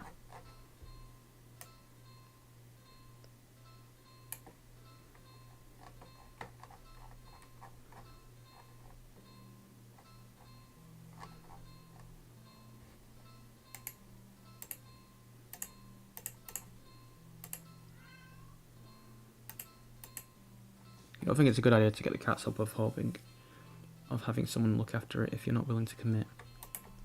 Or if it gets attached and somehow tracks you down back to your home. You'd never get away from it then. Sorry. See you around, I guess. Do not take this cat. Do not take this cat home. I think it might be a fetish game. You stand up, the cat watching your every move. You make it halfway out the whole alleyway. You know, this game is giving me vibes that I do not want to say. This game is pissing me off, and it's giving me the same vibes that I get from oh my god, what was it called? Boyfriend to Death 2. That fucking game is so shit. And it's just gross. This game also feels like that, but I mean, it's not as bad, but I still don't like it. That plush thing was some kind of... That was like a kink, that, I'm going to be honest. Very nice. I mean, I guess Boyfriend to Death was a worse game because it had that stupid... All the characters in that game were fucking stupid and rapists. There were stupid rapists who fucking drowned you in the butt for having a shower. Fucking hate those stupid cunts. I hate that game so much. This game isn't as bad, but it still pisses me off. Make it halfway out the alleyway and the cat almost... I'm gonna fucking kill this cat in a minute. Aw, boo-hoo! I fucking hate you! I'm gonna fucking kill this cat in a minute. Ignore, fuck off. You leave the alleyway and continue on your way. What was I doing? In all the excitement dealing with your furry dilemma. Forgot you still haven't decided what you were gonna do for your day off. Oh. I'll go watch a movie. It's been a while since a film that came out that looked interesting enough for you to drag yourself to a movie theatre. There's a showing of one such film at the old theatre. The movie was a bit too niche to be picked up by the cinema that was open right across the street. It's okay though, you're not exactly a fan of the crowds. Nothing. So this is the one that kills me. Watching a new movie. Yeah, go on. Eagerly buy a ticket from the kind old man in the booth and head inside. The barn of any trace of people in the decor looks like it hasn't changed since the 80s, maybe the 70s. But it's what you're counting on. You consider buying some popcorn, but can't help but be concerned that everything in the concession stand might be expired. Move and walk through the halls, finally locating the theatre designated on your ticket stub. As expected, the theatre your movie will be playing in is completely empty. Oh, so I'm going to die in this one, aren't I? Pick a spot right in the middle, even counting the seats, take into consideration the gap of the staircase. Settle in, the dim lights fade, and before the screen focus on, no commercial or trailers, just the movie begins. Please, you shrug and let yourself get immersed in the opening scene, just so you get into premise. The doors open right behind you, and you're momentarily casting light into the room and ruining the atmosphere. Hold a frustrating establishment side. It is a published establishment after all. Blizz can't exactly afford to stay open if you're the only customer. Just to refocus on the movie, but you find... I found a description of the cat. It's sadistic, eldritch abomination. Yeah, I want to fucking kill the cat. I hope the cat gets abused. You tried to refocus on the movie, but you sense the new presence slowly shifting around the theatre for heading in general direction.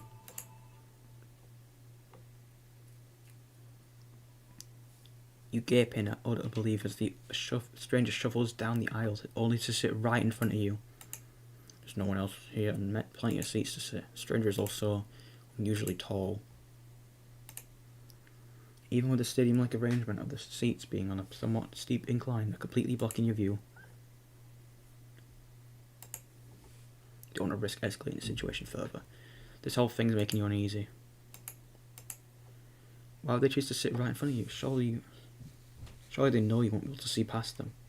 Shaking your head with passive-aggressive scoff in the stranger's direction, you reluctantly pick another less perfect seat in the theatre. But as you settle down, you see the person get up and sit right in front of you.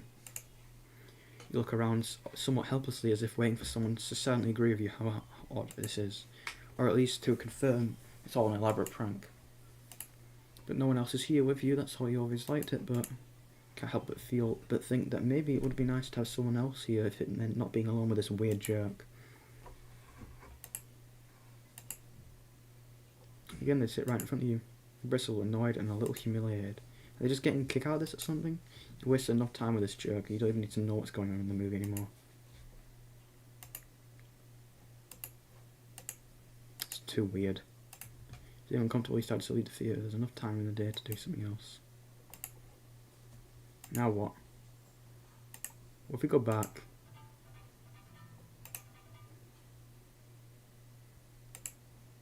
Here at confrontation, you can already feel your palms starting to sweat at the idea of it.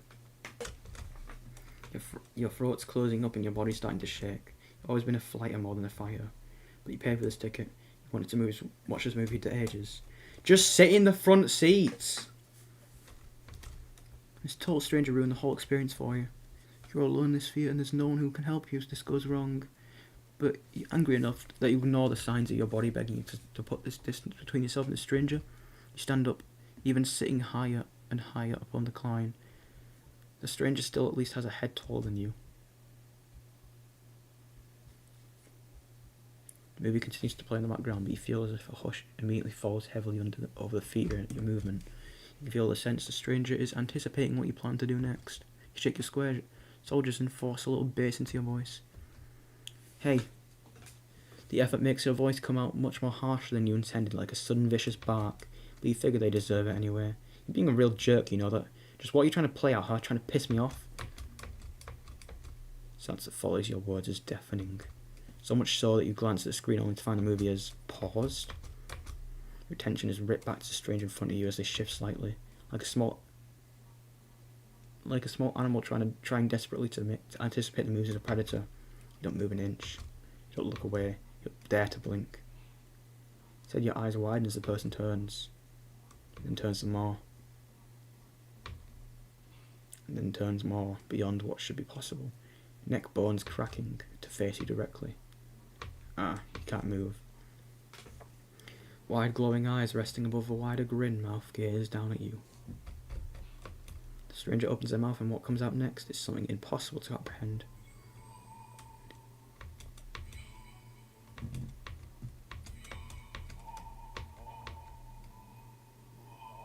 Your voice is endlessly deep and creep. The voice is endlessly deep and creaks like a weighty door, foreboding and oddly metallic, alluring. But it also snaps you out of your terrified trance, and before you know it, you're already out the door. You run through the halls of the empty theatre, looking for the exit. You feel as if something's watching behind, but you're afraid to look. The exit is now in sight, and you sprint towards and burst through the doors. Look around frantically and try to spot a crowded cinema across the street. People, that's what you need, safety numbers and all that. Without thinking, you rush to the street and with a sinking sensation crawls down your stomach, compelling you to look behind you.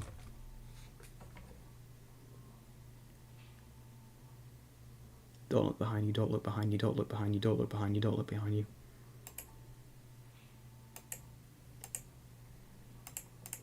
Despite your resistance, you feel your head turning to look back at its own accord. While in the middle of the street, you catch a glimpse of a grotesque-looking person standing behind the glass doors of the old theatre, watching you intensely, cradling something in their arms, something familiar. But... I feel like I reckon it. Did they use that? I'm trying to think. There's a sound effect that I'm thinking of.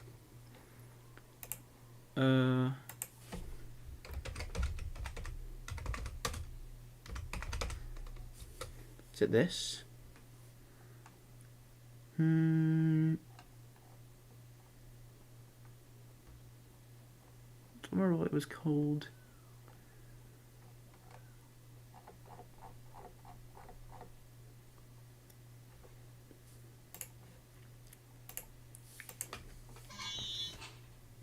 Did I just get ran over? There's a truck speeds forward and crashes into your body. Lovely. I'm gonna fucking kill this cat in a minute. Dung dung dung dung. You're killed on impact. Your body splattered across the road and crushed further under the heavy tyres. Poor screening arrangements.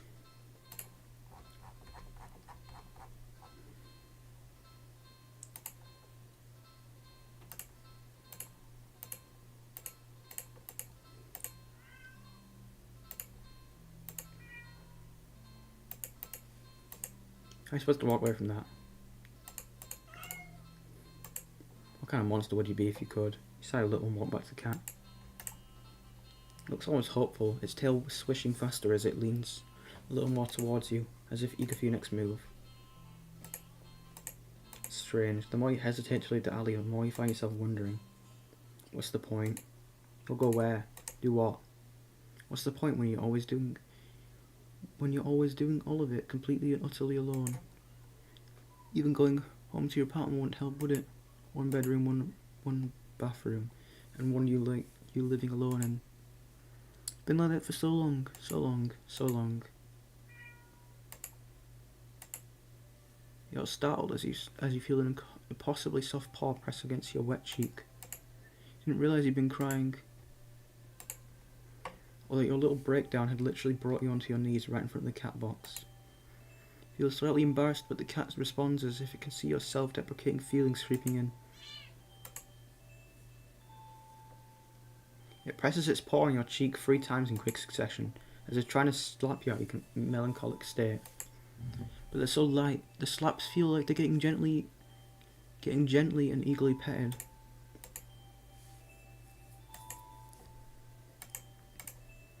You can't help but laugh a little. I can't believe I'm having a meltdown in a dusty old alley with a stray cat comforting me. You smile and show your gratitude with a scratch to the cat's chin. I'm fine, really. It just happens sometimes. I really do like being alone most of the time. It's the only thing I feel comfortable being myself, you know. But I get lonely every now and then. It's easy to ignore when I'm keeping myself busy. So I pushed myself to go out today, I think. Maybe I was hoping to make a friend or something. Thought that would be a good idea. Thought that wouldn't be a good idea.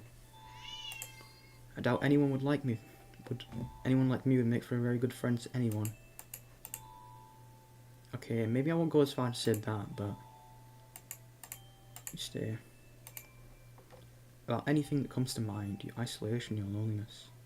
You stay and just talk to the cat. About Anything that comes to your mind, your isolation, your loneliness. So your many fears, your losses, your emptiness. Although the longer you stay there, the smaller that one significant emptiness feels. It's been so long since someone just listened. Your words shift to general topics, your hopes, your dreams, happy memories of the past. As you talk, you don't even notice the once cold concrete walls of the alley become flesh-like, warm and pink. Its softness slowly engulfing the both of you. The sound of your own voice feels hypnotic as it reaches your ears, encouraging you to speak more of the depths of your heart in the open. You give in easily. When you run out of words, you're not sure how long you've been sitting there, but not knowing doesn't seem to bother you. Still, a strange question enters your mind. Do you even go home? I don't want to do that. I'm too tired to move. Pouring out your heart and soul has taken a surprising toll on you, but you have no regrets. Happy. You don't think you've ever felt so heard, so seen. You lean forward to rest your head on the box. You don't feel the rough cardboard you were expecting. Instead, you find yourself resting on a mass of something. Something soft and slightly damp and warm. So warm. You can't find it in you to care what it could be. Feel tired. Close your eyes. Get the feeling you'll probably never open again.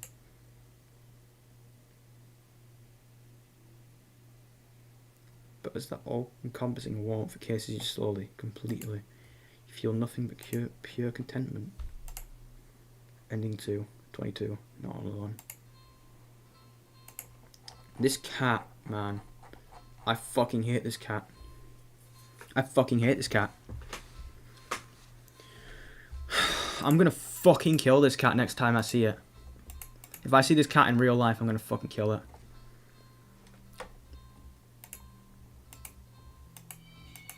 Shut up, no one cares.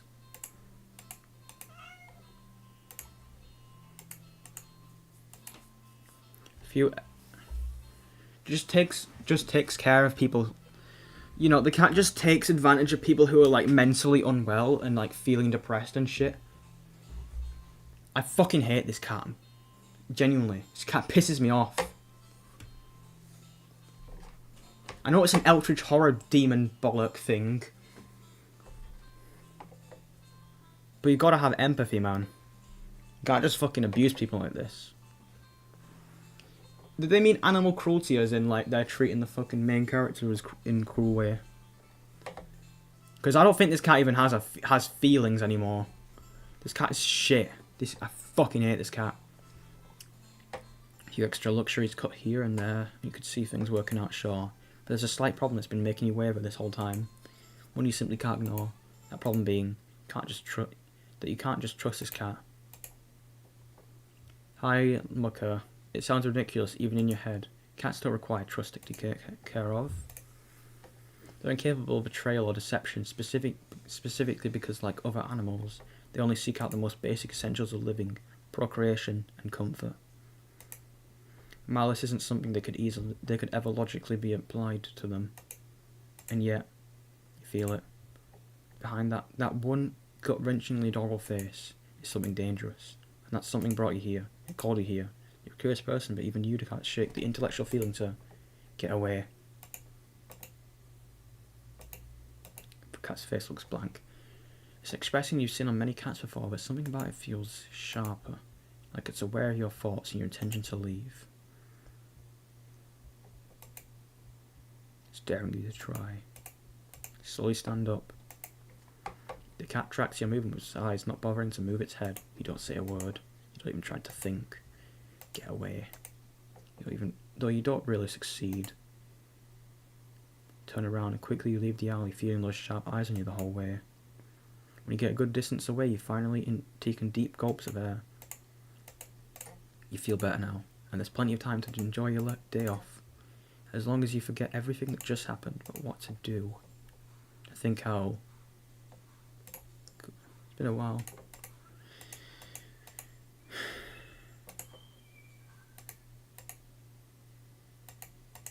What the... How'd you get back here? Get away from it, get away from it, get away from it. Leave the alley quickly. What now? Go to the new cinema. You don't know why? You know what, yeah.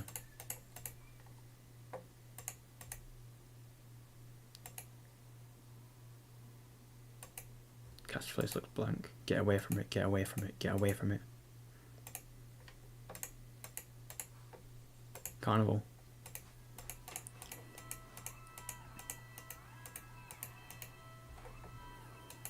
See something new. Attraction never seen before. A maze of funhouse mirrors? Sounds a little kind of lame, honestly. There's not even a line to get in. Then, what else is there to do? Enter the maze. You enter the maze. Cat's face looks... Get away from it, get away from it, get away from it. In the alley quickly. What now? I think I'll go to the dog park.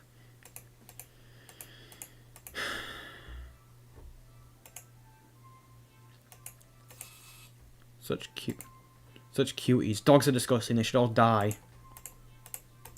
You decide to move on. Dogs are so adorable. You want to pet every single one of them you come across. But you know, not all owners are cool with strangers just walking around manhandling their pets. Not all dogs appreciate it either. As you stroll around the park, trying to exude a warming aura that will beckon one of these cute doggies to you. You don't have to wait very long. You stop as the smallest, cutest puppy you've ever seen scampers up to you, blocking your path. Puppy. You pick up the puppy and...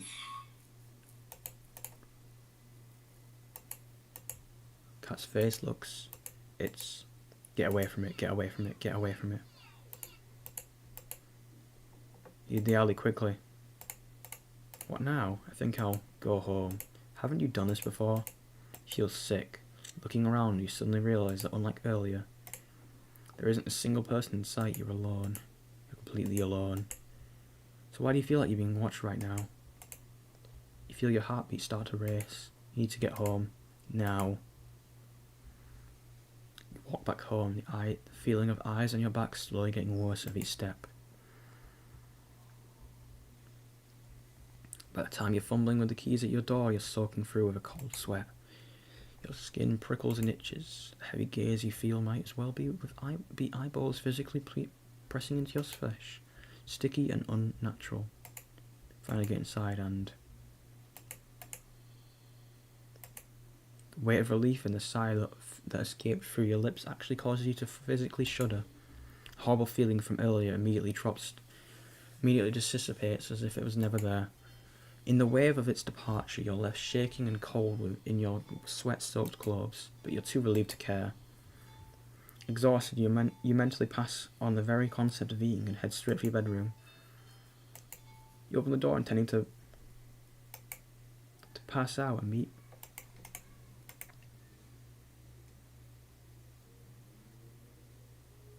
No, again. No. No. You back up in fear. Eyes turn on the cat and its horrifying grin.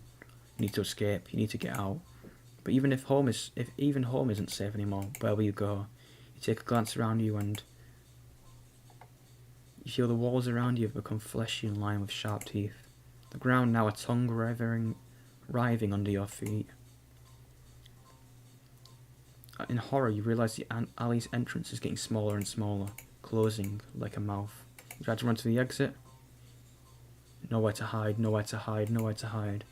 But trying to run on the tongue slows your speed significantly and you trimble and stumble and trip. No. You watch helplessly as the last silver of light from the entrance tightens beyond a size you could never hope to squeeze through. As darkness falls over you, you feel the damp humidity of the mouth around you. The walls of flesh, of teeth, fangs, taking their time to close in. Closer and closer and... Feedback loop. Hold on. Hold on. You try to leave the alley, it doesn't work. You try to leave the alley, it doesn't work. You try to leave the alley, it doesn't. I think that's another one. I think we can add another one to that list. It ends up in a loop. It ends up a loop. You can't escape your sins. Right, nice. Yes, okay,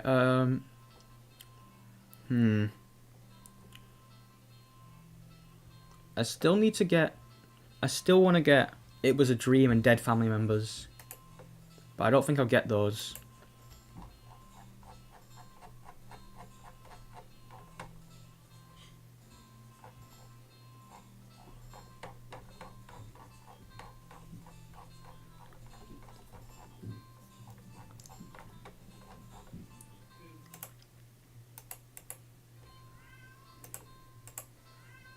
I think that's everything that isn't involving leaving the cat.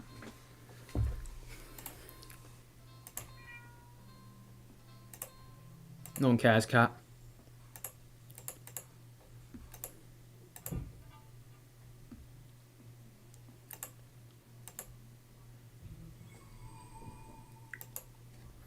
You're refusing to even risk a peer over your shoulder. You rush across the screen to the new cinema theatre. You didn't realise you'd been surrounded by some kind of dreadful pressure until it suddenly vanishes, leaving you feeling a little more than a little shaken. At least breathing comes easier. You think it's within your best interest to repress everything that just happened. Yeah. Deciding to wait for the movie you've been anticipating to be on DVD or streaming, you join the long line outside the new cinema. By the time you reach the ticket booth, you just want to get inside. So you pick a movie at random and take your ticket from the tired-looking teenager manning the booth. The decor is chic and sleek and the inside is bustling with people. It's not what you're usually into, but it's kind of nice not being alone. Even if you feel a little lonely watching families and groups of friends laughing amongst themselves. You'd get some popcorn, but the lines at the concession stand are long and the prices are criminal anyway. You go through the halls and follow the signs to the theatre designated on your theatre before heading inside on your ticket. You sigh at the sight of the absolutely crowded theatre. I'm gonna try to beat Power World on Randomizer. Yeah, I even know there's a randomizer for Power World. You do that, I guess. While I suffer through this game. Once to be told by the person next to it that it's being saved for someone. That happens a few more times before you finally manage to get yourself seated into a seat annoyingly off to the centre of the screen. But the screen is at least visible, if not a bit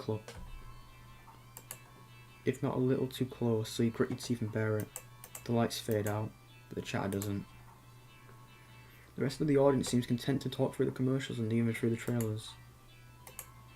Figure the chatter will stop when the movie actually begins, but it never seems to get any slightly quieter as the open scene plays out. You sigh out loud, not thinking anyone would hear you anyway. This is why you avoid movie theatres like the plague. Oh my god, this cat, man. Suddenly the screen changes, showing the face of a black cat. A familiar black cat. Confused murmurs fill the room, but then the cat on the screen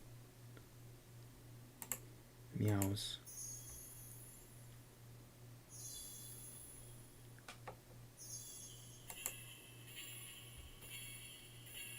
The sound is strange and not like any a cat would sound. Haunting, almost melodic, and layered as if multiple voices of different creatures. Creatures that would probably never say. You're sitting confused and wondering why you haven't gotten up and left to complain to cinema staff. Then you hear it. It's scattered and dissonant at first, but among the crowd people start chanting along with the cat on the screen.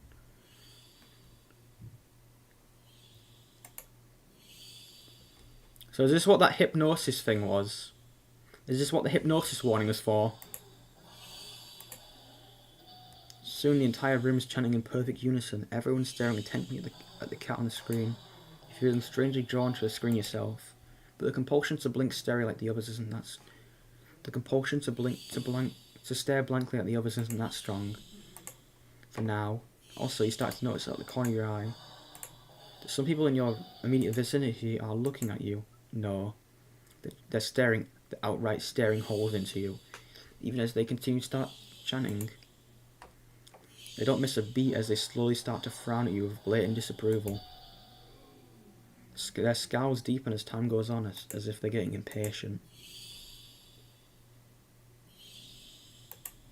This is too weird, I need to get out. Gathering your courage, or perhaps putting your fear to use, you stand up, fully intending to leave the theatre. When everything comes to an abrupt stop, all the chanting stops, even the cats chanting on the screen. You tense up and risk a glance around the theatre. They're all staring at you. Every single one of them. They're not moving, they're not even blinking. You swallow, throat suddenly dry even though a nervous sweat completely soaks through your clothes. You highly doubt that sitting back down will fix the situation. Your legs are shaking under the audience's unnaturally intense scrutiny. But you force yourself to step forward and forward and forward until you finally reach the exit, reach the end on the aisle. You feel their collective gaze even worse on the staircase. All their heads are turned uncomfortably to the left and stare to look at you. The screen illuminates their faces, making clear their blank scowls. They seem even more upset than they had been minutes ago. Identical frown lines digging between their brows. You keep going, the heavy atmosphere becoming more and more oppressive every step. You're so tense with anticipation that you fully expect someone to grab you from behind. No one does. You don't hear any of them even get up. You exit the theatre, trying to hold your breath as the doors close behind you. You briskly walk through the halls, putting as much distance as possible between you and that theatre full of people. Finally reaching the lobby, you just barely manage to catch yourself from falling to the floor as you gulp in huge gasps of air. You expect to feel relief as your breath calms, but you notice a lingering sense of dread that only spikes once you finally notice it. What was its source? You look up, and your stomach sinks.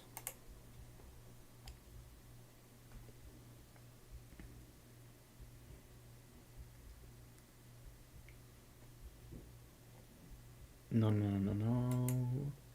All the people in the lobby area of the movie theatre, everyone in line at the concession stand, all of them, are staring at you, and they look even angrier than the people in the theatre. You don't hesitate this time. You duck your head, avoiding eye contact, and leave the theatre. You ignore the glances of everyone in the ticket booths and the lines leading to them. You make your way home. Whenever you dare to look up at someone on the way, you flinch at their blatant anger, fury, and disgust on their face. You think you start to hear the faint sound of a cat's meowing behind you, but maybe kittens. It doesn't matter, you just want to go home. Reach for the front door and fumble the keys, carrying it from the look of pure hatred on your neighbour's face as he stares at you from his door. Finally get inside your apartment, but lock all the locks on the door. You allow yourself a moment to breathe. Now home, your heartbeat calms and your fear slowly bleeds from you, leaving you feeling strangely empty. You pass the kitchen, head to your room and slip under the covers of the bed, trying to fall asleep. Maybe it's all just a bad dream. As your eyes fall into a fitful sleep, sure to be full of nightmares and glaring eyes, you try to ignore the ever-increasing sounds of cats meowing and yowling in the distance outside your apartment. Ending 17, Black Sheep.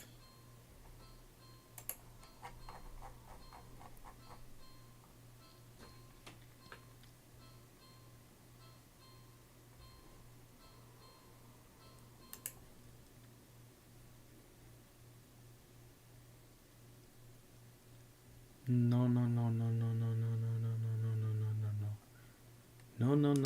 You don't get to look at me. You're just a video game. You're just a video game. You're just a video game. I'm sorry. I'm so sorry. I was just tired of everything. Not you, never you. But I couldn't be the person you deserve. I couldn't ever hope to be. You were so amazing, so smart, talented, and independent. You shined. But in comparison, damn it. So stupid. So worthless. But when it approached me, it didn't want me to. It didn't tell me that it wanted me. It needed me. Maybe that's what I wanted all along. Wanting could be so fleeting, but to be needed, There was nothing I couldn't give to have someone tell me that I mattered to them, that they needed me. You're walking, right, of course. And you're actually glad you did. Maybe looks fine as time around. What we could do...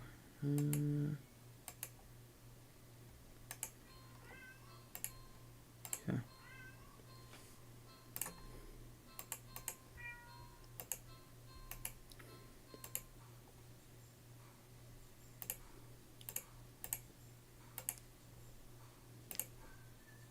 I don't know why, but you don't feel great about the idea of being alone right now. Deciding to wait for the movie you've been anticipating to be available on DVD or streaming.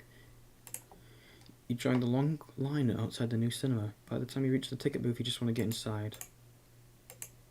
So you pick a movie at random and take your ticket from the tired-looking teenager man in the booth. Try to blend in with the crowd.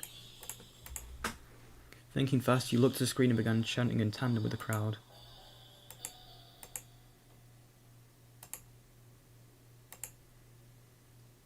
Feel the harshness of the collective gaze starting to ebb away.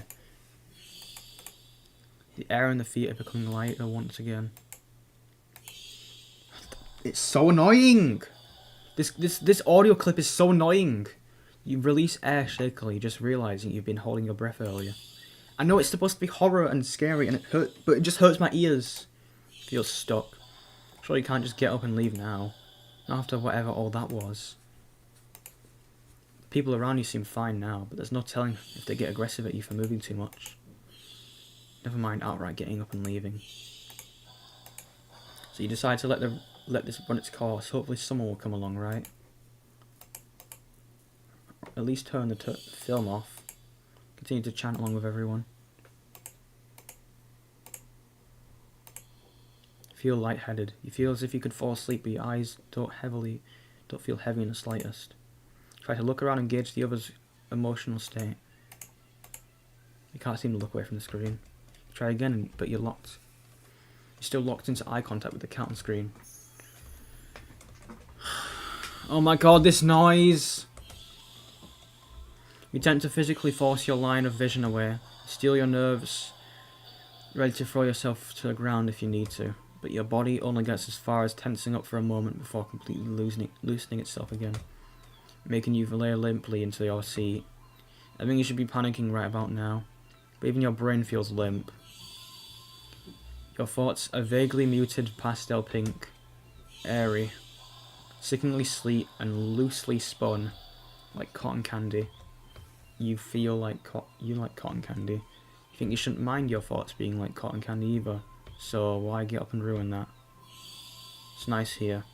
You're more at peace than you've ever felt before in such a crowded room. Still chanted, you've never felt so aligned and in tune with another person, let alone with an entire room full of complete strangers. You're not alone. Out the corner of your eye, the person next to you starts sinking back even further into their chair. And then they sink more, and then more. Not like they're slouching or reclining, but more like they're deflating. Their skin bunches up in wrinkles like fabric, as if their muscles, their bones, have started to disintegrate. Their eyes dim before sinking into their sockets. Their mouth, still attempting to chant, falls over a cut off nya, gaping as the word ends in an awful hiss, a final weak release of air. You muse thoughtfully about whether or not you should be distressed at the sight. But even then, the blanket of peace doesn't leave you. Suddenly, the pile of skin and clothes next to you, see a lump moving forward. You watch in... What the fuck is this kink? The fuck is this kinky R game? You watch in dazed fascination as the lump makes its way to the part of the skin where the head used to be, and out of that mouth crawls a tiny black kitten.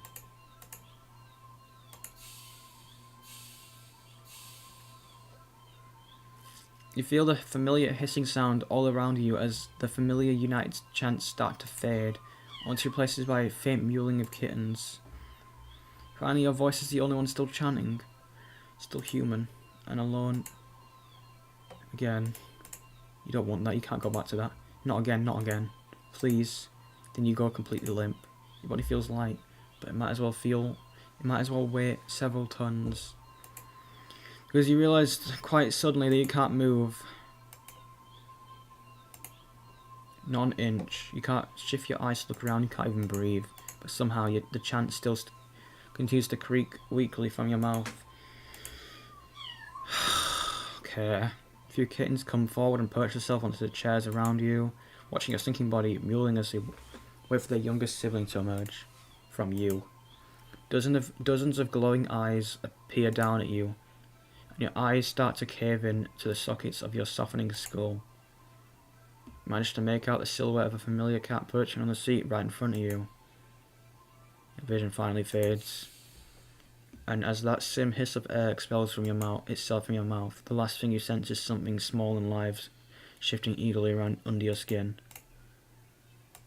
What the fuck, man? Okay, is the person who made this game having a kink? Is this a kink game?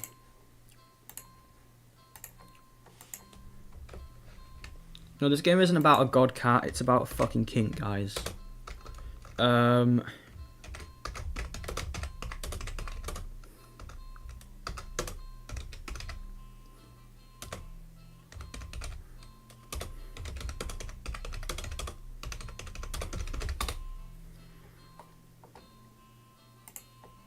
No, it is a kink game.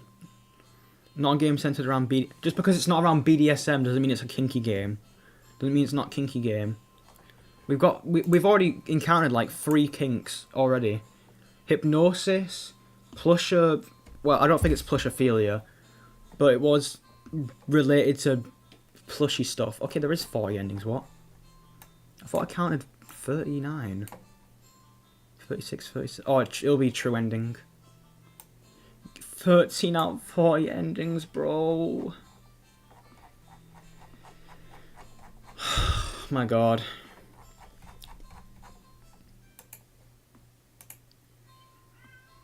I'm gonna fucking kill this cat.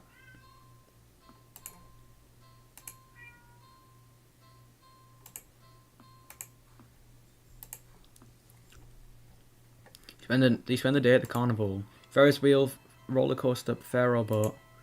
Rides you've been on before. Hoops, coin toss, balloon darts, games you played before. I've played these games. Funnel cake, popcorn, cotton candy. So all the things you've enjoyed before. You're surrounded by groups of people having fun together, laughing, playing, eating, taking pictures, making memories. Then there's you. The sun hasn't started to set yet, still high in the sky, but it will soon. Start to wonder if maybe you should just get home for the day. When you stop in your tracks. See something. A new attraction you've never seen before. A maze of funhouse mirrors. Sounds pretty boring actually. Kind of lame honestly. There's not even a line to get in. Then what is there else to do? Into the maze. A few rooms in and you notice the mirrors aren't all weird.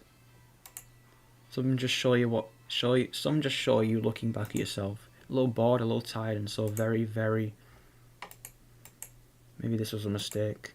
Why did you think going into a maze of mirrors was a good idea, even if it was something new to experience? I can't do this today. You turn around to head back the way you came, only to bump into a mirror. Oh, what the heck? Where's the exit? You try again, only to find another mirror blocking your way. No, to get through these mirror mazes, you just hold your hands in front of you. By the time you're all turned around, you realise that the way you came in is completely gone. Yeah, fair enough. Okay, don't panic. I did keep going forward, right? You step through the only opening you could find and nearly trip over something on the ground. You bend down and pick it up. What's this doing here? In your hand rests a worn-looking flashlight. Curious, you flick it on. Huh, the light doesn't look very... Crap, the lights. Did the power go out, or did the detraction operator forget you were in here? How long have you been in here, actually? You pull out your phone to check the time and maybe call the police. Your phone is dead. You grip the flashlight in your hands. The light emitted earlier, it was dim enough for you to know there was probably not that much juice left. Best reserve it for a worst case scenario or feel your way out. Yep, you can do this. You take a calm breath. Well, forward we go. Well, hello, daring adventurer. Welcome to the mirror maze. How would you like? Would you like to navigate the maze? No, I don't even know you. Okay. No need to get snippy. Let's begin then. 3, 2, 1. Go. What the fuck?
Slightly at first.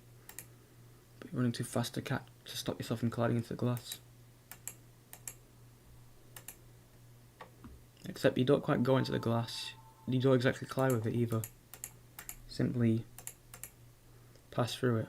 And on the other side you see an endless white void and yourself. Dozens of you, hundreds of you wandering around, aimless, faceless, and empty. So empty and listless, they don't even acknowledge your presence. You try to turn back, but the glass doesn't give. Past the glass. As a familiar black cat walks up and looks at you. I think it meows at you. You can't make out the sound. Tilts its head and walks away. Fuck's sake, the glass goes dark. And it fades away. You watch it helplessly as it disappears completely. Distract with only yourself as company. You beat the maze.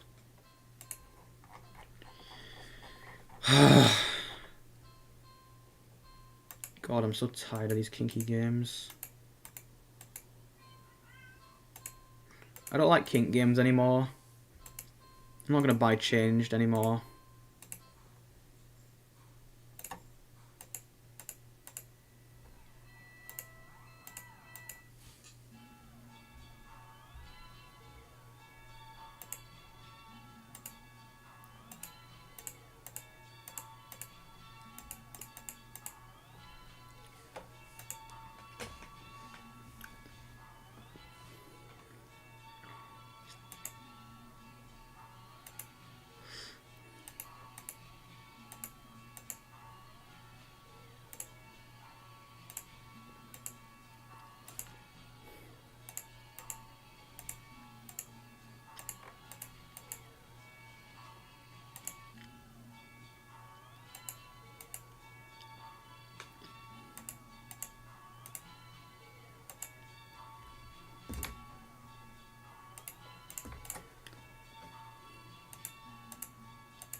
No.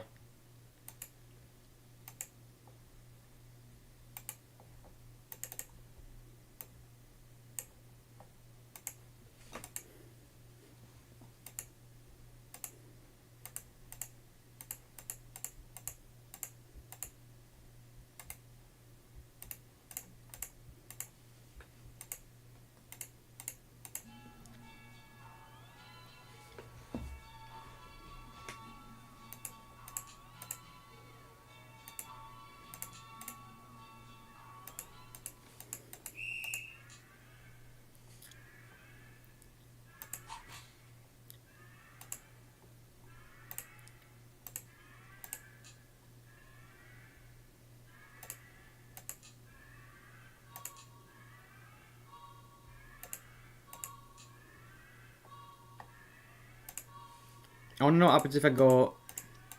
If I go into the right guy.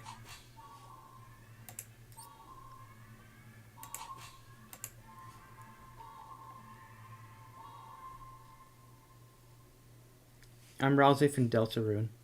Hello, SG. Suddenly the lights turn on. Your eyes burn from the sudden brightness. As your vision adjusts, you see they're completely surrounded by mirrors. Their reflections all grotesque in unique ways. But they look nothing like you. Is that Garner Banban? Is that the jester from Garner Banban? Giggle, fucking, what's his name, bro? But they do look hungry. You back up, you don't know where to go. What, was there even a way out to begin with? You bump back into a mirror. You feel a hand firmly grip on your shoulder. Oh wow, I die in another way. You rip away looking back to see something leaning out the mirror. It has no features, save for a large gaping mouth stained in your blood. Looking around in a panic, you think that the mirrors feel closer than before. The path you come in, fucking hell. Closer and closer and closer. You're horrifying. You're looking hungry and hot. Ending 20, you failed the maze. Shit off.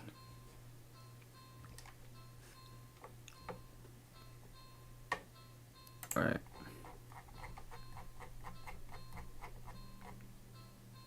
What ending 21 here?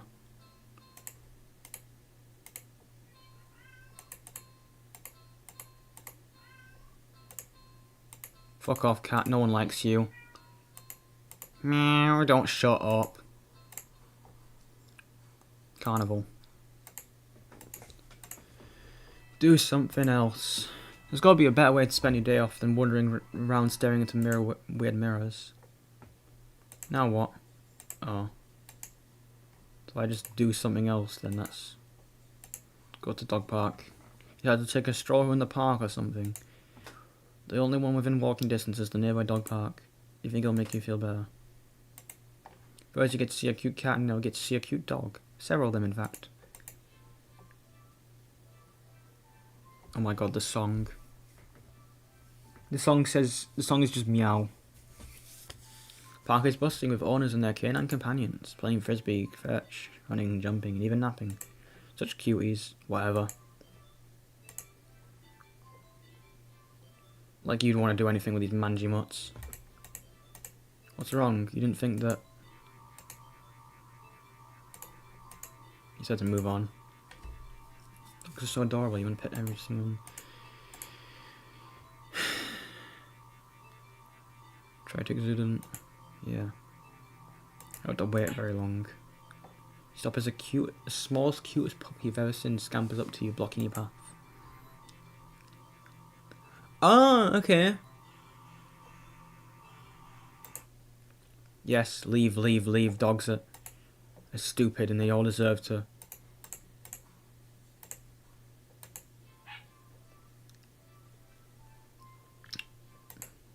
What? It's just a puppy. There's no way I would ever do that.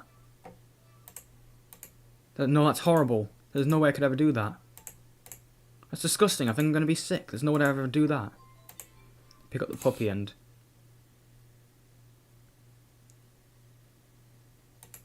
Terrified, you drop the puppy to the ground, practically throwing it from you. You immediately feel horrible, wincing and guilt at the tiny yelp it releases upon hitting the ground. The owner shoves you aside with a cutting glare and storms away with their puppy. I'm sorry, you call out, but they don't turn back or respond. Not that you expected them to. You deserve it. Maybe you're not feeling so great after being at the park at the moment. Maybe you should just leave. Stay at the park. You stay at the park.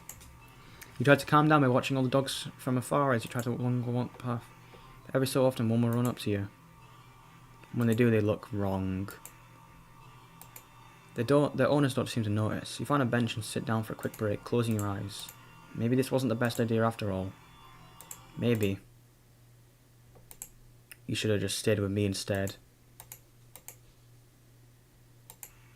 You're broken on your thoughts when something lands gently on your lap. You look down and see a frisbee on your thighs. Sorry about that, can you throw it back? See an owner waving it in the distance. But more importantly,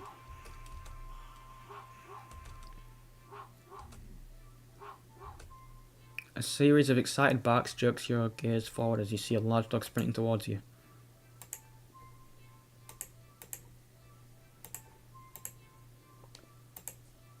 A series of excited barks jerks towards you and you see a large dog sprinting at you.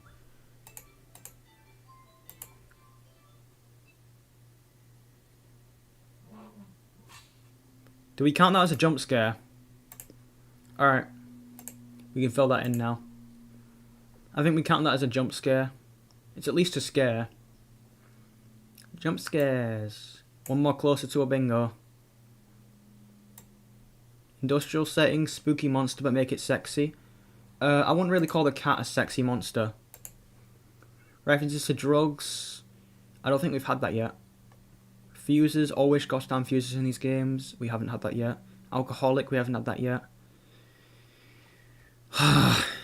we need alcoholic, fuses. It was all a dream, dead family members. It was all a dream and dead family members is one group of things. Fuses and alcoholic another.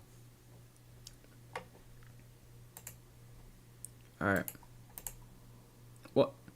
Did something just appear on my screen? The dog suddenly bounces at you, angry, ferocious, tears your limbs from your body. Was that real? Maybe you're not feeling great at the moment, Park. You should leave. You stay at the park. Why did R2 Modman load? Thunderstar, I mean. But when they do, they look so... Yeah, okay, I get it.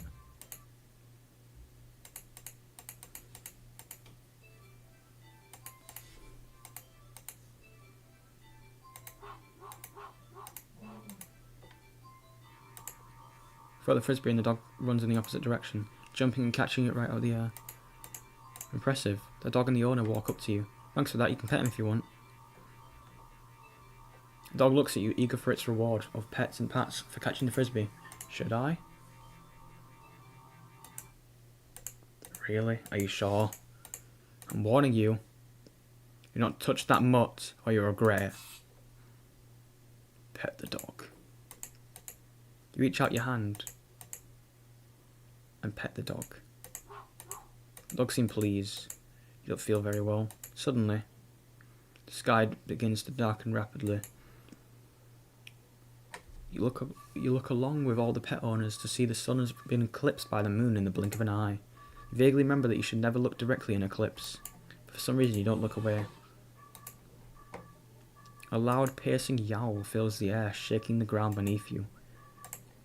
You instinctively move to lift your hands and shield, in order to shield your ears, but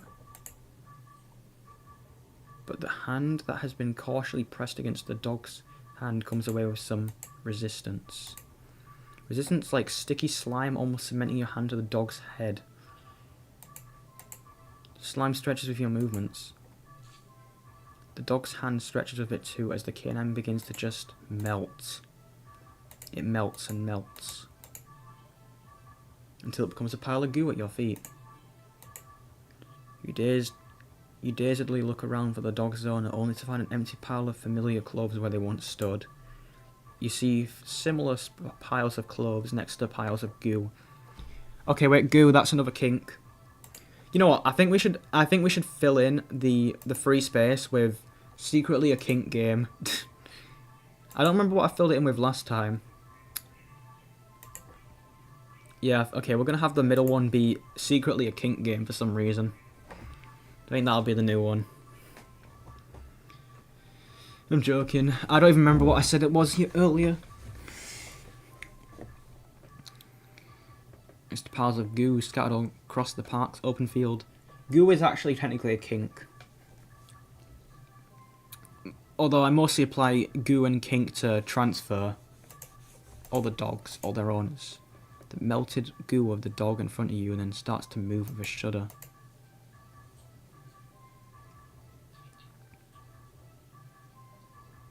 It slithers across the grass towards a field in the centre of the park. All the other pile of goos follow after it. Oh great, it's going to create a fucking abomination. They mix and meld together into a single entity that shifts and indulges in bolts and grows.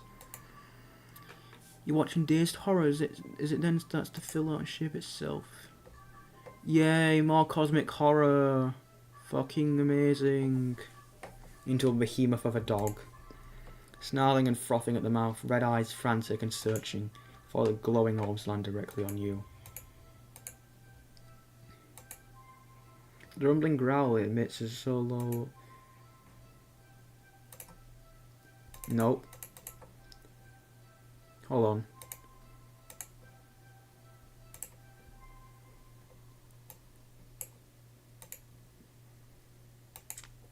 The rumbling growl it emits is so low and deep you can feel the sound of it crash into you. No, you had your chance. Better start running. You tried to run, but you're not fast enough. The behemoth barely takes a few leaps before it's already towering over you.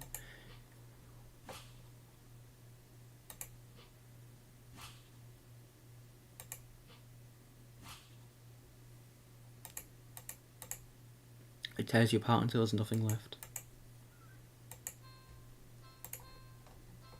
Aw, boo-hoo. Are you scared of dog? Are you not a dog person? Oh, boo-hoo. Boo-hoo, you stupid fucking cat. Boo-hoo. I like dogs more than cats now, thanks to you. Because you're a stupid little cosmic horror cat. Fuck off, no one cares about you, cat. I'm gonna fucking kill this cat in a minute. To the dog park, we're back.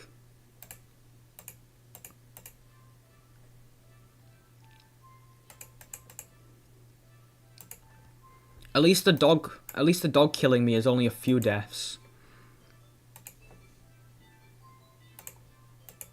I don't want to load Among Us.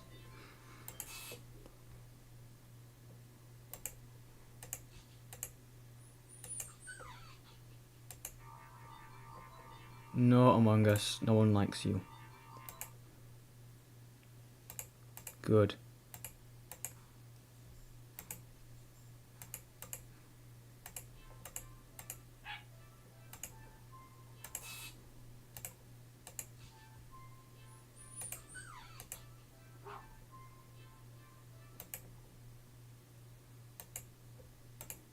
Good, and don't come back.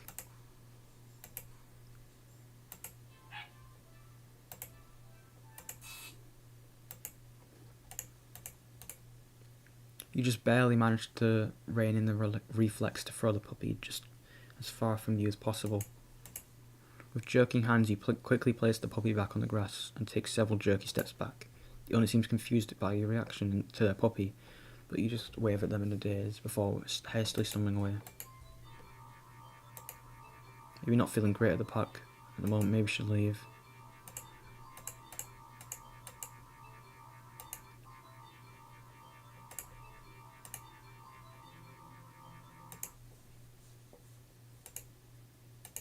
Wise decision. Bro, I have no other endings now.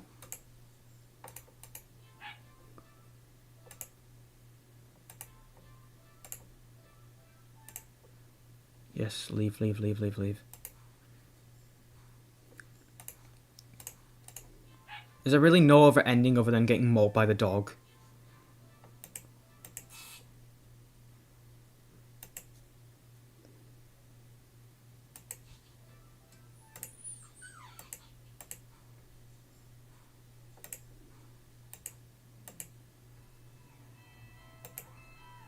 Oh no, man. Just go die. I'm just gonna die to one of the endings. I don't care.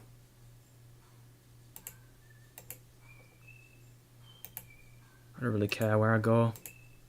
Just kill me.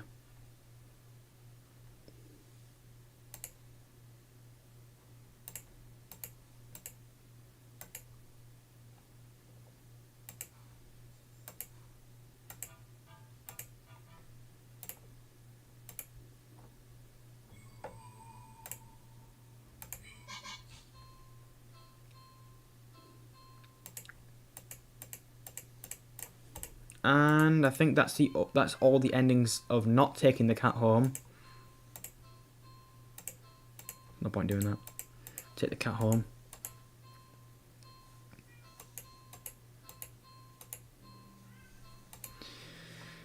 This fucking cat, man, I swear.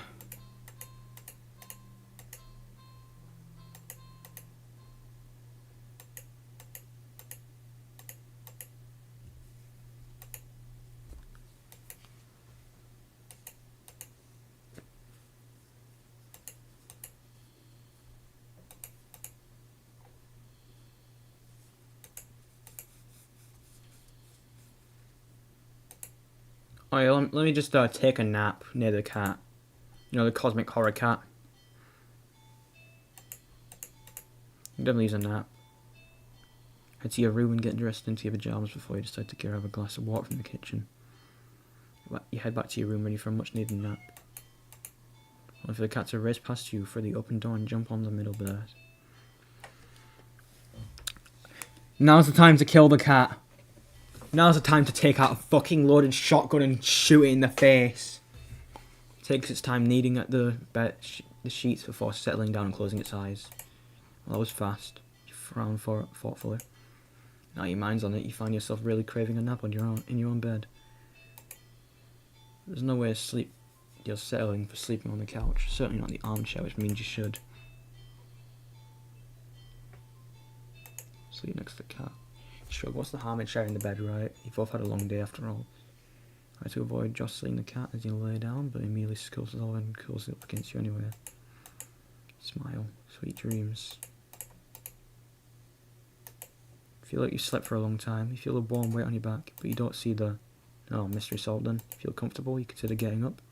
But as soon as the thought enters your mind fills it with a bit of static and a sense of disapproval. Not yet then? Okay. The cat, jostled by your attempts at movement, needs painfully at your back before settling down and falling back asleep again. Fall back into slumber too. It's night, you want to get up. Claws dig into your back like a warning. Tomorrow then, okay? It's morning. Yeah, okay, I get it. It's the next day, since the last several days, or has it been weeks? Or longer? You're not quite sure. You're hungry. You don't know how long you've been laying down. You feel sore on your back, but also in your stomach, your arms, your face. Everywhere. You can't remember your last meal. Last time you drank anything. You've been sleeping all this time. You feel exhausted, more tired than you've ever felt before in your life. Oh, I hate these blissful endings. I hate these blissful, endings where they're just like, I can't do anything. It just feels too good to stay. That's what I feel when I have to procrastinate. I hate it. I hate it so much. I hate these endings. It pissed me off when it happened in Persona 5 Royal. And it pissed me off now. I hate endings like this. You know what, we should have false happy endings for this one, but oh well. Can't remember the last time you ever considered moving. But somehow you know that you need to go back to sleep anyway. Everything will be fine if you just go back to sleep. You feel like you're hallucinating when the cat finally stirs. stretches languidly before hopping off your back. You hear its feet padding through your still open bedroom door, its steps fading down the hall. You don't open your eyes, you don't move, you're afraid you don't even remember how. You're afraid that the static will turn if you try, but you'll eventually do try. Try to prop yourself up on your arm. It's thinner than you've ever seen it, thinner than you think that should be possible. The arm snaps under the weight of your body and crumbles. Doesn't even hurt the slightest, as if even your nerves are drying up and become useless as useless as you feel in general. How long have you been laying in bed? You don't have much time to think about it. Your failed attempt at sitting up sends you tumbling over the side of the bed like a rag doll. You think you're probably closer to being a ceramic doll, as your body shatters instantly upon impact with the floor. Your head rolls towards the door, letting you watch as the rest of your strewn body parts crack, crumble, and turn to broken ruin as your consciousness begins to fade. A cat strolls into view, then poking and prodding at the remains of your brittle limbs. Bad kitty, you tried to say, but you think your jaw might have snapped off earlier as well. Almost as if sensing your attention, the cat walks over to you, well, at least your head is, and you watch it with your final conscious seconds as it lies down, curling its body around you. It's warm. Well, maybe another nap couldn't hurt. I'm gonna fucking kill this cat, honestly.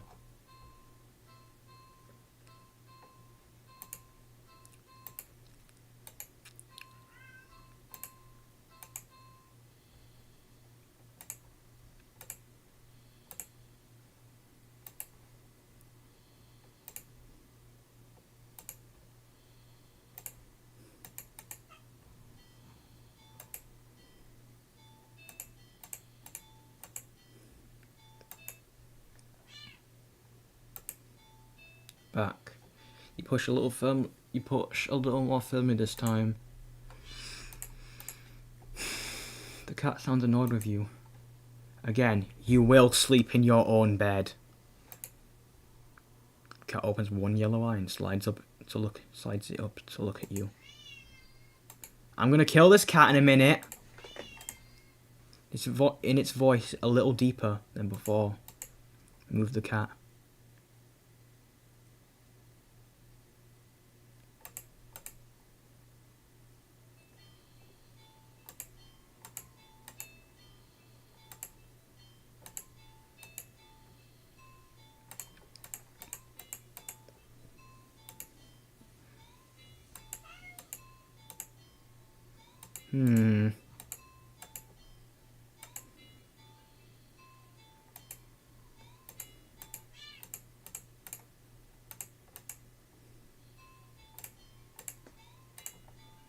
It's my bed.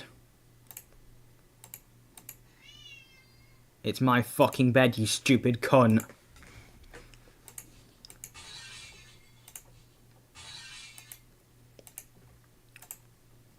Move forward, ready to shove the cat with all your might. You're thrown back by some invisible force and crash into the dresser before falling to the ground. Wind knocked out of you. You look up in a daze. Oh my god. I just ate fish. Pretty funny how we're talking about we're playing this shitty cat game while you're eating fish. You don't quite comprehend what it is you're seeing. A strong swirling wind has picked up, throwing items all over the place, as if a miniature hurricane has just taken form in your room. And right there in the centre of it all is the cat, hovering in the air above the bed, its eyes open, glowing like molten lava. I'm going to shoot this cat in the face. I'm going to mutilate this cat in a second. Is it fucking summoning a devil? Watch as a vortex rips open in the centre of your bed. You know you can use a gun, right? My character's stupid. He brought the cat home in the first place. He's stupid. You don't know we ticked off. We had to. Oh my god. We had to cross off it's the protagonist's fault. He's not smart enough to bloody realise, oh wait, I shouldn't fucking put a cat in here. Maybe I shouldn't put this weird ass fucking cat in the house. And panic as the swirling wind turns into a vacuum, dragging you towards the bed. Your nails catch and tear as you desperately try to cling to the carpet, the floorboards, any and every piece of furniture within your reach, bloody fingers slipping clumsily on every surface. There's nothing you can do. As you touch the vortex, your body starts to disintegrate, tiny particles of your body separating and floating into nothing. The last thing you see is the cat landing nimbly on the bed and kneading at your sheets, before it curls up and falls back to sleep. I'm gonna kill this cat in a second. Was there a glitch? Oh. Not gonna lie, I hate this game. Nothing makes sense and it's stupid as fuck. Okay, we've gotten a couple endings, so this is happening now. So the cat is like glitching out and shit. Do not disturb. Do not disturb. Shouldn't bother a cat while it's trying to nap. How about I fucking shoot the cat with a Glock?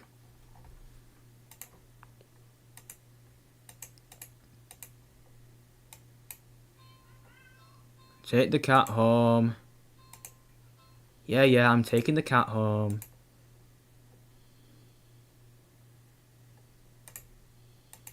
While the cat's sleeping, why don't we just shoot with a Glock? Why don't we just fucking pull out a deagle on this fucker? The cat literally becomes a demon because because I'm moving the cat away. Boo-hoo! Boo-hoo! You're not tired enough for a nap, but you're too lazy to get started on any chores. So you decide to watch a movie. You get dressed in your favourite pajamas and make some popcorn with an obscene amount of butter and head over to your armchair. Only to discover the fucking cat is already napping in it. You frown a little in thought. Just shoot the cat. It's not hard. The couch isn't at the best angle for optimal TV viewing pleasure. And you don't feel like pushing it around and having to put it back later. The only options you have left are to sit on the floor or move the cat to reclaim your throne. Yes, I am moving the cat. You square your shoulders. Sorry, Kitty, but that's my spot. Pick the cat and place it on the floor. Clearly upset with you. When you try to pay it as an apology, it dodges your head and scampers away. Shrug and put on a random movie before nestling in your chair. It's some horror film. You're watching a horror film in a horror game. This is yeah, no, protagonist is fucking stupid. Can we say that it's all the protagonist's fault, bro? Protagonist's fault? Why do I have to play as this guy? Oh my god, my character is so dumb. It's a horror film. You're watching a horror film. Watch, the cat's gonna come out the TV now. It's a horror film that you like to heckle from the beginning to the end. God, nothing but an endless string of pointless jump scares. Did the writers not know the meaning of the word soul? What was that? Was that the bad route? Was that the best route? The cat must have gotten into the medicine cabinet or knocked something over. Claiming your thundering heart with a deep breath, you pause the movie to get up to investigate. Whoa, the cat dashes between your legs from the hole.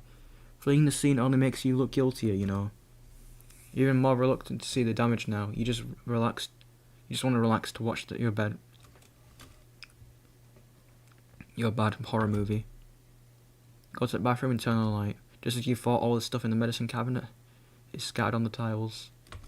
You sigh. At least none of it is broken or damaged. You crouch down to pick everything up.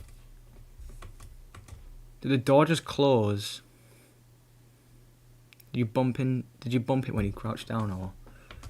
Well, at least the cat can't come in and make any of a mess this way. The lights? Didn't you just replace the bulbs? They weren't faulty, were they? You never remember to hold on to your receipts for situations like these. You doubt you'll ever be able to get your money back. Stand up. You shake out the pain from your knees from crouching and open the medicine cabinet. Carefully place everything back where they belong, making sure nothing's missing. Close the cabinet door. You jump back, slamming against the wall, covering your mouth. Okay, that was a jump scare though, so we can just keep that one ticked. You look back up at the mirror on the medicine cabinet door to see nothing. Nothing? What was that? Something was... You know something was just now. You saw something just now. You know you did, right? You definitely saw something. Yeah, definitely. I'm not sticking around for... You rush out the bathroom and slam the door behind you without looking. You enter the hall and... No. This fucking cat. This fuck-ass cat. Shield yourself with your arms and... Nothing. Nothing again. Peek through your fingers and see... See useless hallway. You. Don't feel very good. You need to sit down. Carefully make your way back to the dark living room. Try not to overwhelm your senses anymore than you already have. Maybe you should watch something a little more lighthearted. I don't know. Maybe that's your fault. Or just lie down instead. I don't know. Just need to sit down.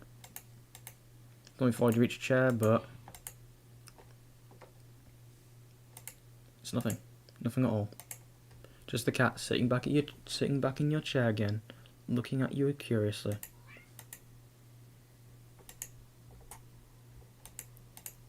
But it's enough.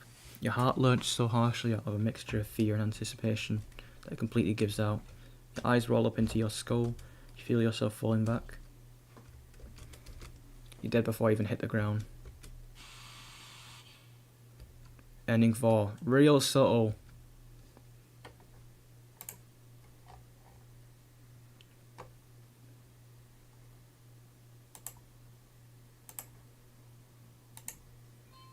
What happens if I get that exact same ending?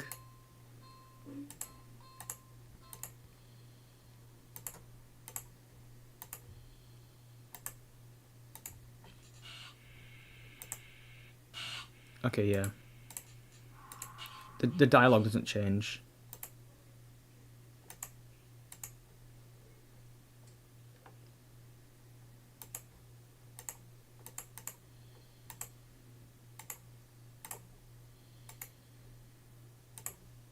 So I just sit on the floor. The cat is a guest after all, and you pride yourself at being a good host if nothing else. Well, at least you would if you had any guests over before. Grab a blanket and some pillows and make a comfy nest in front of the chair. What if it's revealed that the game is literally just a time loop? You pop a random movie from your collection and you can find instantly that's one of your favourite horror films. Seen it a few times before, but it never fails to get your blood pumping. A few minutes in, you're already invested, getting reacquainted with the characters and story. The scares won't come later, but for some reason you feel like something's watching you from behind. You know it's probably nothing, but you feel compelled to check anyway. Peek over your shoulder and... only to jump out your skin, jostling a few pieces for a popcorn out from the ball of your lap. Cat is awake and looking right at you. Take a calming breath and recovering from your heart nearly lurching out from your chest. Immediately feel foolish. It was just the cat, of course. It was so quiet you forgot it was right behind you. Even though it's the whole reason you're still sitting on the floor in the first place. You shakily pick up the remote intending to rewind some of the parts you missed. However, as soon as you press the rewind button, the TV shuts off. You blink confused. Nothing ever turns off. The kitchen's dim light was still on.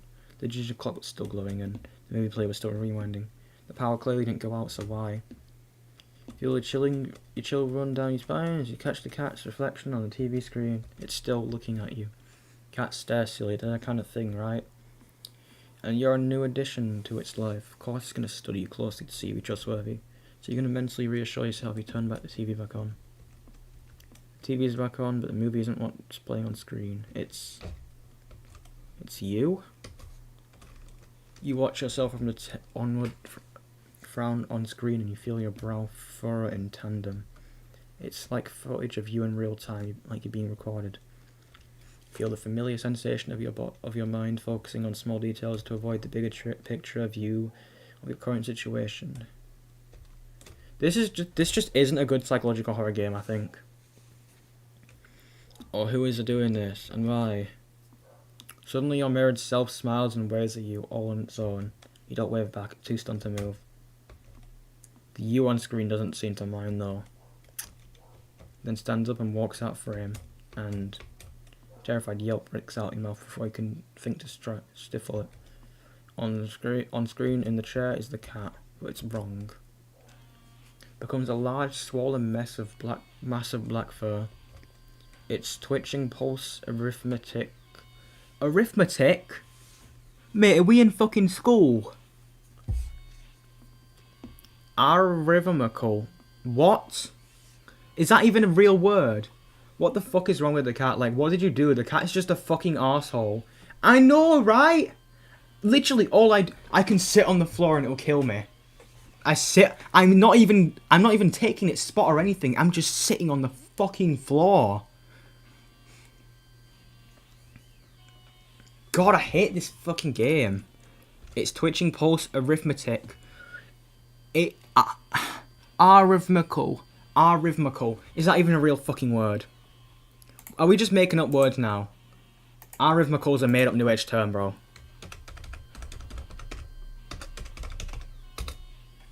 This shit's a real word. Not rhythmic, without rhyme or regularity. This just... We're making up new age terms, aren't we now? Arrhythmic. It kind of looks like a woman's private part. What? What the fuck are you on, bro? It does not. It does not look like a vagina. Maybe the mouth. Not really. I'll show you a vagina in a second. I'm joking, guys. I'm not going to show you a fucking vagina. I'm not getting my stream taken down for that. Its mouth is a yawning entrance to a black abyss framed by a set of teeth. Watch, he's going to come out the TV. He's going to come out the TV and kill you. That's how you die in this version. That's how you get this ending. You die in the it comes out the TV and kills you. Really original. I wasn't expecting that. Its mouth is a yawning entrance to a black abyss framed by a set of teeth. This is the worst fucking psychological horror game that I've ever played. It's just like, how will you die this time? Oh, the cat will just come out the TV and kill you.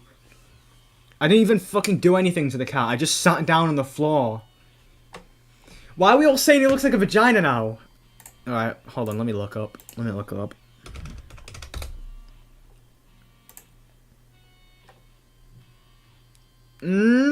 Kinda. Oh, thank God I was on specific game. I felt like I almost had it stabbed on there. If the game is bad, delete it. Yeah, but I kind of want to get to the end to see what happens. Glowing eyes bulge over its body.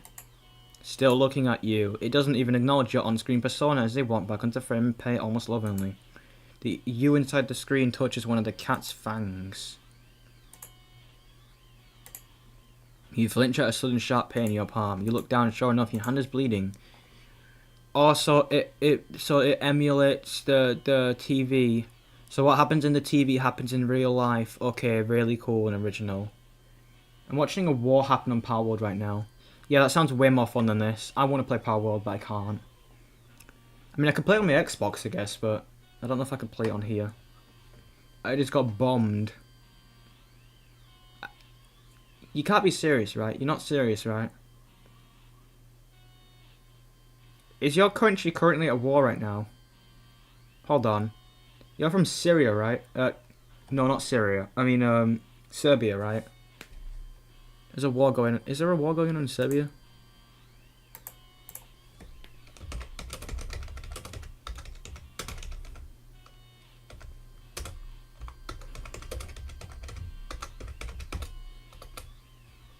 Kosovo war. The North Kosovo crisis. Isn't Kosovo not even a real country? Like, it's not recognized right now. North Kosovo crisis. The North Kosovo crisis is an ongoing conflict that began 31st of July 2022. No, I'm not from Serbia. I'm not from Serbia. I'm not from Serbia, but I'm not from Serbia. Oh wait, I'm from Serbia, but not from Serbia.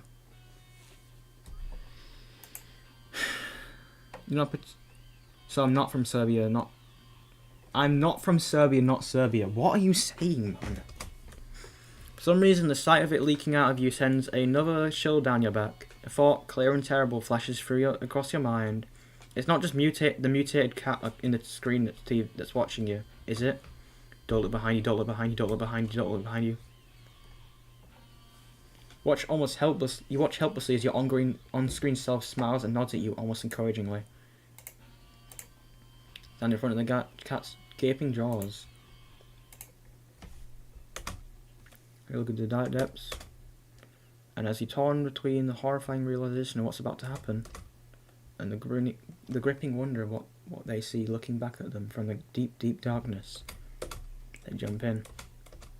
Darkness is a sudden presence all around you, pressing in, holding you down, and yet somehow you feel weightless. You cannot tell if you're falling. Stop spamming M! Stop spamming M! You're from Montenegro then, okay? No. M stands for Montenegro, we all know this. Great big Slavic men. I love them. Can we stop with the M though? You did it earlier last time, and then you made the excuse that I was just joking. Am I going I think I'm going crazy and I'm hearing someone say M in the background. You feel warm, you feel cold, you feel everything, you feel nothing, you feel shit all. Oh my god, ending 3, silent film complete. You let the cat sit in your favourite chair and watch a scary movie together, just an ordinary movie night. Yeah, I don't know about that one, mate. I'm gonna touch this cat up. I'm joking, guys. I'm gonna shoot this cat up. I think we've already got all the movie endings, right? Yeah. Yeah, okay, I know. Load. Nope. I don't want to do anything with this stupid cat. I'm gonna do something alone. You decide that if it's even if it's your day off, it doesn't mean you should be completely unproductive. You know you have guests and all, but you really shouldn't put off your chores. Best to get them done while you're in the mood to do so. So for now, you get dressed, roll up your sleeves, and get to work on cleaning the apartment. At least you tried to. You sweep the living room. You wipe the kitchen counter. Okay, you don't make your bed, but who actually does that anyway? Would you rather watch a tree grow or a knee grow?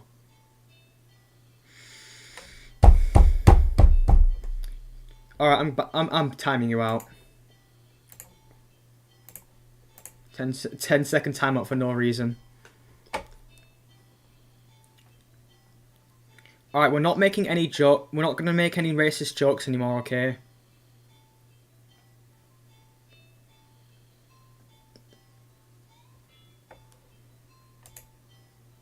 I'm removing that message.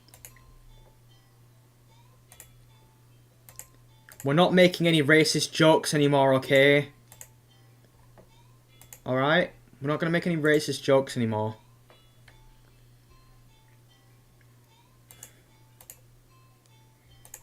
Still. No matter how much you clean up, you keep finding more messes than when you started. Peek over at the cat, you suspect that it might be the culprit behind this mystery. Every time you rush to check on it or catch it in the act, it's sleeping. Keep cleaning, but the cat or something keeps leaving more mess in its wake. Keep cleaning, but there's just more mess and more and more. When you finally stop and look around you, you don't even recognise your home anymore. There's piles of junk everywhere. Do you even own this much stuff?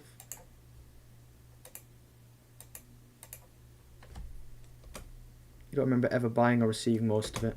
Piles tower over you. You feel claustrophobic. The stench of garbage is overwhelming. Despite your hands feeling raw from all the cleaner fluid you've been using, your eyes still burn from the bleach. You need some air. You need to get out of here. Hear a crack. Would you rather be very fast but have mediocre stamina, or have mediocre stamina but have mediocre speed but amazing stamina? Would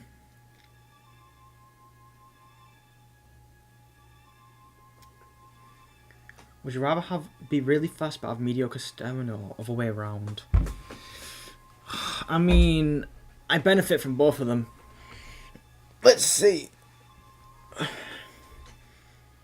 It depends. I think I'd probably prefer stamina. No. I think I prefer speed. Because I don't really travel very long distances. I only like the most I'll do is like a 5-minute walk or like a 10-minute walk to the bus stop. So I don't really need much. So I won't really need much stamina because like I'm not doing like mile runs and stuff. That would also make you quite good at Olympic racing as well, but I'm not gonna fucking do that. You hear a crash and see a teacup you certain you don't own smash on the floor. You look up and see the cat perched on the teetering pile of china and kitchen appliances. It carefully nudges another teacup from the pile, sending it careening to the ground. But you don't flinch as it shatters. Instead, you start to chuckle. Suddenly you're laughing, it's so hilarious. That tears start running down your face. I knew it was you. You did this, didn't you? Pick up the largest piece of ceramic from the broken teacup and throw it at the cat. The cat dodges by leaping off the pile. The pile sways. It sways. It's falling. Oh, of course. Oh, is it really going to land on me? That's so dumb. I think my speed is average and my stamina is average IRL. Mine's probably worse, honestly. You can't move. You're buried. The pile fell on top of you. That's so dumb. That's such a dumb way to die. Broken shards of fine china and sharp utensils are piercing your skin, your organs, your bones, your loosened limb, crushed under the heavy appliances. Warm liquid pools under you. With the last of your strength, you listen as the cat pads over to you before laying down pearly sleeping. I'm gonna fucking stab this cat with a ceramic blade. And that sounds pretty good. Ending 1. A not so clean getaway. Alright, we got one more, and we got one ending here. How are we only like halfway through the endings? You can't be serious.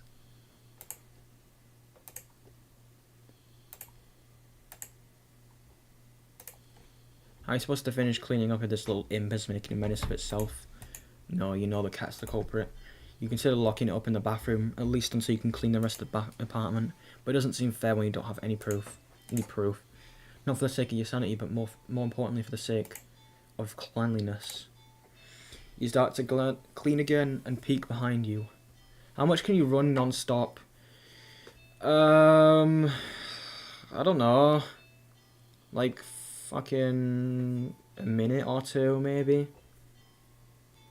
It depends on my pace, maybe, I guess. I don't fucking know.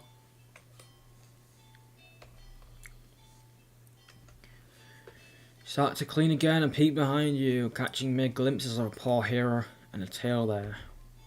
But as with earlier, when you rush back to the living room, the cat is still sleeping. Okay, you want to play, cat? Then let's play. This time you decide to lay a trap. One your feline friend won't be able to resist. Tackle the cat kitchen island counter and give it the works. It's glistening by the time you're done. It's so clean. You'd dropkick anyone who even thought of eating off it. Perfect trap for your cleaning saboteur. You whistle innocently as you exit the room and hide around the corner of the entryway to the hall. From the angle you're at, you have a perfect view of the cat on the island counter. This guy is not very smart. You'd think after 20 deaths to this cat, he'd like... You think after like 15 deaths to this cat, he'd figure out, maybe the cat actually knows more than he's letting on. But as you deliberate if you should stop by the grocery store to get some fish, the cat starts to... shift? Oh god. Its back that was rinsing and rising and falling evenly moments ago is now rippling into small tremors. Is it having a tumour? In small tremors like an agitated wave on a black sea. It's shuddering.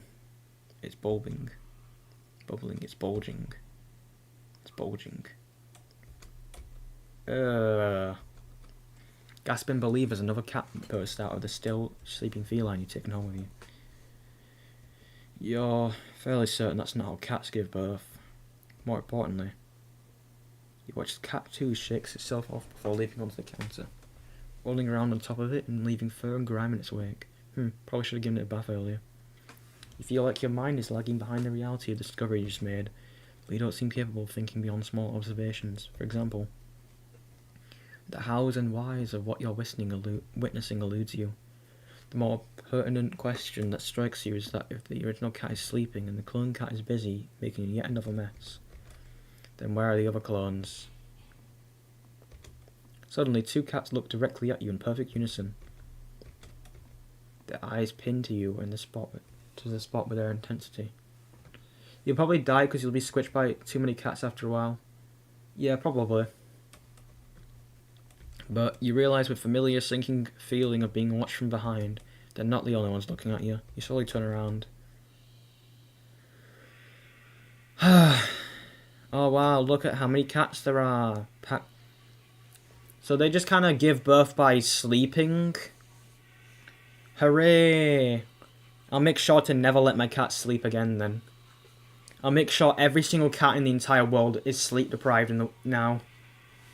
I'll keep fucking spraying them until they stay awake. I will booby trap the house to make it so that it sprays automatically spray bottle.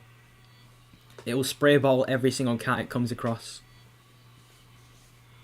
Packs in the hole behind you from the floor to the ceiling is a live, living, withering wall of cats, of clones, all piled on top of each other. Okay, but why did that happen when I was looking at him? Why did that happen because I was looking at him? Glowing golden eyes of every cat in the indulging wall of pure black fur. Every single eye is trained on you. All fear and a sheer desperate need to distance yourself from this blight on reality and order, you take a single step back. And in response, the wall just breaks. Cats are all stampeding all over you. Is it okay to give my cats Mountain Dew instead of water? Yeah, go on. You know, I have two black cats in my house. Maybe I should fucking kill them. This game made me hate cats, actually. Like, unironically, maybe. Their soft paws weren't hiding claws as sharp as knives. That you try to protect yourself. There's so many of them. Why can't one of the cats just pull a Glock on me and just kill me? Why does it have to, like, painfully kill me and take forever? You watch your head you turn your head and watch as the cats tear through carpet and upholstery, knock over vases and dishes and lamps, and they claw at the walls, and it's going to take forever to clean this up, you know. This game is definitely cat-phobic, by the way. It's making me hate cats. You know, this is why you don't get pets, guys. Maybe you'll take it all over again later, right after you take a short nap. This is why you don't get cats, guys.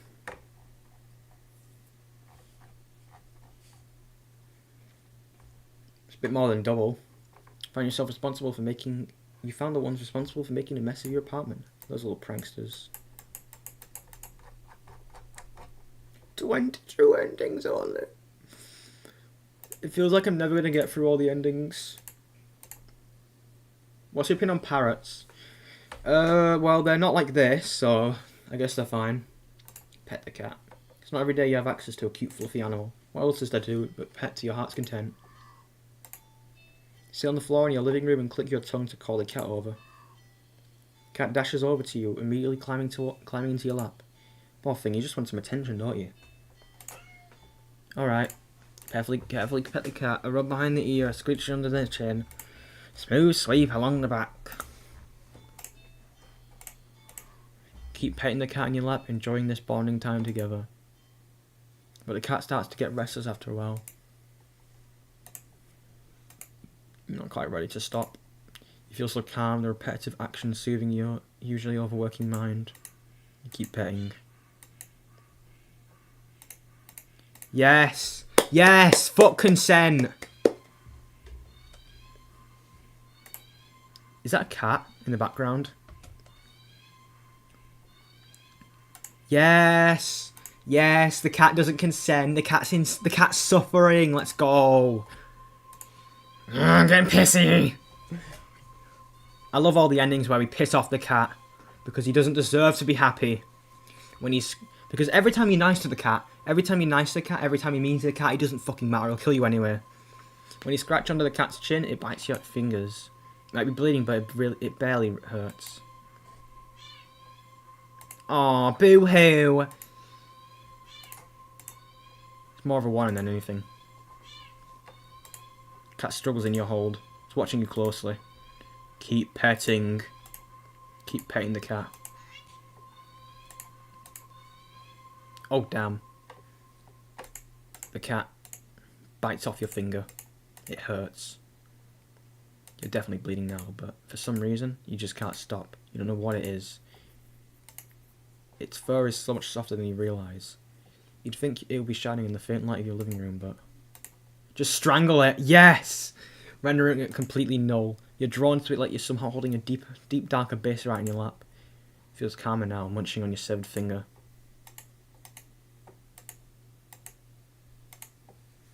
You fret that your blood will ruin its fur, but the cat no longer seems to mind. Time passes. It's all dark now. Soft as the fur is, your palm... Something that I'm having a problem with this game is that every time you click, sometimes it will just skip 2 dialogue options. It will just skip 2 like bits of dialogue, so you just have to go back every time. It's never like that with other psychological horror games. Soft as the fur is, your palm stop petting to feel the raw and damp under the constant friction from your petting. You think faintly that you might have had enough. You start to lift your hand from the cat's, when in a flash, your entire hand is separated from your wrist. It flops onto your lap beside the cat. The cat's claws and its front right paw glisten with crimson liquid. To be honest, my cat died like 6 months ago. I'm being dead serious. Yeah. Lily died like a year ago. My pet Lily died a year ago or so. I don't really hate cats. It's just like... This particular cat is really making me hate cats for some reason.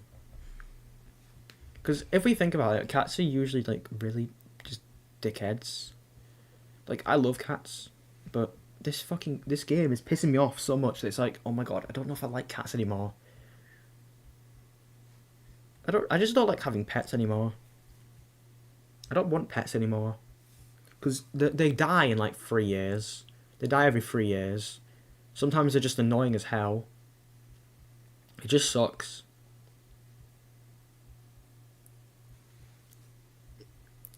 My dogs are going to die soon. I don't know when, but they'll die soon. It's just depressing. Anticipating the pain as you blankly watch the cat lick at the bloody palm of your severed hand. It hurts. It really, really hurts. Then the cat looks up at you and you... I had a dog like 6 years ago and it became blind and it was gone and I found it dead.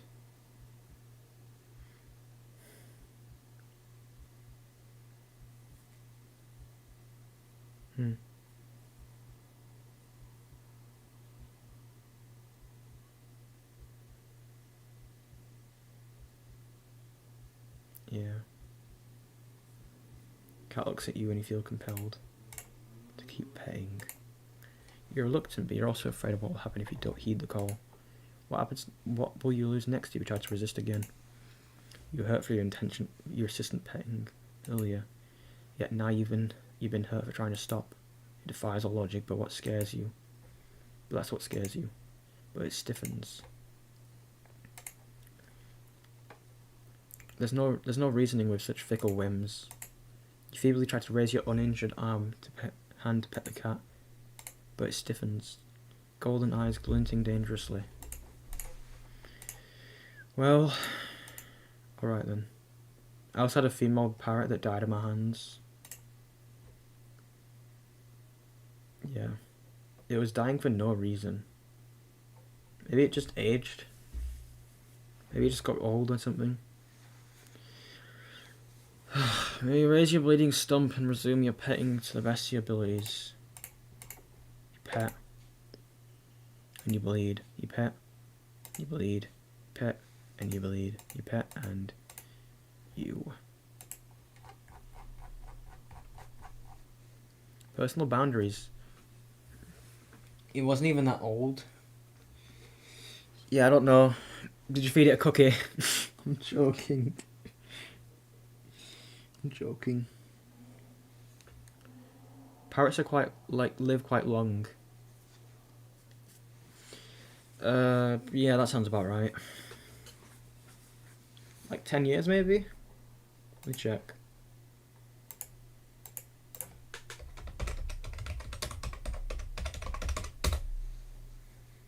Fucking 50 years. Cockatoos live from 40 to 60, but that's not a parrot. Is a cockatoo a parrot, actually? Kakapoo. These names are terrible. And a hiacha sing macaw. They live from 40 to 60 years, parrots. Something like that. Small parrots generally live from 8 to 15, while large parrots live from 25 to 50. Yeah, they live quite long.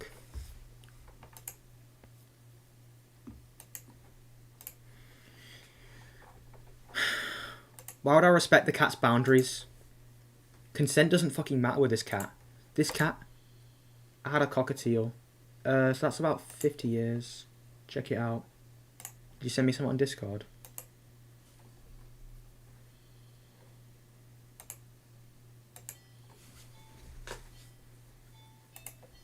Yeah, cockatoos have a lifespan of around 40 to 60 years.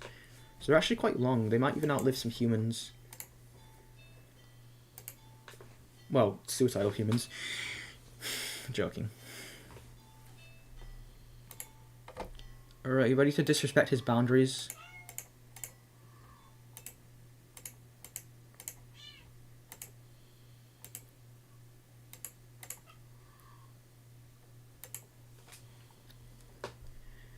Feed the cat. You're regrettably not shopping for food earlier. You're regretting not shopping for food earlier as you don't have much left. Grocery shopping day is tomorrow after all. Head towards the kitchen and click your tongue, ensuring the cat follows after you. It leaps nimbly onto the kitchen counter and watches as you search for meal options. Let's see. Yeah, I did search it earlier. 40 to 60 years. Cockatiels live for 10 to 15. Right, where am I getting my sources from then? Hold on. Cockatiel lifespan. Oh yeah, 10 to 15. In the wild, it's 10 to 15. Alright, what the fuck? Okay, why did it tab me onto that? In the wild, they live from around 10 to 15 to 14 years. Captive cocktails can live up to 30 years. Though the average is about 15 to 25. Yeah, about 15 to 20 or something like that. My cockatiel is 24 and 90% of his diet is Cheerios. What the fuck?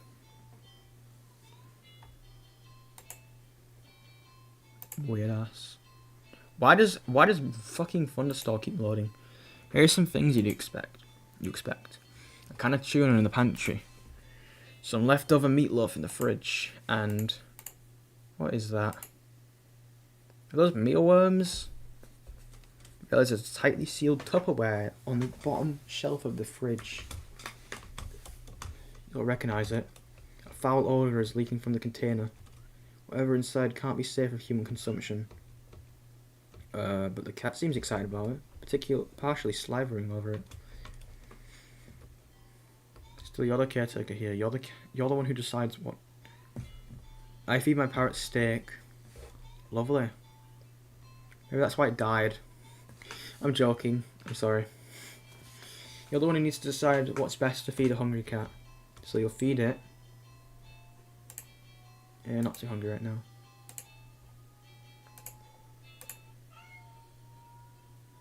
The song.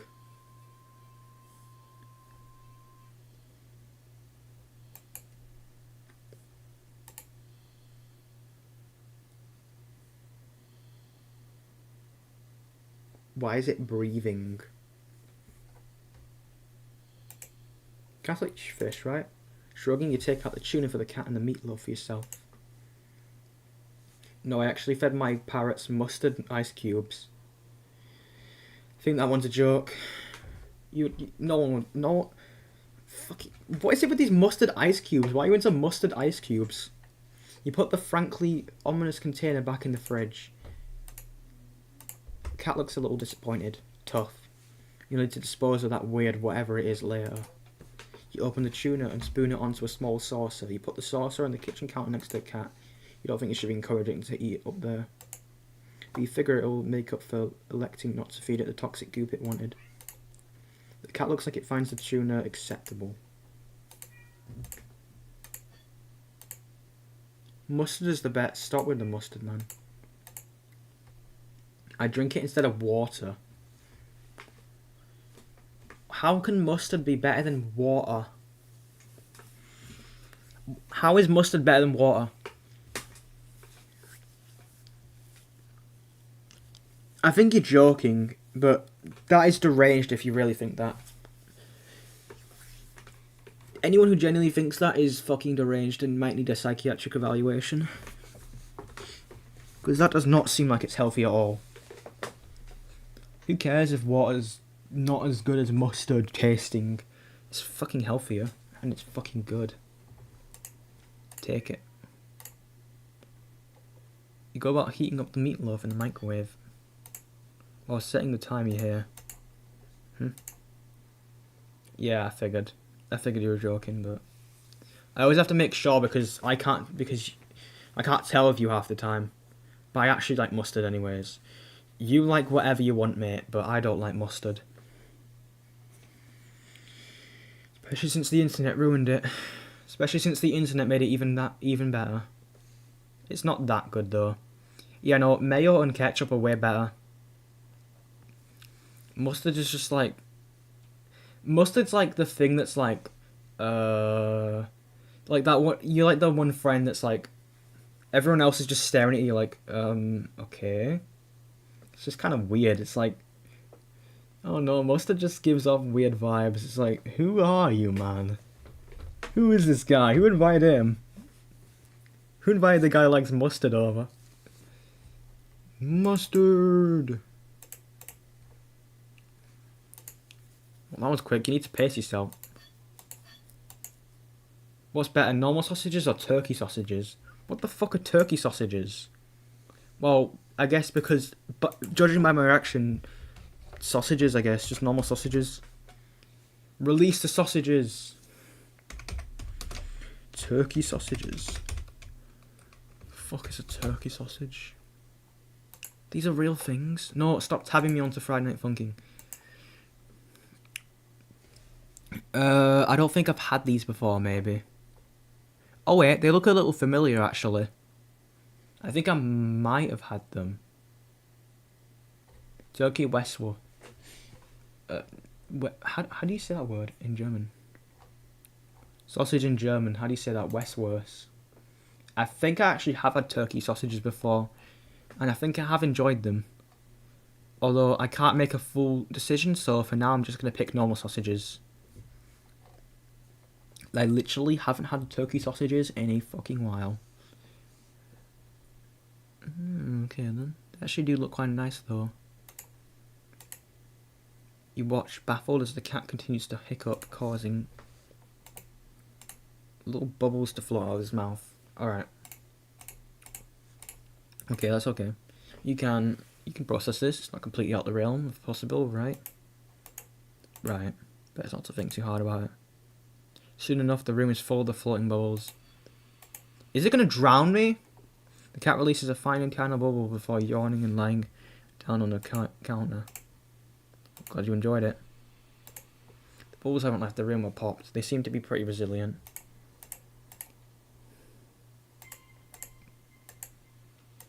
One of the balls floats close to you. You actually see there's something inside of it. A tiny furry fish. This is getting weirder and weirder. Bro, is this some Dreamcore shit now? Alright, well let's put on the bingo card Dreamcore crap. You can't help but marvel at the impossible wonder in front of you. Do you like Worcestershire sauce? No, I don't.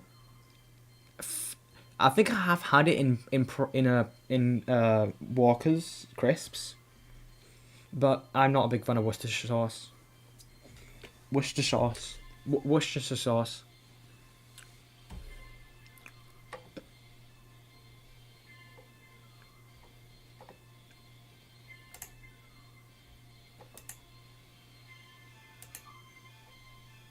Oh, would you look at that? How lovely.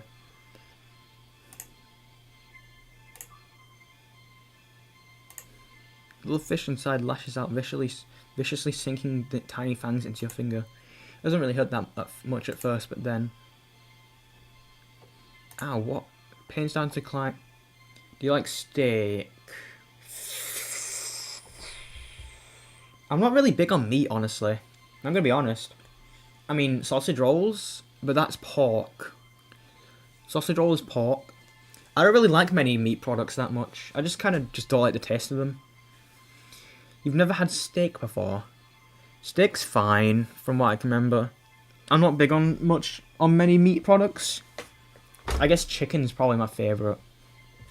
Like,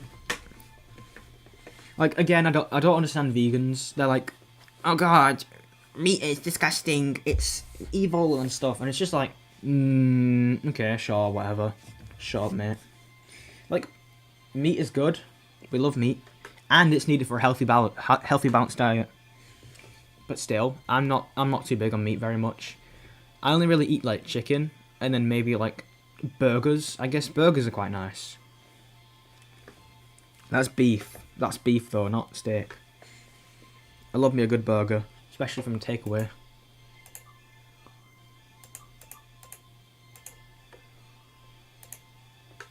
Pain starts to climb through your finger, the rest of the hand, past your wrist, could be some kind of venom. You fling your arm around and attempt to dislodge the fish, but... Ah, my eyes! Ah! That hurt. Ah, these visuals are hurting my eyes. I don't have epilepsy, by the way, that just hurt. Like, the sudden change to this ugly-ass red and orange colour is so bad. You've only had 2 burgers in your life. You've only had burgers twice in your life. You're missing out, mate. You're missing out. Get you a let's get you a Rogers takeaway.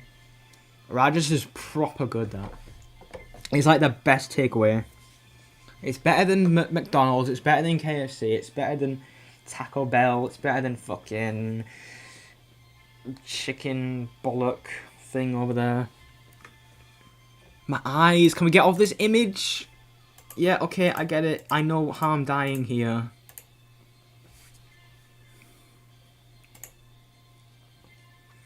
You're absolutely covered in angry, tiny, biting fishes. Your legs, your torsos, your arms, your face.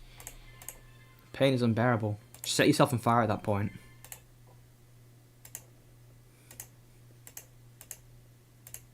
There we go. Fish out of water. I'm gonna fucking kill this cat in a minute. Oh, not again.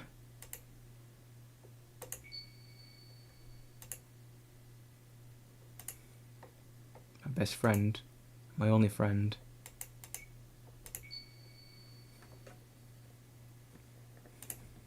In the days leading up to my meeting with it, I'd been obsessed with a memory. Someone precious to me had found someone precious to them. My best friend, my only friend. I was truly happy for them. But then I'd been happy for the others too. They promised it wouldn't happen to me again. They knew how it felt to be told by someone that you love that they'd outgrown you and your friendship. From what I've eaten from burgers, they're mid.